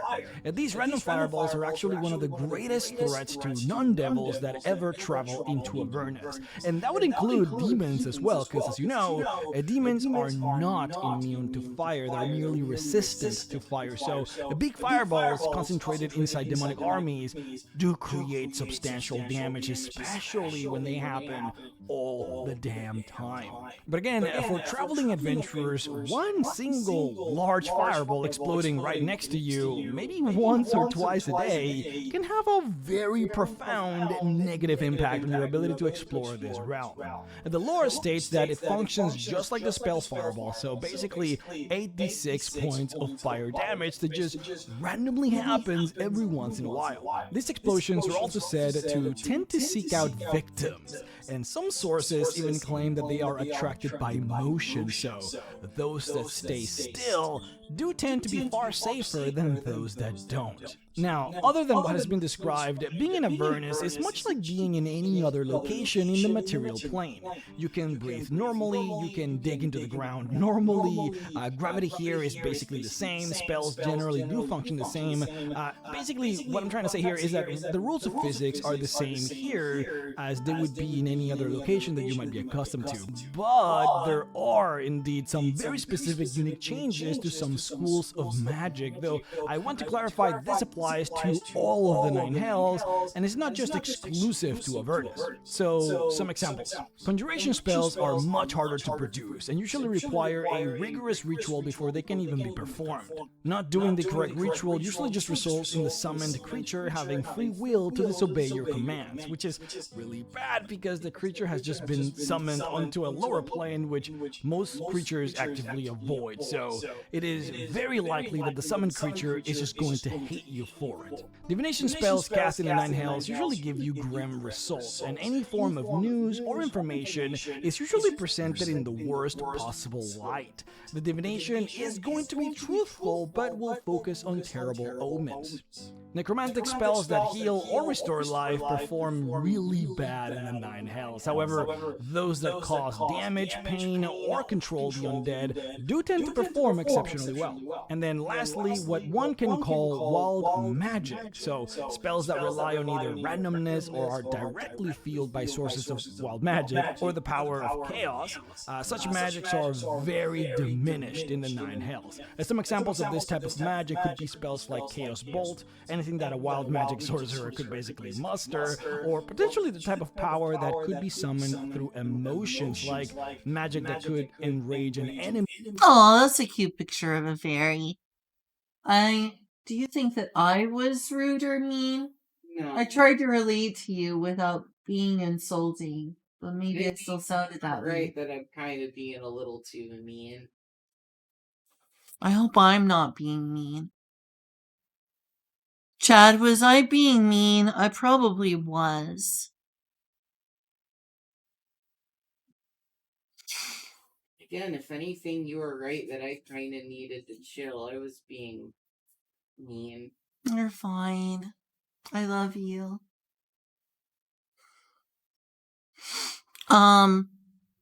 For all it's talked about as being the natural location for evil schemers, evil people of the lawful variety, there's a significant lack of any pleasure here for people who, usually people who evil scheme or try to be selfish, which is often what evil is equated with in Dungeons and Dragons, is selfishness rather than selflessness.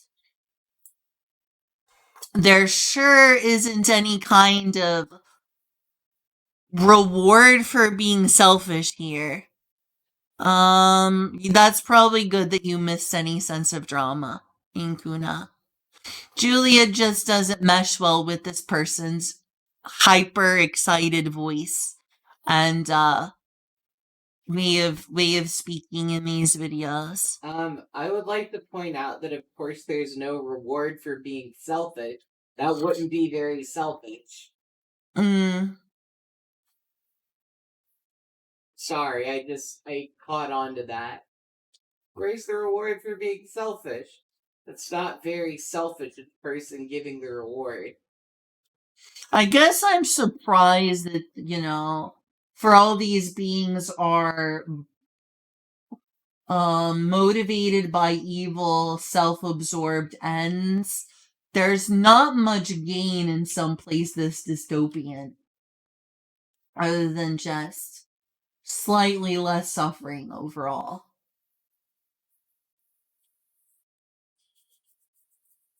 Like, when I think of, lawful evil people in real life, it's people who are rich and corrupt and trying to live in a life of luxury while their workers are suffering. That sounds like a real life version of lawful evil. It's like a rich government official or a rich CEO living in the lap of luxury while other people suffer. And now a different vision would be a bunch of people who have almost nothing, selfishly scrounging up whatever they can get to take it away from someone else. Because everyone has almost nothing, so they're constantly vying for every little bit of something. That sounds definitely more like this hell here. That absolutely sounds that way because there is no paradise to be found here. I mean, that's also why it's a layer of hell. Indeed. Just to throw that out there. Yeah, but I guess part of me expected, especially with, succubi being considered devils or demons, you would think there'd be some sort of debauchery pleasure court or something weird like that. Hey, Ma. Me or the supernatural. I hear that there's a Mo. There is. Wow. Or the power of chaos, such magics are very diminished in the Nine Hells. Some examples of this type of magic could be spells like Chaos Bolt, anything that a wild magic sorcerer could basically muster, or potentially the type of power that could be summoned through emotions, like magic that could enrage an enemy, or the supernatural manifestations of a fae-like creature. All of these types of effects, which can be sort of put under the vague umbrella of wild magic, would become progressively weaker the deeper that you would go into the Hells. So they might not be too weakened on Avernus, which is good, but would otherwise be fairly unusable in the deeper layers of the Hells. Okay, so now let's talk about the most important factor at play here, which is the famous Blood War. This is not the Blood War video, so we also won't go in too deep. Now, the Blood War is an eternal war between the devils of the Nine Hells and the demons of the Abyss. This war technically happens everywhere.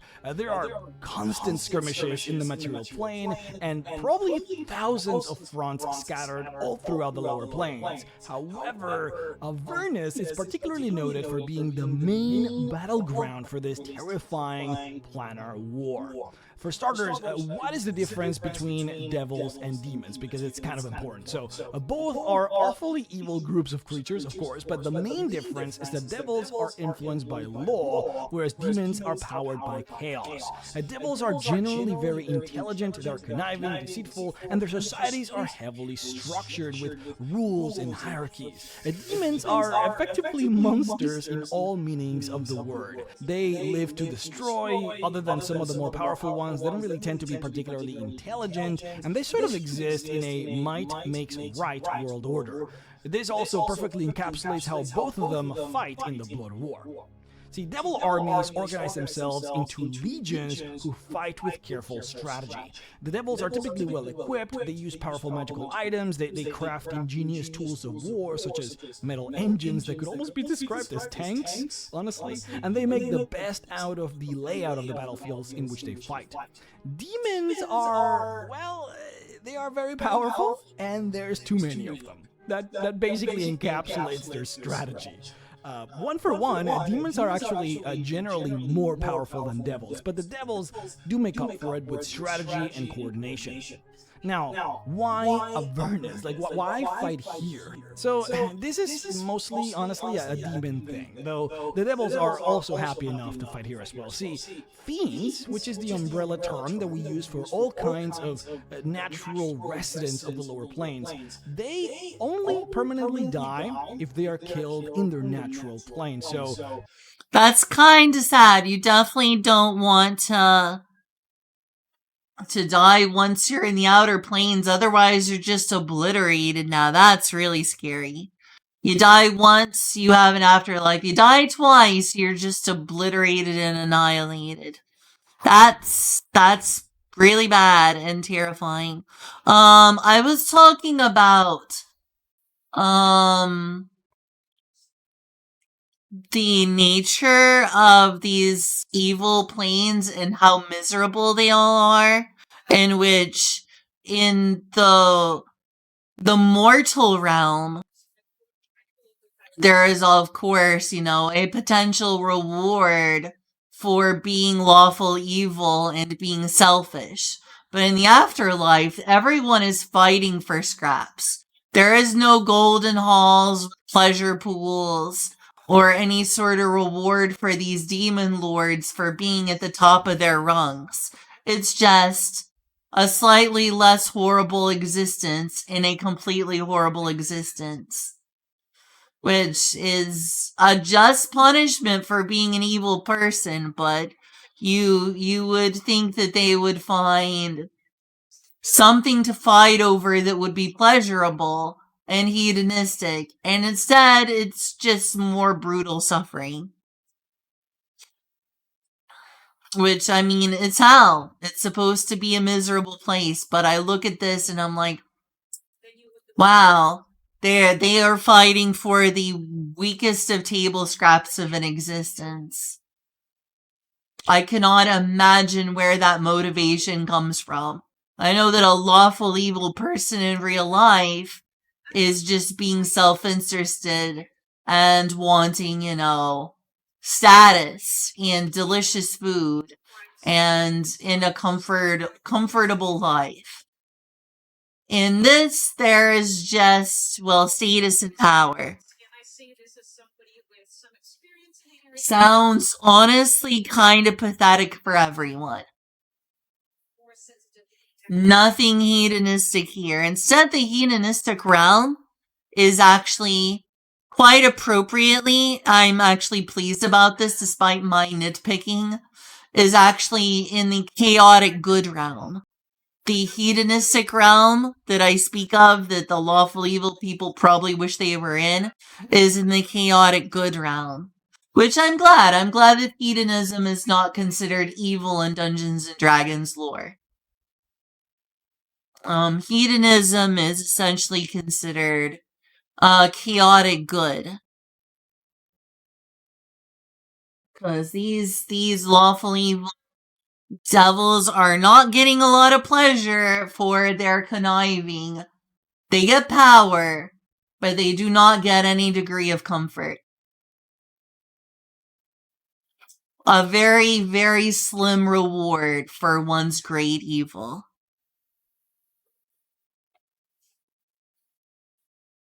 To permanently kill a demon, you would have to kill it in the abyss. To permanently kill a devil, you would have to kill it in the 9 hells. So there is a lot of value for demons to fight in Avernus, as every single devil that they kill dies permanently, whereas any demon that dies is simply brought back over time.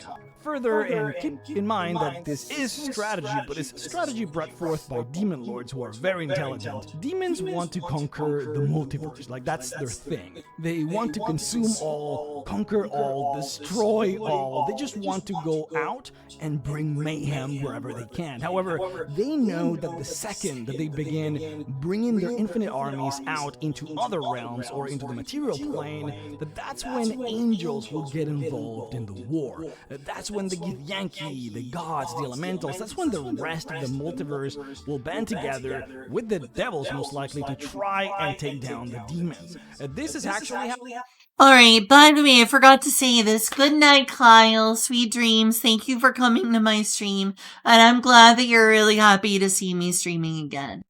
You may be surprised to hear people talking about celestials or angels teaming up with devils, as much as evil is very much the opposite of good, and they would have no reason to fight.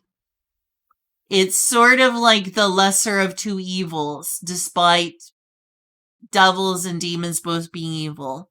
Because devils became devils from being lawful, usually originally lawful good creatures who were sent to the abyss to fight a war against demons for the existential threat they pose to the multiverse. So that's why it's saying, yeah, you would in some instances see evil creatures fighting alongside good creatures, devils fighting alongside demons, because they actually, despite one being very evil and one being very good, have a common enemy in the fact that demons are the primary existential threat to the entire multiverse. Devils are evil, but they still want to exist. I've used constant examples from Lord of the Rings since I consider it the Ur fantasy, or the grandfather of epic fantasy. Maybe not fantasy itself, but at least the progenitor of epic fantasy in the modern sense. You can't understate the importance of J.R.R. Tolkien on the genre at all. That's not possible to undersell Tolkien's importance. I'll just say it's like Melkor versus Sauron. Most people are familiar with Sauron because there's no movie about Melkor. Most people watch movies more than they read books. Is that Sauron is an evil lord, but he's one who, you might not have noticed that from the movies, but he's essentially an evil dictator.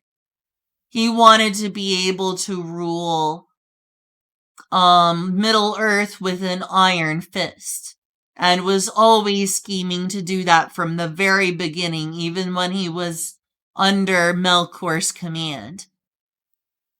So, Sauron is lawful evil. Sauron is very much the lawful evil big bad of Lord of the Rings.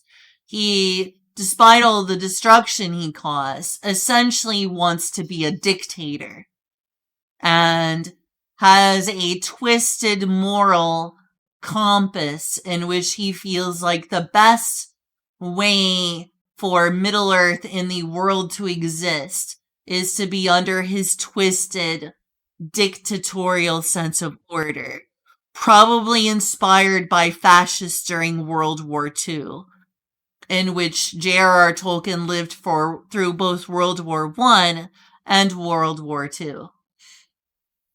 So Sauron was sort of a stand-in for the lawful evil dictators of fascism in Europe and elsewhere, and very much a lawful evil presence who wanted to bend Middle-earth to his will.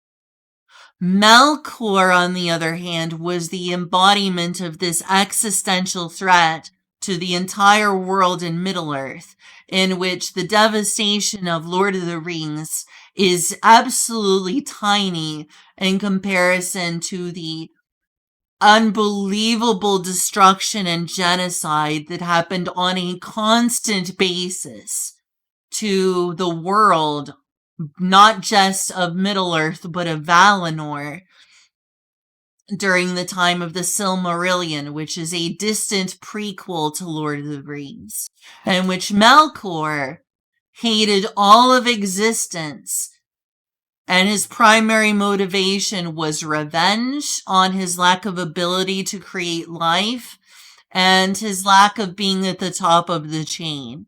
His basic logic was, I'm going to act out because I hate everything that I can't create.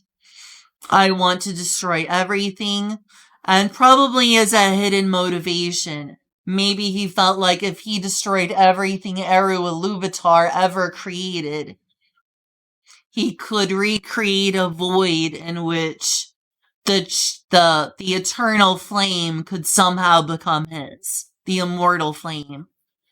Basically, he coveted the ability to create and did not want to go along with Eru Ilúvatar's plan. And lacking any other better plan to take that power for himself, he would destroy everything until he could finally get the Flame Eternal for himself. It was, if I can't get the Flame Eternal, I will destroy everything until the Flame Eternal is mine. That the existence of this world is an impediment for me to be the top creature and an impediment for me to control the flame eternal. I should be the sole creator. And so, while maybe somewhere deep inside this was a long-term plan to have the flame eternal for himself, and thus create, fundamentally, in a practical sense, Melkor was a big tantrum thrower and wanted to destroy all of creation, and was an existential threat to all of the world, of Arda, of Ea, of just all of existence. Because all of existence was contradictory to him using the flame eternal to create his vision of existence, with him at the top. So he wasn't truly omnicidal in that he wanted to destroy all of existence in them himself. He wanted to destroy all of existence that got in the way of him being the sole owner of the flame eternal. But in a practical sense, he is basically omnicidal and wanted to destroy everything. He was way more destructive than Sauron. As bad as it seems in Lord of the Rings, like, Melkor basically destroyed the world like 5 different times. He destroyed the lamps, he destroyed the trees, he probably killed a few million elves. Then elves repopulated things again with the help of the Valar, and he slaughtered them again. He was basically like, if Sauron managed to kill 90% of Middle-earth, and then the gods had to interfere, and then he killed 90% of Middle-earth again, and then the gods had to interfere, and then rinse and repeat for thousands of years of him killing 99% of all life. Like, he blotted out the sun. Hey, Mr. Panini, thanks for following. So, in that sense, the difference here in between devils and demons I relate as someone who knows a little bit about Tolkien, not much, is that if there was an existential threat to all of the world or a greater evil between Sauron and Melkor, Melkor is the greater evil because he is the existential threat to all of existence. Whereas Sauron doesn't want to destroy everything. He just wants everything to exist so he can be the king of the hill. And that's the sense of devils. Devils want a cruel ownership, but they don't want pure destruction. They want a horrible dystopia to rule over, but they want something to rule over. The chaotic evil demons are like Melkor. They just want to destroy all of existence and return it to nothing. I don't think that they want anything to exist after that. They just want to dissolve everything, including themselves. Whereas I think Melkor secretly thought, if I destroy all of existence, including the gods, well, then there will be nothing in my way to have the flame eternal for my own. With nothing else to exist, then I get to be the creator. But that's just conjecture on my part. Oh yeah, Melkor, later known as Morgoth, as is famous in Lord of the Rings, a Balrog of Morgoth. What did you say? A Balrog of Morgoth.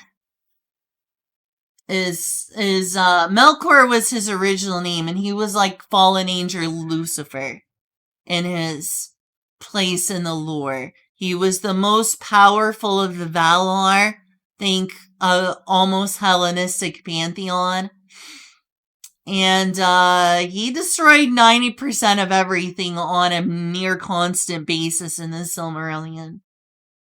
Way, way more vast destruction than Sauron.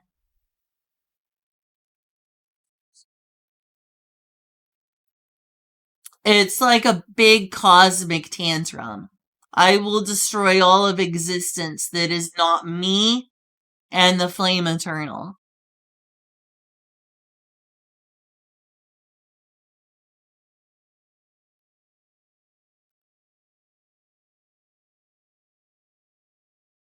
a strong envy and hatred for everything Aru Iluvatar created because he was envious of the power to create life.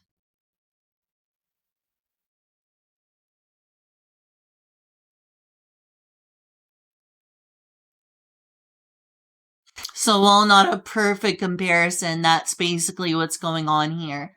Demons in the Abyss, and to some other extent the Far Realm and the Far Realm, are an existential threat to the entire Dungeons & Dragons multiverse. Whereas devils are, by some regards, especially by lawful neutral beings who aren't good or evil, as a necessary evil to fight off the abyss.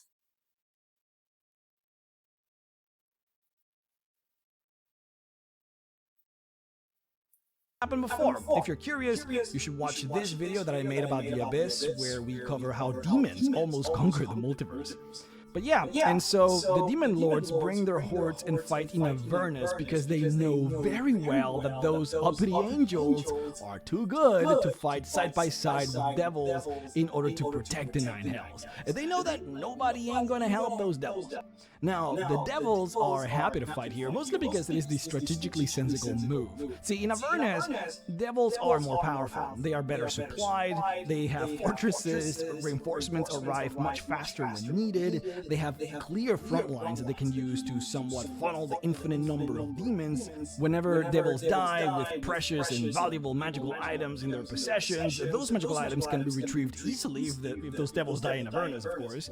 And interestingly enough, the commanders of the devil armies realize that devils tend to fight with more zeal when they know that permanent death is on the line. So it actually makes sense for the devil powers that be to want to fight here. Though I will say that this type of mindset and strategy came from Baal, who used to be the previous lord of the First, the previous lord of Avernus. He is the strategic genius who actually was so good at what he did that the lore says that he literally started as an imp and ended up quickly rising through the ranks until he became a pit lord, all because of his victories in the Blood War. See, again, and we don't have to get too deep into it, but there are mostly 3 ways in which a devil can rise in the hierarchy. And I want to note that hierarchies in Hell are extremely important, not just because it is a plane of law, and hierarchies are everything, but because a devil is literally their stature in this hierarchy, as in...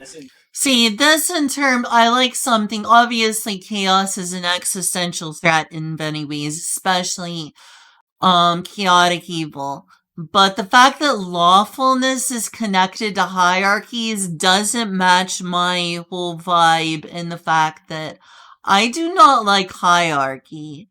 And so as much as I wanted to be lawful good, because I thought it would be like more good than chaotic good, or more good than neutral good, the more I feel like, no, I feel like neutral good is the best fit for me and the best fit for my character. Probably lawful good to an extent because she is a clergy and there are rules in clergy and there is the hierarchy in the Catholic Church. I do not like hierarchy. I think hierarchy is a little bit evil. More than a little bit evil. I'm not a hierarchy person. That's a major part of who I am. So, the lawful part of existence, meaning like existence itself doesn't unravel into chaos, in which there is nothing left, bad. Hierarchies, of like, I feel like hierarchy is fundamentally unfair. I'm glad you agree with me, Kuna. I'm not surprised about that, considering a lot of the things we agree with. Anyway, that's pushed me further away from making a lawful evil character to making one closer to neutral, from making a lawful good character, who I was originally planning to focus on, because I thought that would be more extra good. into more a neutral good character with some lawful elements because of church membership, because of membership to a deity, which has some degree of order, of course, and rules, like the Catholic Church would. I feel like she, and by proxy my own feelings, would be closer to neutral good. And it didn't hurt that I fell in love with Elysium way more than any other realm in the Outer Planes. I feel like good for the sake of good, without any true attachments to chaos or lawfulness, actually feels like a greater form of pure good.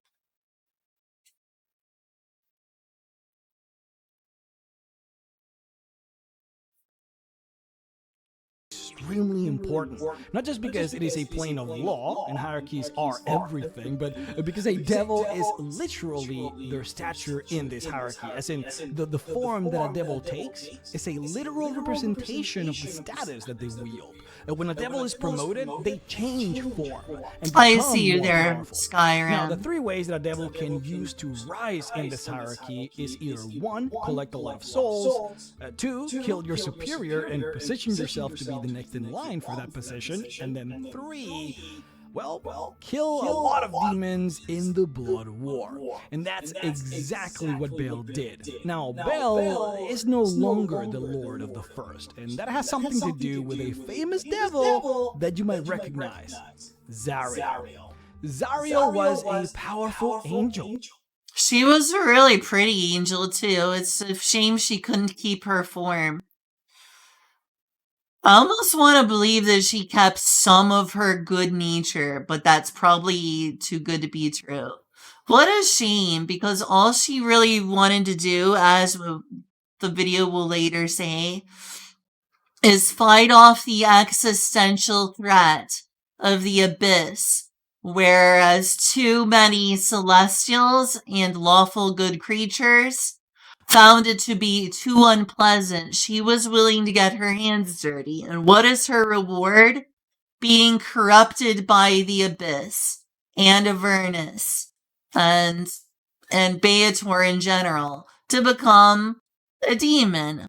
I really feel bad about her. I want to believe that there's something redeemable in her, because she sacrificed her cushy life in the lawful good realms to get her hands dirty doing what had to be done. I don't like the fact that that corrupted her, but the same is also supposedly potentially true of all the other major devils. They started off lawful good and became lawful evil, because the corrupting influence of the abyss will not be denied.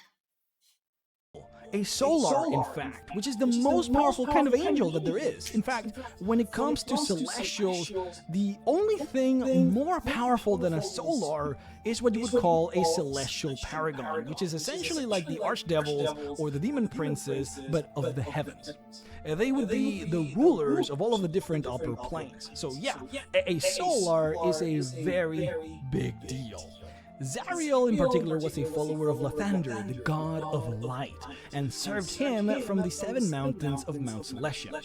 Now, Zariel was entrusted with a delicate matter, one of great importance to the safety of the multiverse. She was to track the progress of the Blood War. Simple, but important. Even more important, however, she was forbidden to actually intervene in the Blood War in any way, shape, or form. Zariel was of a mind that she could rally the hosts of Mount Celestia and destroy both the devils and the demons in one fell swoop. In Zariel's eyes, the duty of good was to destroy evil. To let evil fester and continue its existence unimpeded just simply ran contrary to what she believed in, though it is also worth noting that Zariel already had something of a history with Asmodeus, the ruler of the 9 hells. See, eons ago, the angels of Celestia banded together in order to make a trial against Asmodeus, to bring forth to a powerful court all of the evils that Asmodeus had done, in hopes, of course, that he would face justice for his crimes. The crimes including taking the souls of mortals, transforming people into devils, all manner of slavery, and every despicable thing that you can imagine a devil would do. For pure neutrality, the judge was the primus of Mechanus, the leader of the... Yeah, that's the true neutral who I mentioned, who decided that Beator, or the Nine Hells, were a necessary evil. That's another thing that pushes me away from lawful, is while this isn't about quote-unquote hierarchy as much, it's very... The world of Mechanus is very sci-fi mixed with steampunk. And Mechanus is like considered almost like the ultimate logical being of the universe. It's just pure lawful, pure logic, pure sensibility, pure order. And he decided, hey, actually, since I don't care about good and evil,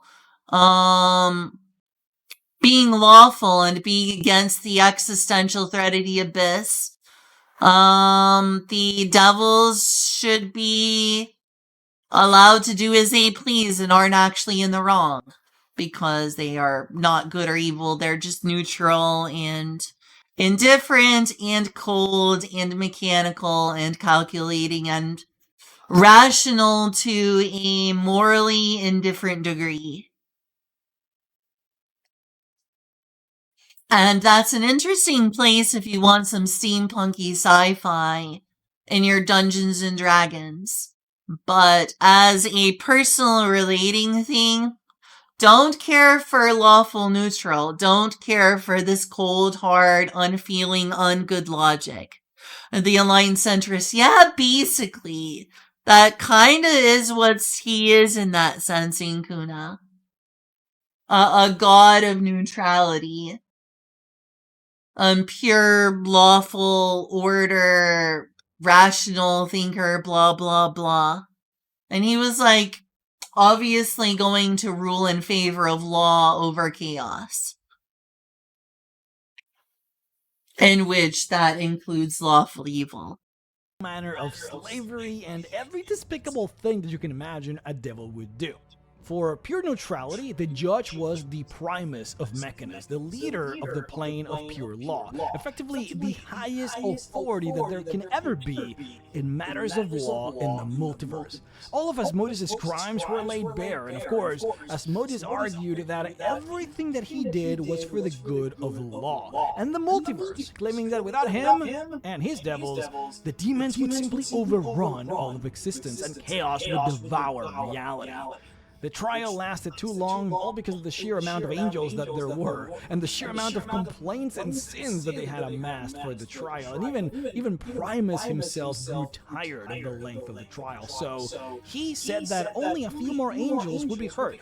This caused a ruckus amongst the angels, as they tried to decide who would be the one to speak, before indeed Sariel, in her seal and determination, demanded that she be allowed to speak, which was actually the spark that caused many of the angels to devolve into infighting and, ironically, to become unruly, or not law-abiding, so to speak. It was this infighting that caused Primus to stop the trial. In the end, he did not rule for or against Asmodeus, but he did command Asmodeus to always carry the ruby rod with him at all times, which would become basically a lawful symbol of authority that would always allow devils to forge pacts with willing mortals, and a symbol that would severely punish devils if they ever broke any contract or bargain that they would ever make. So, going back to Sariel, one would be hard-pressed to find an angel that might hate Asmodeus as much as her.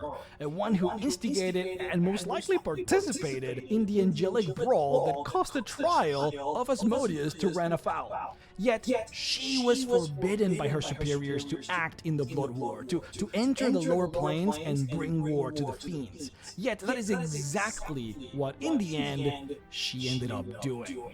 One of the villages under her protection happened to be attacked by Yeenoghu, the demon lord of the...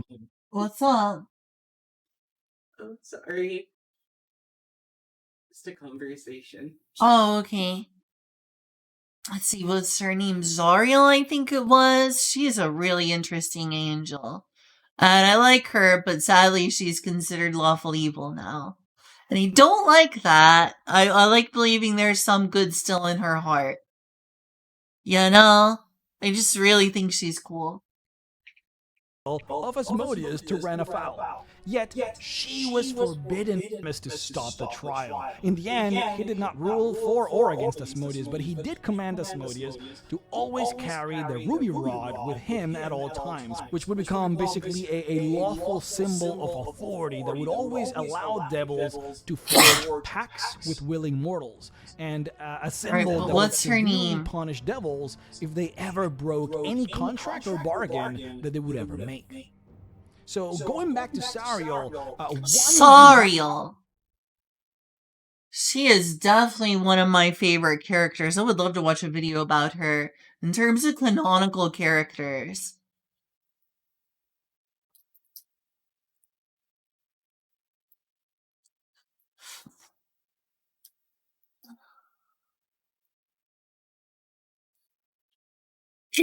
In terms of the canonical characters of Dungeons and Dragons, she's definitely one of the more interesting characters to me. Like, I really, really sympathize with her because she just wanted to do the right thing. Regardless of law, regardless of anything else, she believed in fighting evil and of fighting the existential threat and getting her hands dirty. And what was her reward is corruption. Hard-pressed to find an angel that might hate Asmodeus as much as her. One who instigated and most likely participated in the angelic brawl that caused the trial of Asmodeus to ran afoul. Yet she was forbidden by her superiors to act in the blood war, to enter the lower planes and bring war to the fiends. Yet that is exactly what, in the end, she ended up doing. One of the villages under her protection happened to be attacked by Yeenoghu, the demon lord of the Gnolls, and this just simply sent her onto a rage. Zariel trained and gathered an army of knights and paladins from the holy city of Elturel. That is the city in Baldur's Gate 3 where all of the tieflings are coming from. And with those paladins and knights, they charged into Avernus. This, by the way, might just be the coolest art that I have seen in all of my years covering Dungeons and Dragons. Angelic Zariel, riding Lulu, her holy fan companion, as she commands the Hell Riders of Elturel to charge against the legions of Hell, commanded by Baal, the Lord of the First. It just doesn't get any cooler than this. Like, absolutely bravo. Now, unfortunately though, Zariel lost, overwhelmed by the sheer number of devils that she was facing. In the end, as the Solar Blade defeated, she was... Okay, so from another video, I thought she was primarily more concerned with the Abyss, but it sounds like more so she hated the devils for just being a lesser of two evils.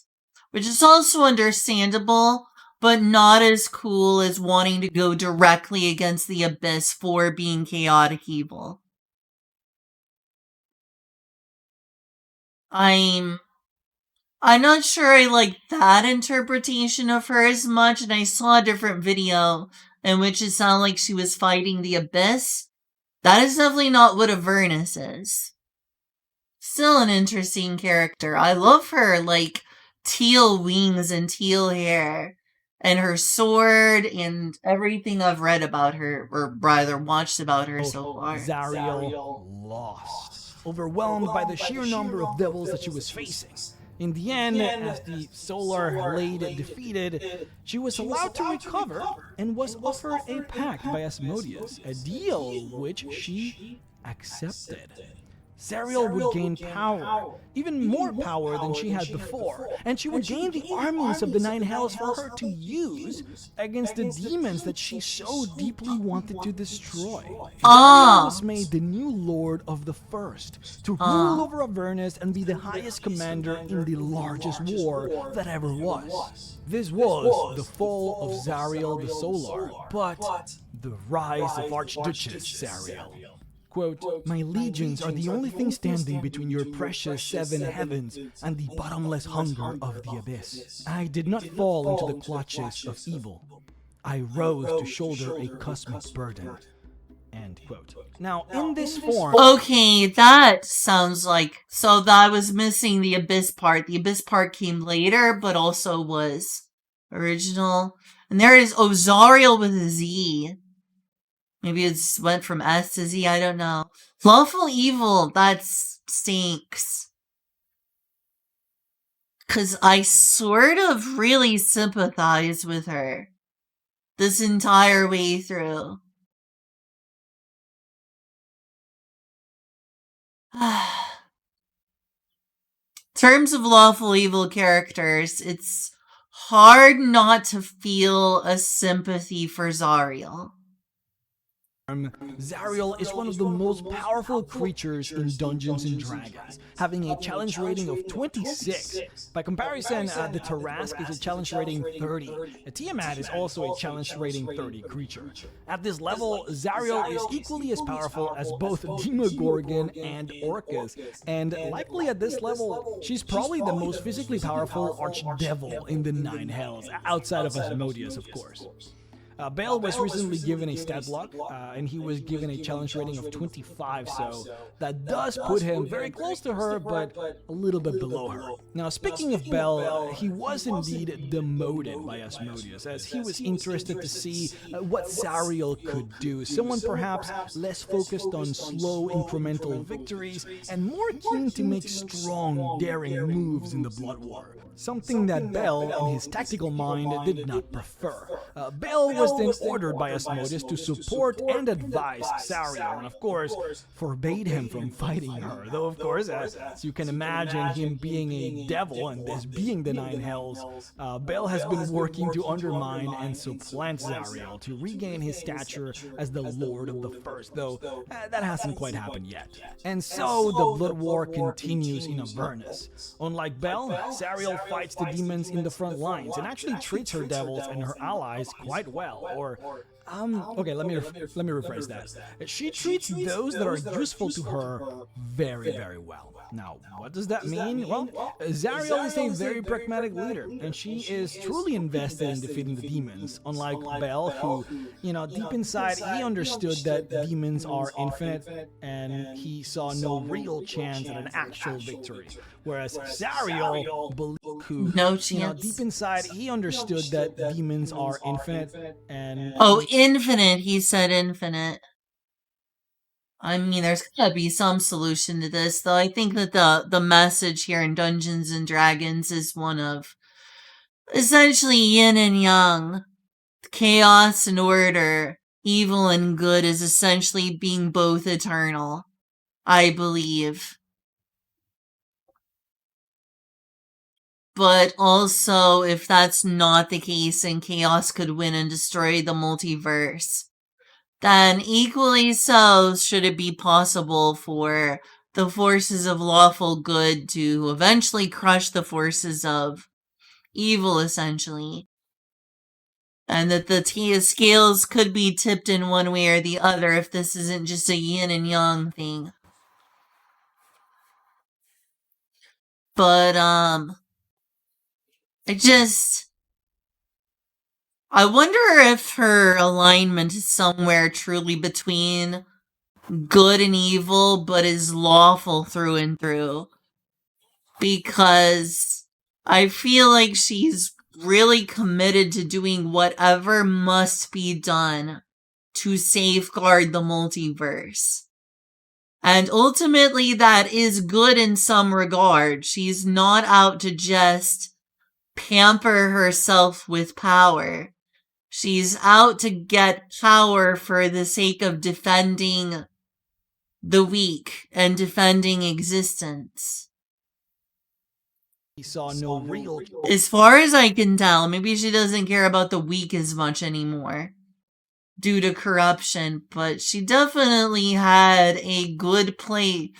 Her desire to do this came at least originally from a good place. Bale, who, deep inside, he understood that demons are infinite, and he saw no real chance at an actual victory. Whereas Zariel believes deep in her now, very dark heart, that there is victory. She's very idealistic in that way. She also knows that abusing or harming her own troops or allies would be counterproductive to the goal at hand, and so Zariel is actually quite open with having mortals help her in the war, or assist her in whatever it is that she needs. And interestingly, she has a very specific rule that she follows, where she refuses to trick or otherwise attempt to claim the soul of useful mortals that assist her. But you do have to be useful to her for this to even apply to you. But because of this, you do see now the option for adventurers to work for her, either in the Blood War or out in the material plane. Now, this change is actually meaningful because literally the main reason why devils seek souls is because they turn those souls into more devils, which they then use in the Blood War. It is the fact that Avernus, and by consequence the rest of the Nine Hells, is in constant danger that is actually the driving force that devils use into claiming more and more souls. So, in a way, deep, maybe really deep in Zariel's soul, she does strive somewhat to minimize the collection of souls, and instead amass support in whatever way that might look like. Now, don't get me wrong, Zariel's soul is very much corrupted, and she is extremely evil. She tortures and murders and has no space in her mind for weaklings that are of no use to her, but it's also worth noting that she is still not truly, fully, irredeemably gone. That there is something there, a spark. Even if infinitesimally small, it is there. A spark that maybe could be rekindled. And there could be a way to do that, but I will choose not to spoil it because it does deal with a 5th edition adventure. Descent into Avernus is a 5th edition adventure that does take, indeed, players right into Avernus, so if you were interested in playing there, then you should give this adventure a try, though I will say, word of warning, the reviews for this adventure were not too positive, so the DM might have to do a lot of work to make it all function well, but I digress. We will definitely cover more of this, though, in the future. There's quite a bit to talk about both the Blood War and just, of course, devils in general, so before I end the video, I do want to quickly go over general locations and features of Avernus, since, again, this technically was supposed to be the Avernus video after all. The fortress where Bel used to rule over the realm, which is now Zariel's lair, is called the Bronze Citadel. And you basically have a massive fortification in the middle, which is then surrounded by about 14 concentric rings of walls. It is like this because the fortress has been getting expanded throughout the eons that the Blood War has been in place. Each wall has its own gates and fortresses and several layers of protections, including powerful magical artifacts and devastating ballistas. The whole complex is said to be over 600 square miles. 600 square miles in territory. That is about a fifth of Puerto Rico, all just part of a single large fortress. Now, Tiamat's lair is said to be the main and most well-known path leading towards She sounds like she is a very tragic figure. Almost you could say like an anti-hero of sorts. A morally complex character who is very tragic, who did indeed do some bad stuff after being corrupted, but yeah. There's some sliver of good still there. I wish it were bigger. I am interested in her character. I want, like, redemption for her. I like a lot about Zariel so far. Something about her just seems very compelling. Something about Zariel seems very compelling to me. Like, it's hard for me to not like her. To not want to believe in her somehow. Like, almost everything she's done has been for the greater good. And it sounds like she has struggled selflessly for much of her existence trying to protect the multiverse and doing what must be done. That sounds morally gray at worst. The city of Dis, the second layer of the Nine Hells. She functions as something of a gatekeeper or protector for this entrance, though really that task falls onto her servants, the Abishai, draconic devils under her command. They don't really stop people from going into this path that leads into the second layer unless they look like they really don't belong here. Creatures that go through the passage with intent, who look powerful and abled, are usually left alone, but those that look uncertain and afraid, those are the guys that are attacked and destroyed by the Abishai. If you want to know more about Tiamat, I highly recommend this video where we go really deep into everything that you might want to know about the goddess of evil dragons. Now, we already talked about the River Styx, so the only other real important place that is worthy of note here would be the Shelves of Despond. This is a large area around the River Styx where the souls of evil people are sent to after they die in the material realm. Basically, this is where the evil souls spawn in here. Barbed devils are constantly on the lookout for new souls here, and when such a devil finds one, they usually can automatically know to which archdevil does the soul belong to. Of course, depending on whether the mortal signed some kind of contract that got him here or pledged himself in some way to a devil. Otherwise, if the soul has not been claimed, it can be claimed by the Barbed Devil in the name of whoever archdevil it supports. After that, well, the soul can be tortured for a very, very long time in a process that slowly destroys the soul, but produces divine energy that can then be used by devils for power.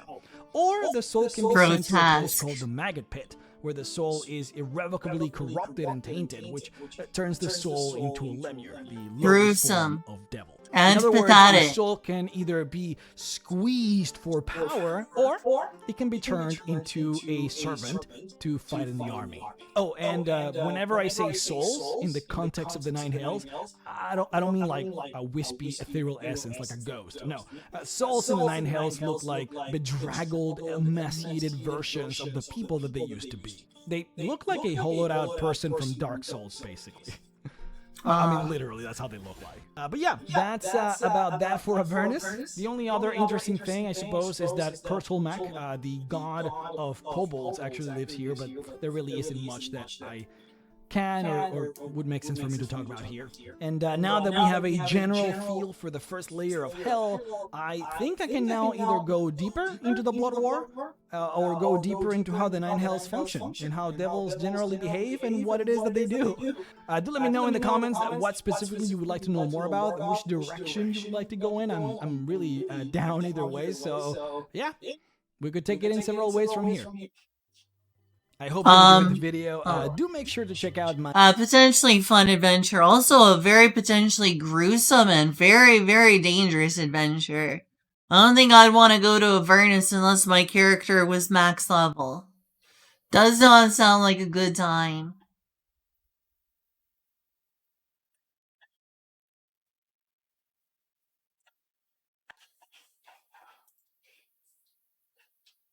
Alright, let's go to something way more pleasant. Elysium borders on the neighbouring outer plains of Bytopia and the Beastlands. Natural portals exist between these locations, often taking the form of caverns and cave passages found dotted randomly in naturally shifting borders between Elysium and its neighbours mean that travellers may find themselves on another good aligned plane without even realising it. There are plenty of landmarks for those familiar with each plane to tell when they're getting close to a border zone. For example, the local wildlife will start to feature animals of great size and beauty, which are not only golden-skinned and silvery-eyed, but also intelligent and able to speak, which lets you know that you are now very close to a border with the Beastlands, as normally the celestial animals of Elysium are incapable of speech, and are no more intelligent than their counterparts on the prime-material plane. When approaching the cave system, a traveller may cast a divination magic to determine where the cave leads easily enough. Pretty much all magic works just as it would on the prime material plane. Many of the features of Elysium are the same, but this is quite a strongly good aligned plane. This means that creatures of evil, including player characters, will suffer disadvantage on all ability checks and saving throws that involve wisdom, intelligence, or charisma attributes. Everything here just grates on the evil character's nerves. The air itches, the sounds and smells give them headaches, the food turns their stomach. They can't get a decent moment's rest and everything just seems wrong. The very plane itself doesn't want them there. And as they will quite swiftly discover, neither do any of the inhabitants. For these reasons, it is a very rare thing to encounter evil beings, unless you happen to see their corpses being burned in little piles under the watchful eyes of some celestial or petitioners, sharing a drink and retelling the tales of their battle. There is unbelievable peace and tranquility here, but don't for a moment mistake it as a plane of sleepy laziness. It is very, very well guarded by millions of the greatest champions the multiverse has ever known. Even characters of neutral alignment will find themselves the subject of some scrutiny. They'll find the interest of the Celestials, half-Celestials, Gardeners, and Petitioners has a decidedly threatening air, and while they can enter and travel through the place, the locals will make it pretty clear that they're not welcome and best be moving along. Evil characters won't get that courtesy. They'll be lucky to escape without getting cut down where they stand. If you run your games without using alignment, the actions of the player characters and how they express themselves to the locals are much, much more important. I like the fact that we're using a East Asian looking picture to describe this because, I want this to also include, I'm glad that there is, an increased energy apparently from Dungeons and Dragons to include Japanese deities, Chinese, other East Asian lore and characters. I know that for a long time there's been samurai. Apparently there's some Japanese gods. So it'd be nice, if there's like Zeus and there's Asgard and there's Odin. It would be nice to potentially like have a character who, say, worships Amaterasu. I assume Amaterasu would potentially be here. I don't know. I believe Amaterasu is in the game, but I don't remember if she's neutral good or lawful good. Probably lawful good, but I'm glad that this is a cultural representation is here. Probably could use more of it, but I'm glad that it's here. Because I don't just like Western fantasy by any means. Also, apparently, since mortals can't be here very long without dying and becoming eternal souls of this basically heaven, I wouldn't mind if my character died by going to Elysium. I would be very happy if my character's adventure ended and she died somehow by going to Elysium. That would at least be a good ending for Maria. I would be okay with Maria either somehow plane shifting into traveling to Elysium and being converted into a dead soul who lives in Elysium because she can't resist the pull of it, while the other adventurers escape back into the mortal realm, or dies on an adventure and her soul goes to Elysium as the afterlife. I would accept my adventure ending in that way, very much so. I feel like this is where Maria belongs eventually. At least her soul does. So it's best to warn the players that any actions considered evil are very likely to have terrible consequences. And if they see any opportunity to act in a good and kindly manner by words or deeds, they better take those opportunities like their very lives depend on it, because they do. This is not a plane of law or chaos. There is no system of justice here. The actions of any particular native of the plane is entirely up to how they feel in that moment, and more often than not, witnessing any act of evil will make them feel like murdering the source. Simple crimes of dishonesty, theft, fraud are far, far more serious here than any prime material dweller would consider reasonable, and the punishments are severe. Because these are planes of reward, not redemption. You don't get to turn over a new leaf here. You get to push up daisies. Another defining trait of the planes is that all healing here is doubled, including natural healing rates, so a character will heal 2 hit points per hour naturally. Healing spells roll twice as many dice, and so on. Rest and relaxation is extremely restorative and wonderful. Every night's sleep is the best you will ever have. Nobody suffers aches and pains. Everyone wakes up refreshed and happy. However, if you are expecting everyone to look movie star attractive and physically perfect, you may be a bit shocked at some of the rough locals you encounter here. Many of the petitioners look very much like they did when they were mortal beings on other planes of existence. They don't judge others based on their appearance and don't bother with ostentation. The gods and celestials may naturally go for gold, jewels, and overall gorgeousness, but they'll stand next to rustic, homely, and plain-looking petitioners without judgment, and the phrase beauty is skin deep would not be further from the truth here. Visitors experience increasing joy and satisfaction while here. Colours become brighter and more vivid than on the material plane. Sounds more melodious and soft, and the nature of others seems more pleasant and understanding. At the conclusion of every week spent on Amoria or any of the other layers of Elysium, any visitor must make a wisdom saving throw, difficulty class 10 plus the number of consecutive weeks spent within Elysium. Failure indicates that the individual has fallen under the control of the plane, becoming a petitioner of Elysium.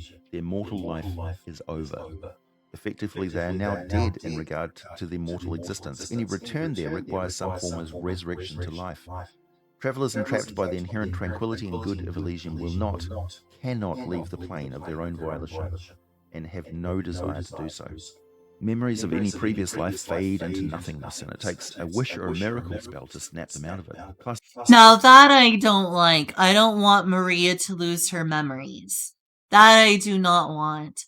But everything else about this sounds absolutely amazing, except maybe the fact that, if you commit a very, very minor indiscretion, someone will kill you for being evil.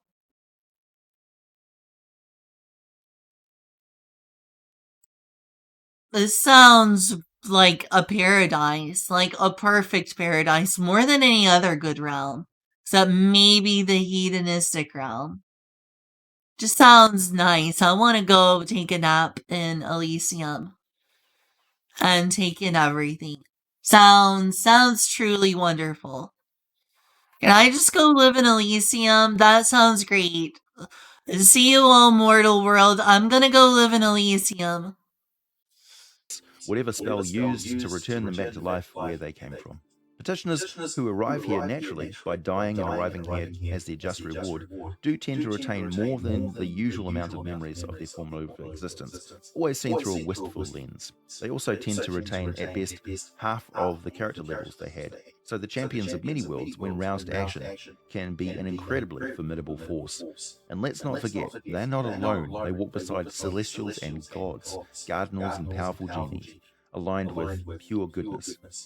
Though nothing like the highly regimented ranks of the lawful armies of Celestia, the ragtag militia of Elysium is absolutely devastating if and when something were to ever fully mobilize them all. The ultimate masterminds of the infernal planes know this, and as much as they manipulate and foment conflicts, there is a line in the sand they are always very, very careful to never cross. One of the defining features of the layers of Elysium is... There's so much meowing, I don't even remember what was said. Meow!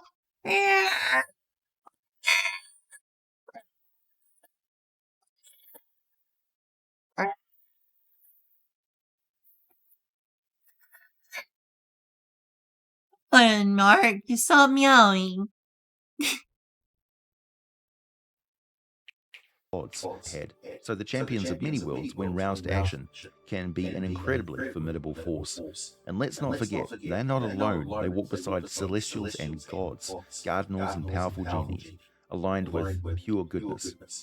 Though nothing like the highly regimented ranks of the lawful armies of Celestia, the ragtag militia of Elysium is absolutely devastating if and when something were to ever fully mobilize them all. The ultimate masterminds of the infernal planes know this, and as much as they manipulate and foment conflicts, there is a line in the sand they are always very, very careful to never cross. One of the defining features of the layers of Elysium is the river Oceanus, as this is where the river begins its journey across the upper celestial planes, just as the river Styx flows through the lower infernal planes. The river Oceanus is fresh water, and its ultimate source is the great ocean of Thalasia, dotted with countless islands, which is the fourth layer of Elysium. Okay, so let's go over the four layers by order of the flow of the great river Oceanus, and you'll see how unexpectedly diverse these planar layers really are. While each of them is infinite, most activity and features of note are concentrated along the banks of the river Oceanus. So first let's travel to where the river begins. Thalasia is a vast and gentle ocean of pure water, filled with vitality and peaceful golden marine creatures. This is the source of the endless river Oceanus and is dotted with countless archipelagos, many inhabited by lovely dwellings overlooking white sandy beaches and gentle coves. These islands are variously known as the Isles of the Holy Dead, the Isles of the Blessed, the Shores of Avalon, the Islands Beyond the World, or the Heroic Isles. Here we find the petitioners who seek a peaceful eternity to follow their interests. They make their homes on these islands, retaining a fair bit of the knowledge and power from their previous lives. Here, hero kings wait for the day when their nations need them again, and religious scholars research great mysteries in huge libraries. Like all the layers of Elysium, the plane is divinely morphic, which means that those who have divine status are able to easily mold and form the plane's raw materials as they wish. So there are many fantastic locations to visit here if you know where to find them. As mentioned, it is common for mortals who travel to Elysium to simply become a permanent resident and petitioner just by lingering too long. And often this is quite intentional. Many great petitioners who made their journey to Thalasia while still alive, but approaching death, whether from age or from wounds taken in noble battle, they may have been gently escorted here by celestial beings who have gone to collect them from the mortal world, sparing them a painful transition entirely, bypassing the... Honestly, would love that for Maria. If that's how she dies in a campaign, I would have no regrets. I would have no regrets except, for not having a longer adventure. And being able to explore her character more in the mortal realm. I guess I could, roleplay as her in Elysium, but that wouldn't be very interesting because that wouldn't be an adventure. I guess there's some way to communicate with people in Elysium, so I don't know. She could be researching things and talk to the party. I don't know how that works. Probably just be the end of her adventure in most settings. So that would be bittersweet. But otherwise, just sounds great. The journey through the ethereal plane and the judgment of the fugue plane and so on. In Thalasia, they retain their powers and memories, but are at peace with themselves and with others, the ultimate reward for good. The purpose of Thalasia may be to provide a good and just reward, but it may also be to produce recruits to become new gardeners. This is always optional, of course. Nobody would dream of forcing anyone into service as a member of the Gardeners. It tends to be fairly obvious who would enjoy that sort of existence anyway. Like all the layers of Elysium, there are gods here, some extremely powerful ones, such as Pelor and his mighty fortress of the sun. Quite intentional. Many great petitioners who made their journey to Thalasia while still alive. Did that just rewind me? What the heck happened there? It feels like it just rewound. That's weird. Speaking of, hey, it mentioned Pelor. I think that may be my favorite god that I've discovered yet in the Dungeons & Dragons multiverse. I think there is a very, very good chance that I'm going to make Maria a cleric for Pelor. But approaching death, whether from age or from wounds taken in noble battle, it rewound for some strange reason. Celestial beings who have gone to collect them from the mortal world. I do not know why it did that. Transition entirely, bypassing the journey through the ethereal plane and the judgment of the fugue plane and so on. In Thalasia, they retain their powers and memories, but are at peace with themselves and with others, the ultimate reward for good. The purpose of Thalasia may be to provide a good and just reward, but it may also be to produce recruits to become new gardeners. This is always optional, of course. Nobody would dream of forcing anyone into service as a member of the Gardeners. It tends to be fairly obvious who would enjoy that sort of existence anyway. Like all the layers of Elysium, there are gods here, some extremely powerful ones, such as Pelor and his mighty fortress of the sun, once known as Light's Blessing, the realm of the Sunfather, the Shining One. Pelor's home is an epic manor that sprawls across multiple islands dotted with gorgeous orchards and farmlands, always laden with incredible delights. On the largest island, known as Krigala, Pelor has a golden-plated citadel, shining bright as a beacon day and night. Well, night sort of doesn't exist within hundreds of miles of the island, thanks to the god's influence and the brightness of the fortress of the sun. Pelor sits in a great audience chamber at the highest spire, where he confers with the top ranks of the angelic host. Solars and planetars receive instructions. As a greater god, Pelor's powers of cosmic awareness are simply incredible, providing perfect intel to the angels and cardinals who happily serve him, just as he serves the greater good. Because Pelor is one of the most powerful deities in the D&D multiverse, he has correspondingly more control over Elysium's morphic nature. Everywhere his golden light reaches, he has quite a noticeable lighter gravity effect, and all magic associated with the sun, light, and radiant energy is greatly enhanced, automatically cast as though Yeah, kind of in a literal sense, we gotta praise the sun situation. Nice Dark Souls reference. But really, Pelor sounds awesome, and I fell in love with him as like an NPC character in the Dungeons and Dragons multiverse as a deity based on this video. I don't think I've ever heard of a story of one of the deities from Dungeons and Dragons that sounds more welcoming and awesome so far as Pelor. Like, almost certain that that's the deity that Maria is going to worship, at least while playing Dungeons and Dragons rather than Sword World. Like, all this stuff I'm hearing about Pelor just sounds majestically nice. He has quite a noticeable lighter gravity effect, and all magic associated with the sun, light, and radiant energy is greatly enhanced, automatically cast as though maximized, and at the same time all magic that creates illusions or enchantments that control the will of others are disrupted, requiring a concentration check, disadvantage to cast or maintain. That is just constant qualities. Pelor can make changes to reality pretty much as he sees fit within his own domain. He wants the air around you to turn to solid, transparent crystal, it just does. Pelor can, of course, return anyone to any location on the prime material plane with a mere thought, and he is able to be present and interact with many locations on Thalasia at the same time, with fairly casual friendships with most of the practitioners who dwell on the islands. Sometimes it might be a little shocking for a mortal visitor when they realize the group of jovial figures joking and lazily sailing on pure waters, casting fishing lines and laughing in conversation includes figures of legend, demigods, and even a manifestation of Pelor himself.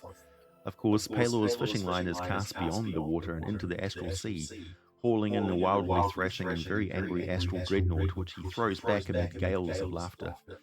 The vast ocean of fresh water is not without its hazards, but they are more likely to be unintentional dangers, such as getting accidentally trampled by a golden gem-encrusted crab the size of an island that hauls itself out of the water to move from one spot to another. It may well have the villa of a petitioner on its back and just be shifting around to change the view.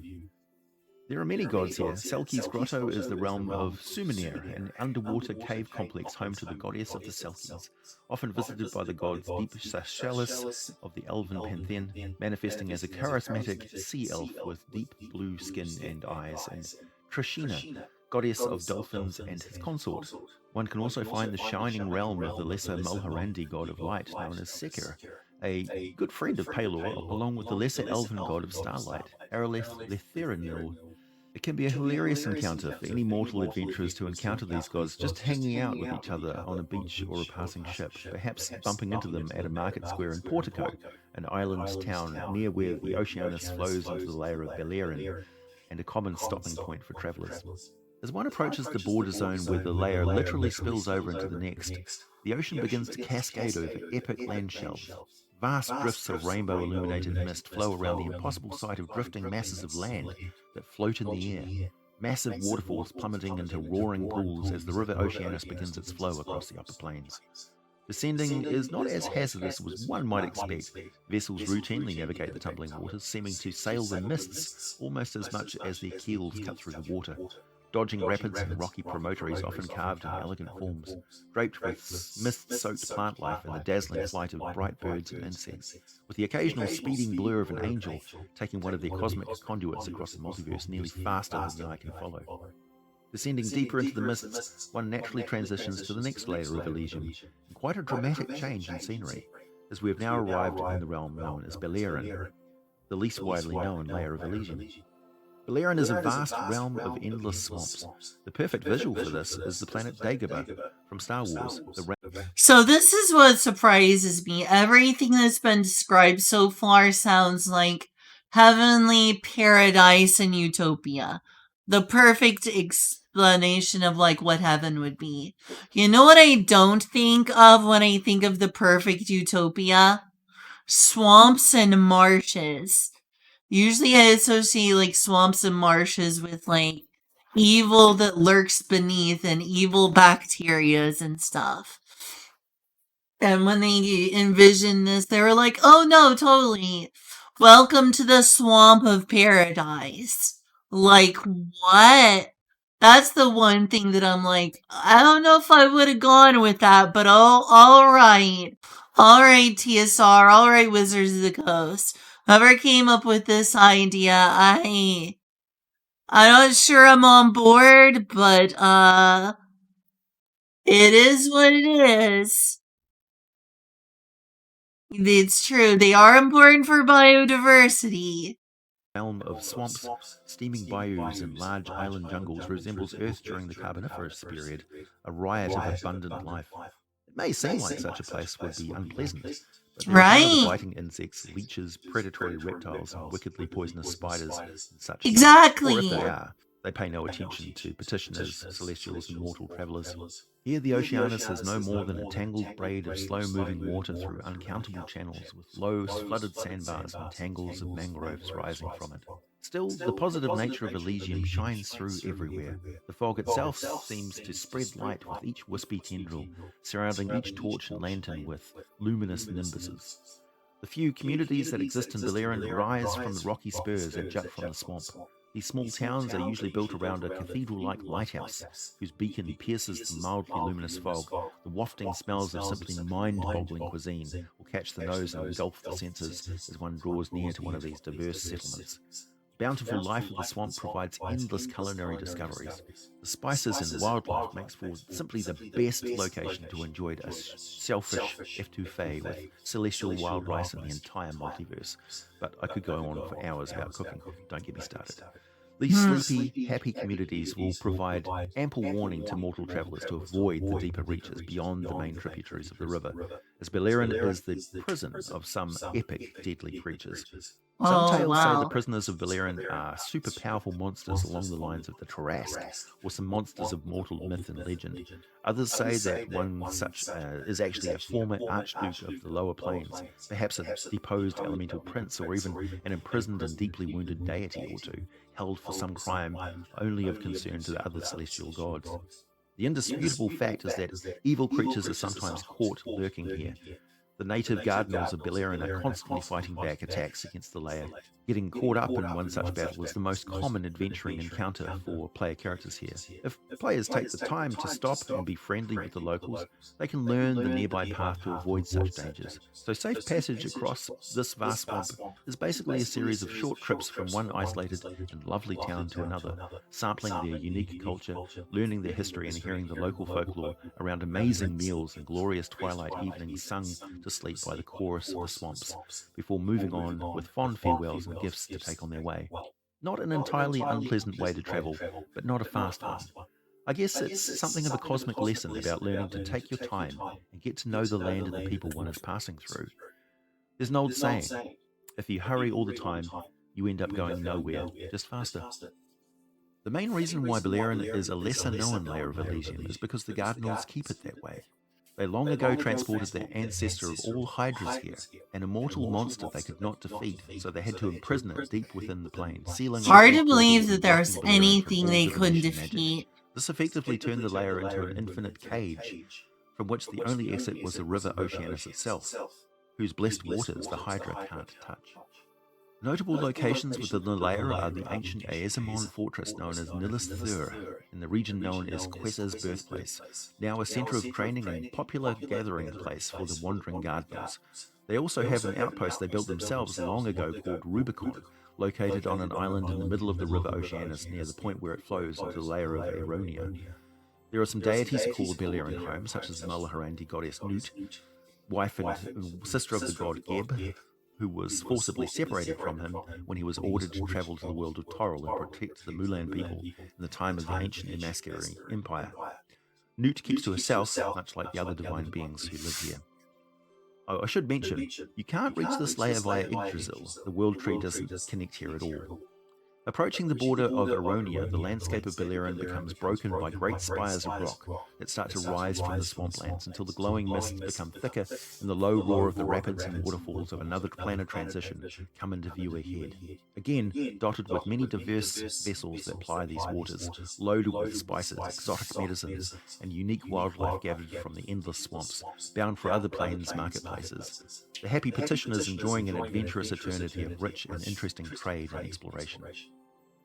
Aronia is a rising land of steep hills, sharp-toothed mountains, and white granite valleys, which divert the river again and again in an exciting realm, home to the divine realms of the gods of Chauntea, Eldath, Hyatea, Lathander, Mistra, and Arogala, as well as many others.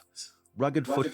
Okay, I'm not gonna lie, I would definitely play an Elysium simulators like a farm/life sim. Sounds very pleasant. You know, in that sort of Animal Crossing or Harvest Moon kind of way. Like a video game based on living here sounds pretty pleasant, honestly. I mean, this whole place sounds pretty pleasant for 90% of what they're saying. Just sounds just like I'm listening to ASMR. Sounds like listening to this video is like listening to ASMR. You feel the calm waters of eternity washing over you. You feel your cares subside. You know, that kind of thing? You ever listen to like those kind of classic, you know, new age ASMR type videos? This feels like listening to that. When I'm gonna go to bed, I'm gonna be like, Elysium. I did it the last time I watched this video.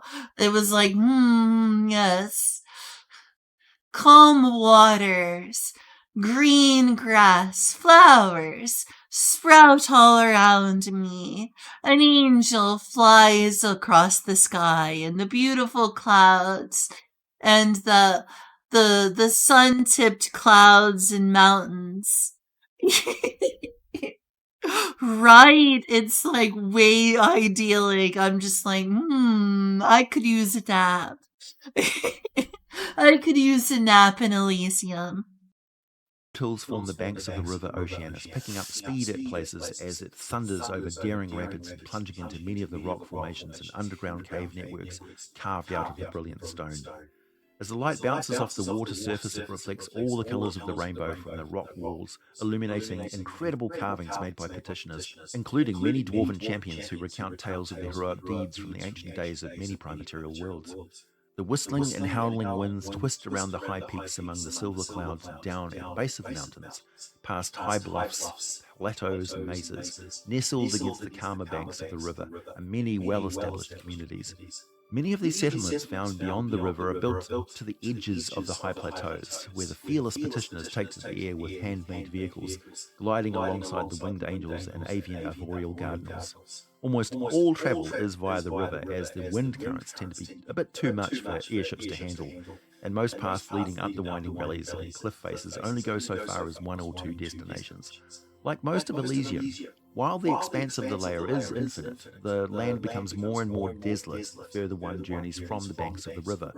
So heading out that far, travellers will either be in search of something deliberately hidden away in the barren lands, or taking something to be hidden out there. Of course, the locals are always keeping a calmly watchful eye on those going back and forth into the wilderness. The weather is fierce on Aronia. It's not uncommon for great windstorms crackling with great bolts of lightning to put on a brilliant display of nature's power, and snowfalls dump a heavy burden on high peaks, causing dangerous avalanches and feeding quite a few glaciers which melt back into the river's strong currents.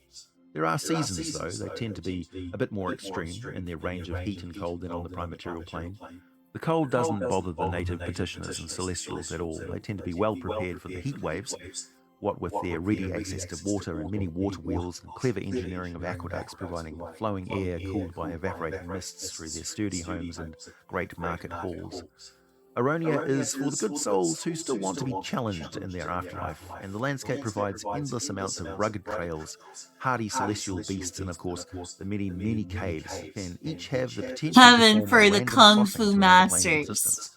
Though most of them will cross over to the bordering planes, such as the high forests of Arvandor in the realm of Olympus. The infinite. So what I get for this is that this is the afterlife part of the realm for the Kung Fu Masters, if you will. They gotta continue to hone their chi, or ki, if you will. Can't ever let up. Even if you're dead, you better keep up your chi training. Never stop training. You must achieve perfect enlightenment, perfect Zen. Dual realms of Bitopia called Shurok and Dothian, and the plains of the Happy Hunting Grounds, including the layers named Trigala, Karasuthra, and Brux. The lines that cross between these realms are really a lot more blurred than the Great Wheel cosmology map may give the impression of, and sometimes it's not until one finds a jovial little halfling village nestled against a massive spire of rock that connects to a twin realm far above the clouds that one will realize they just crossed from Elysium into Bitopia. You're not going to encounter border control stations, though again, beings of evil or even selfish proclivities may likely find themselves getting approached by a powerful gardener who just happens to be in the area. There are many winged creatures at home in the peaks and the valleys, including giant eagles and rocks, though I should mention, even they find the fierce winds very challenging, and you're not going to encounter any petitioners or celestials who are riding winged creatures as mounts on this plane. The vast bulk of travel is via the river, and even that is quite dangerous for those not very well experienced in it.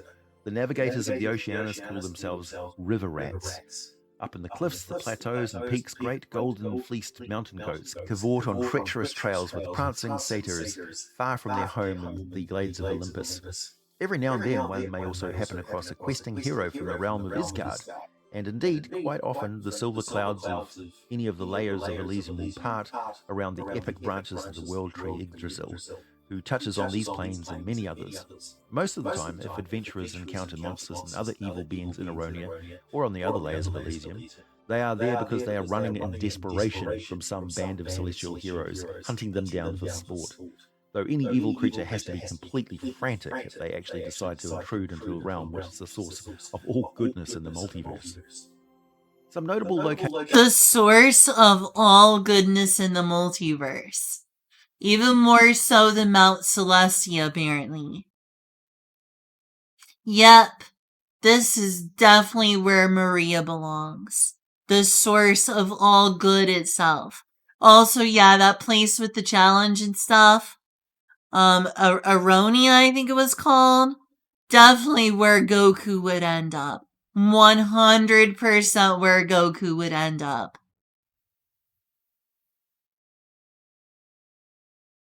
Beyond a doubt.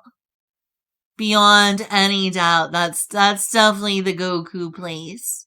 Where he's like, I'm in heaven, but I need more challenge. Give me more challenges. King Kai, what's the next challenge? Also, like, that's the thing that they keep coming up is that these realms are quote-unquote infinite. But there's also landmarks and cities and towns. And also, despite being infinite, you can somehow wander out and through some specific odd direction out of directions, you can end up in a different realm like Bitopia.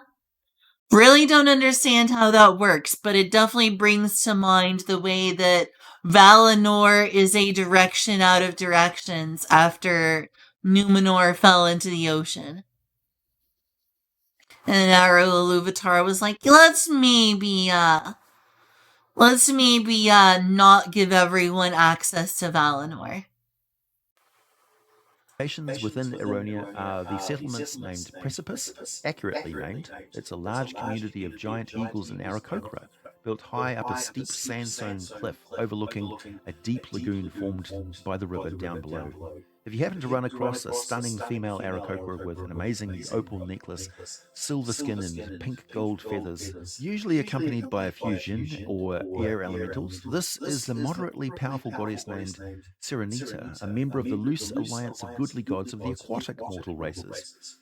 No avian being can willingly harm her, and she tends to hang out with the lesser god of the giant eagles named Remnus.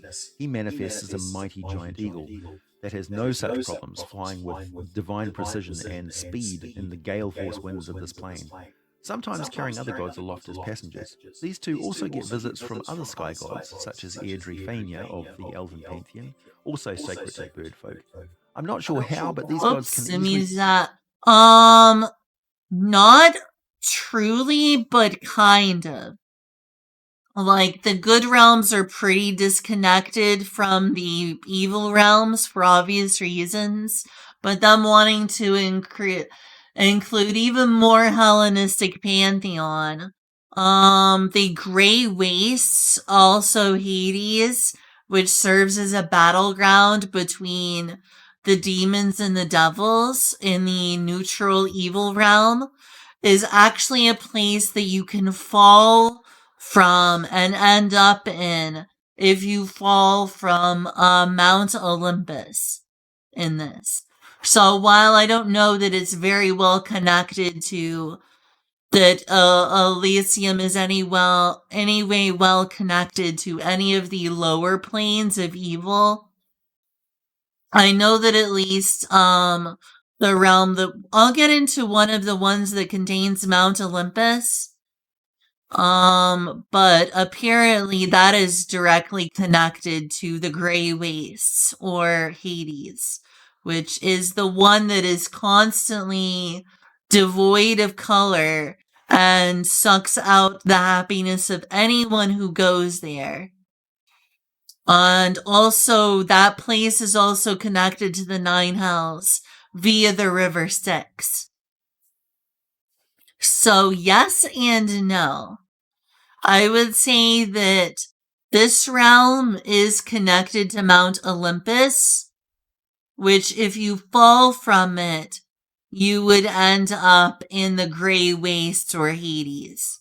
And Hades is connected to the Seven Hells, or sorry, not the Seven Hells, the Nine Hells, not just seven. Thinking of the Seven Gates of Hell. Oopsie. Or was that the Seven Hells of Final Fantasy 14? Anyway. Damn them all to the Seven Hells. Yeah, that's definitely Final Fantasy 14. Is the River Styx. So, not directly, but indirectly.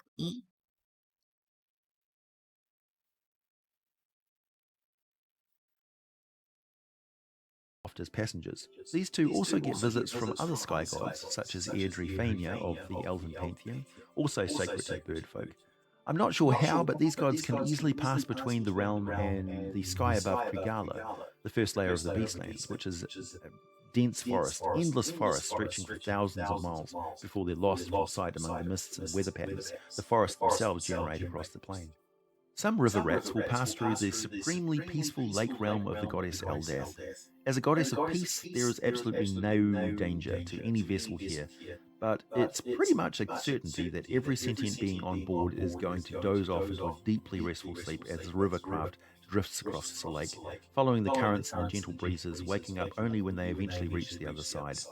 Some recount dreaming of a beautiful 10-foot-tall woman, humanoid, but whether elf, human, dryad, or something else, they can never say for sure. That is Eldath, every now and then stepping aboard a vessel to smile down on the travellers, healing ills and filling their minds with reassurance and love, occasionally checking out their cargo, sometimes leaving a gift or two behind. You never know. Other nature gods have similar realms along the rivers, many winding and hidden paths through the mountains, amazing lost valleys of super verdant wildlife, of stunning beauty and diversity. Every scholar and explorer of nature's most wild and exotic places would happily wander this realm discovering such treasures for all eternity, and many do.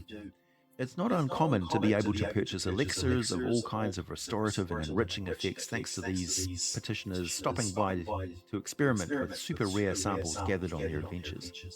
Eventually, as one travels downstream, the currents once more flow into a bordering region, where the mountains become more like the regular-sized ranges of the prime material plain. The settlements dot the banks of the great river Oceanus with towers that airships can dock at before going too far into the fierce winds beyond. All manner of river vessels come and go, and not a whole lot of folks there know that somewhere nearby the land plunges down into a huge cave complex that is the entrance to the divine realm of the halfling god of earth and of death. Not as fearsome as that title sounds. His realm, called Soul Earth, throngs with the souls of halfling petitioners who gather here before they are sent to their assigned places along the outer plains, with a great many travelling directly from Soul Earth and into the bordering plain of Bitopia, sort of like a way station that receives all the soul traffic coming in from the fugue plane that borders the deep ethereal and the astral planes. Anyway, more epic waterfalls and cascades and dazzling rainbows with floating islands of rock and an impressive structure called the Twilight Gate, a massive stone structure that soars like an open cathedral of carved rock, constantly worked on by blissfully happy dwarven petitioners who carve incredible details into countless decorative and huge works of art inlaid with every kind of gem and precious metal that shimmer and glitter with the light gleaming from the waters that passes below and beyond them. And then we are into the first layer of Elysium, named Amoria. I should mention that while I talk about the light bouncing off the river Oceanus, this doesn't come from sun or moons or stars in the sky. The light of Elysium just is. The sky is dotted with the moving and shining forms of celestials, archons, angels, and various divine beings and other celestial creatures in their vehicles. Very scientific. Very scientific. Very scientific light source. Also, a friendly reminder that Halflings is just a knockoff name for hobbits that the Tolkien estate literally forced them under threat of being sued, because what a sue-happy world we live in. Just been complaining constantly recently about Nintendo. Tolkien estate was pretty strict with how things were used, and they forced TSR back in the TSR days of D&D to rename the hobbits, and they renamed hobbits to halflings. The halflings' leaf had truly slowed their minds. Thank you, Saruman. So, the god of the halflings is the god of hobbits in this world. Soaring through a sky of brilliant cerulean, with it only darkening as far as a deep indigo at any given time. Day and nights do occur. Time passes normally on these planes, but it's quite random, really. The gods have more influence over the seasons, days and nights in any sort of cyclic natural process. Amoria is easily one of the most hospitable places in the Outer Plains. Aside from its tendency to trap beings in their addiction to its peace and fulfillment, small towns dot the banks of the river Oceanus, and islands of rolling hills rise from the river itself. The bulk of the population of Elysium lives on this layer. Even so, Amoria is a deeply peaceful place where those who live there take any opportunities to help others and demonstrate goodness. There is still misfortune, but it's almost like such things exist only so the denizens of the plane can express their goodness and provide help to those in need whenever they can. Calamities here, such as a village fire or capsized boat, test and identify those who are from other planes. Travellers to Amoria are besieged by small errands and tasks, but if they complete them, they will always find powerful allies at their side. Amoria has a very comfortable climate, so the Gardenals often deal sternly with storm giant druids and other creatures who can control weather by causing sudden disruptions that can have unfortunate long-term side effects. The rulers of the Gardenals also live on Amoria. These supremely powerful Gardenals are as powerful as the Archdukes of the Nine Hells, or the Demon Lords of Ruin within the Abyss. First among their number is Prince Thalicid, the wisest and most powerful of Leonors, also one of the largest. Thalicid's lieutenants are known as the Five Companions, the lupine Duke Lucan, the bear-like Duchess Callisto, the winged Duke Windhair, the equine Lord Huon, and the antlered Lord Rannoch. Together, they organize the efforts of the Gardenals, sending them on missions against the... Don't forget Shadowfax. Okay, just kidding. I'm making so many Tolkien references. Yeah, I wish the copyright law was more relaxed, or at least different than it is now. I guess I understand them not wanting to use the term hobbit because that is very specific to Tolkien, unlike, dwarves or elves, which are 100% not owned by Tolkien, but by collective humanity. But also, I don't think it was hurting that much for them to call their halflings hobbits. I'm kind of glad that, now they have their own more general name than hobbits, because halflings are basically hobbits by another name. But I still like the fact that there's like that connection there to hobbits. And without halflings feel like they can exist without being too Tolkien in flavor and being able to be their own thing if they need to be. So I think it worked out for the best, but also I do wish that TSR didn't have to worry so much about stepping on the toes of the Tolkien estate with their inspiration. I like the fact that they were called hobbits then, and I like the fact that they're called halflings now. I wonder if Wizards of the Coast is protective of halflings. They better not be, but considering Wizards of the Coast, maybe. I don't know if you can copyright halflings like you can copyright hobbits. Better not be the case. I feel like hobbits are a Tolkien term, and halflings, like Norse mythology, are kind of owned by collective mythology and history, and of humanity in a wider sense. Hey, Neutral Trauma, that it is indeed. Don't know if I'm gonna be awake much longer. I should go to sleep and take a nap so I can go to town.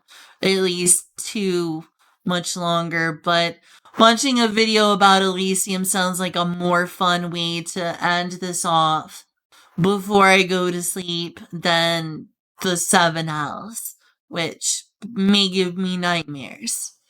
This is just like ASMR. Right here, it's actually 7 a.m. here in Eastern Time Zone, Indiana. Evil, even striking into the lower planes to recover those captured from the forces of evil. Brilliant green meadows dotted with starburst flowers, pools as deep blue as jay's plumage, and silver clouds drifting against a perfect sky.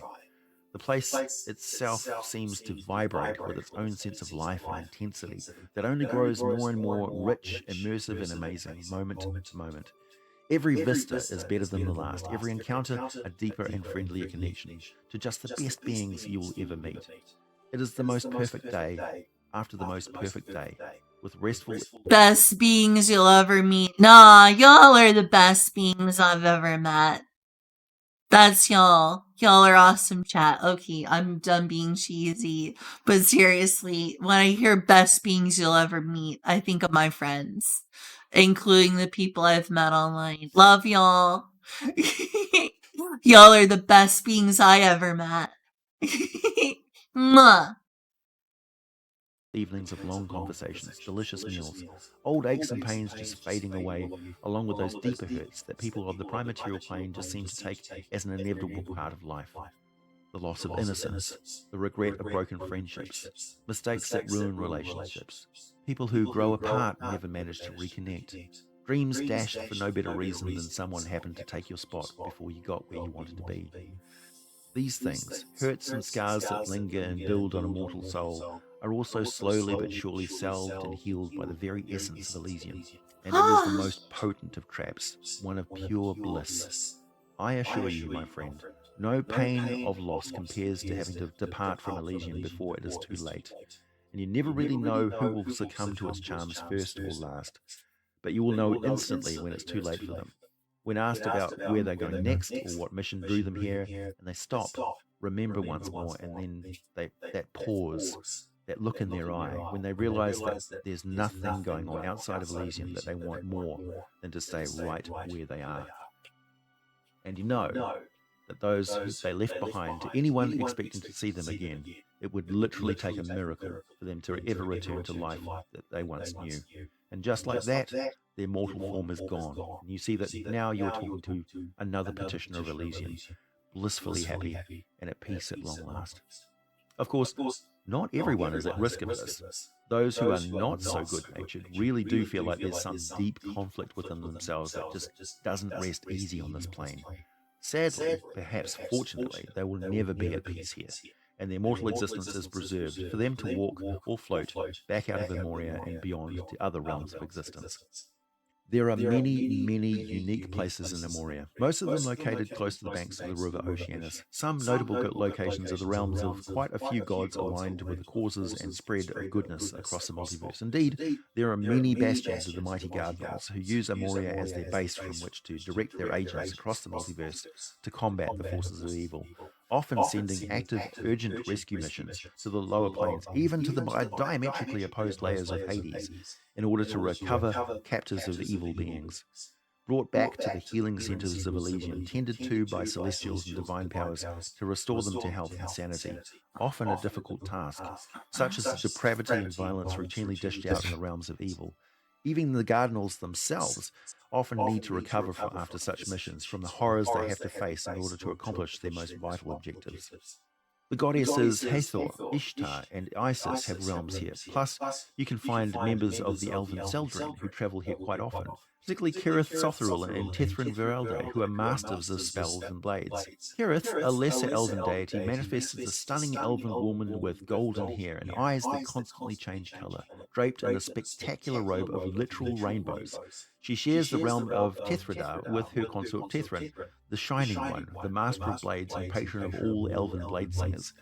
Tethrin is hard to miss. He's boisterous and strident, adventurous, and quite impulsive for an elven deity. Quite as likely to start a fight as to finish one, victorious, and while he is a thoroughly good entity, he is also mercurial and emotional, thus can be quite unpredictable and, when roused to sudden violence, a terrible foe. Of course, the elven gods travel widely, and they are just as likely to be in Arborea as they are in any of the neighbouring planes at any given time. There is also realms within Emoria that are not claimed by any deity, such as the lush territory of nature and peace, densely populated by petitioners, celestials and half-celestial creatures, the Guardians, a great number of visiting beings from other planes, and so on. Trade and commerce take place along wide, slow-moving sections of the river. Okay, I feel like this is a chance to pause and talk a bit. I normally wouldn't pause, but if I don't pause, I don't know what I'm gonna end up talking over, so I guess this is like my way of balancing things. I'm not making a campaign. I don't know near enough to be a DM or GM for any tabletop game as of now. But one of my friends, or I guess acquaintances rather, from the last Pathfinder campaign that didn't work out because the GM or DM had to quit for mental health reasons, one of the members of the group we were playing, a non-DM but a player who played a rogue, as the now going to DM, we picked up the pieces from the last campaign, and the person who invited me to the Pathfinder campaign, Dark Lord Kill, otherwise known as Eddie, worked with Silk, the rogue, from the Pathfinder campaign, and Silk is now going to DM a homebrew Dungeons and Dragons campaign, starting every Sunday. Unfortunately, I wasn't there for session 0, which was this Sunday, or last Sunday, I guess you could call it. So I'm not planning a campaign, but I feel an intense love of lore. When I interface with fantasy that I love, I usually like watching lore videos more than anything else because I am a lore fan. Like, my favorite of the Lord of the Rings books, or the Tolkien books, I guess, rather, is the Silmarillion, despite it being, considered the least well written of Tolkien's works in terms of like personal appeal. I like the Silmarillion most because it is the most rich in terms of lore. I love lore. I love lore so much. It's very, very important to me. But yes, I guess I'm only planning a campaign and that I'm planning to have a character in an acquaintances campaign. And also a friend in Kill. I don't know if I can call Silk a friend yet, but they are an acquaintance that I'm getting along with, and were the rogue from the last Pathfinder campaign. So, looking forward to their D&D homebrew as they DM this game. With flotillas of merchant vessels lashed together to form the floating markets of Amoria. There are many settlements on the banks, each unique and most quite ancient. Most locals have a great love of nature and are skilled gardeners and landscape artists who have all the time they need to perfect the gardens and produce the very best crops, the most spectacular flowers, and varieties of foods and beverages that are sought after at great expense by people across the entire multiverse. So, I raise my beverage to you, my friend. Thank you for joining me on this journey across Elysium. Let your troubles wash away in the river's flow, and may you be at peace. If you enjoyed this video, I'd greatly appreciate your company in the comment section below. Let me know what this video has inspired within your imagination and where you would like to go next in the Outer Planes. Hit that like button, share the experience with your friends on whatever platform you prefer.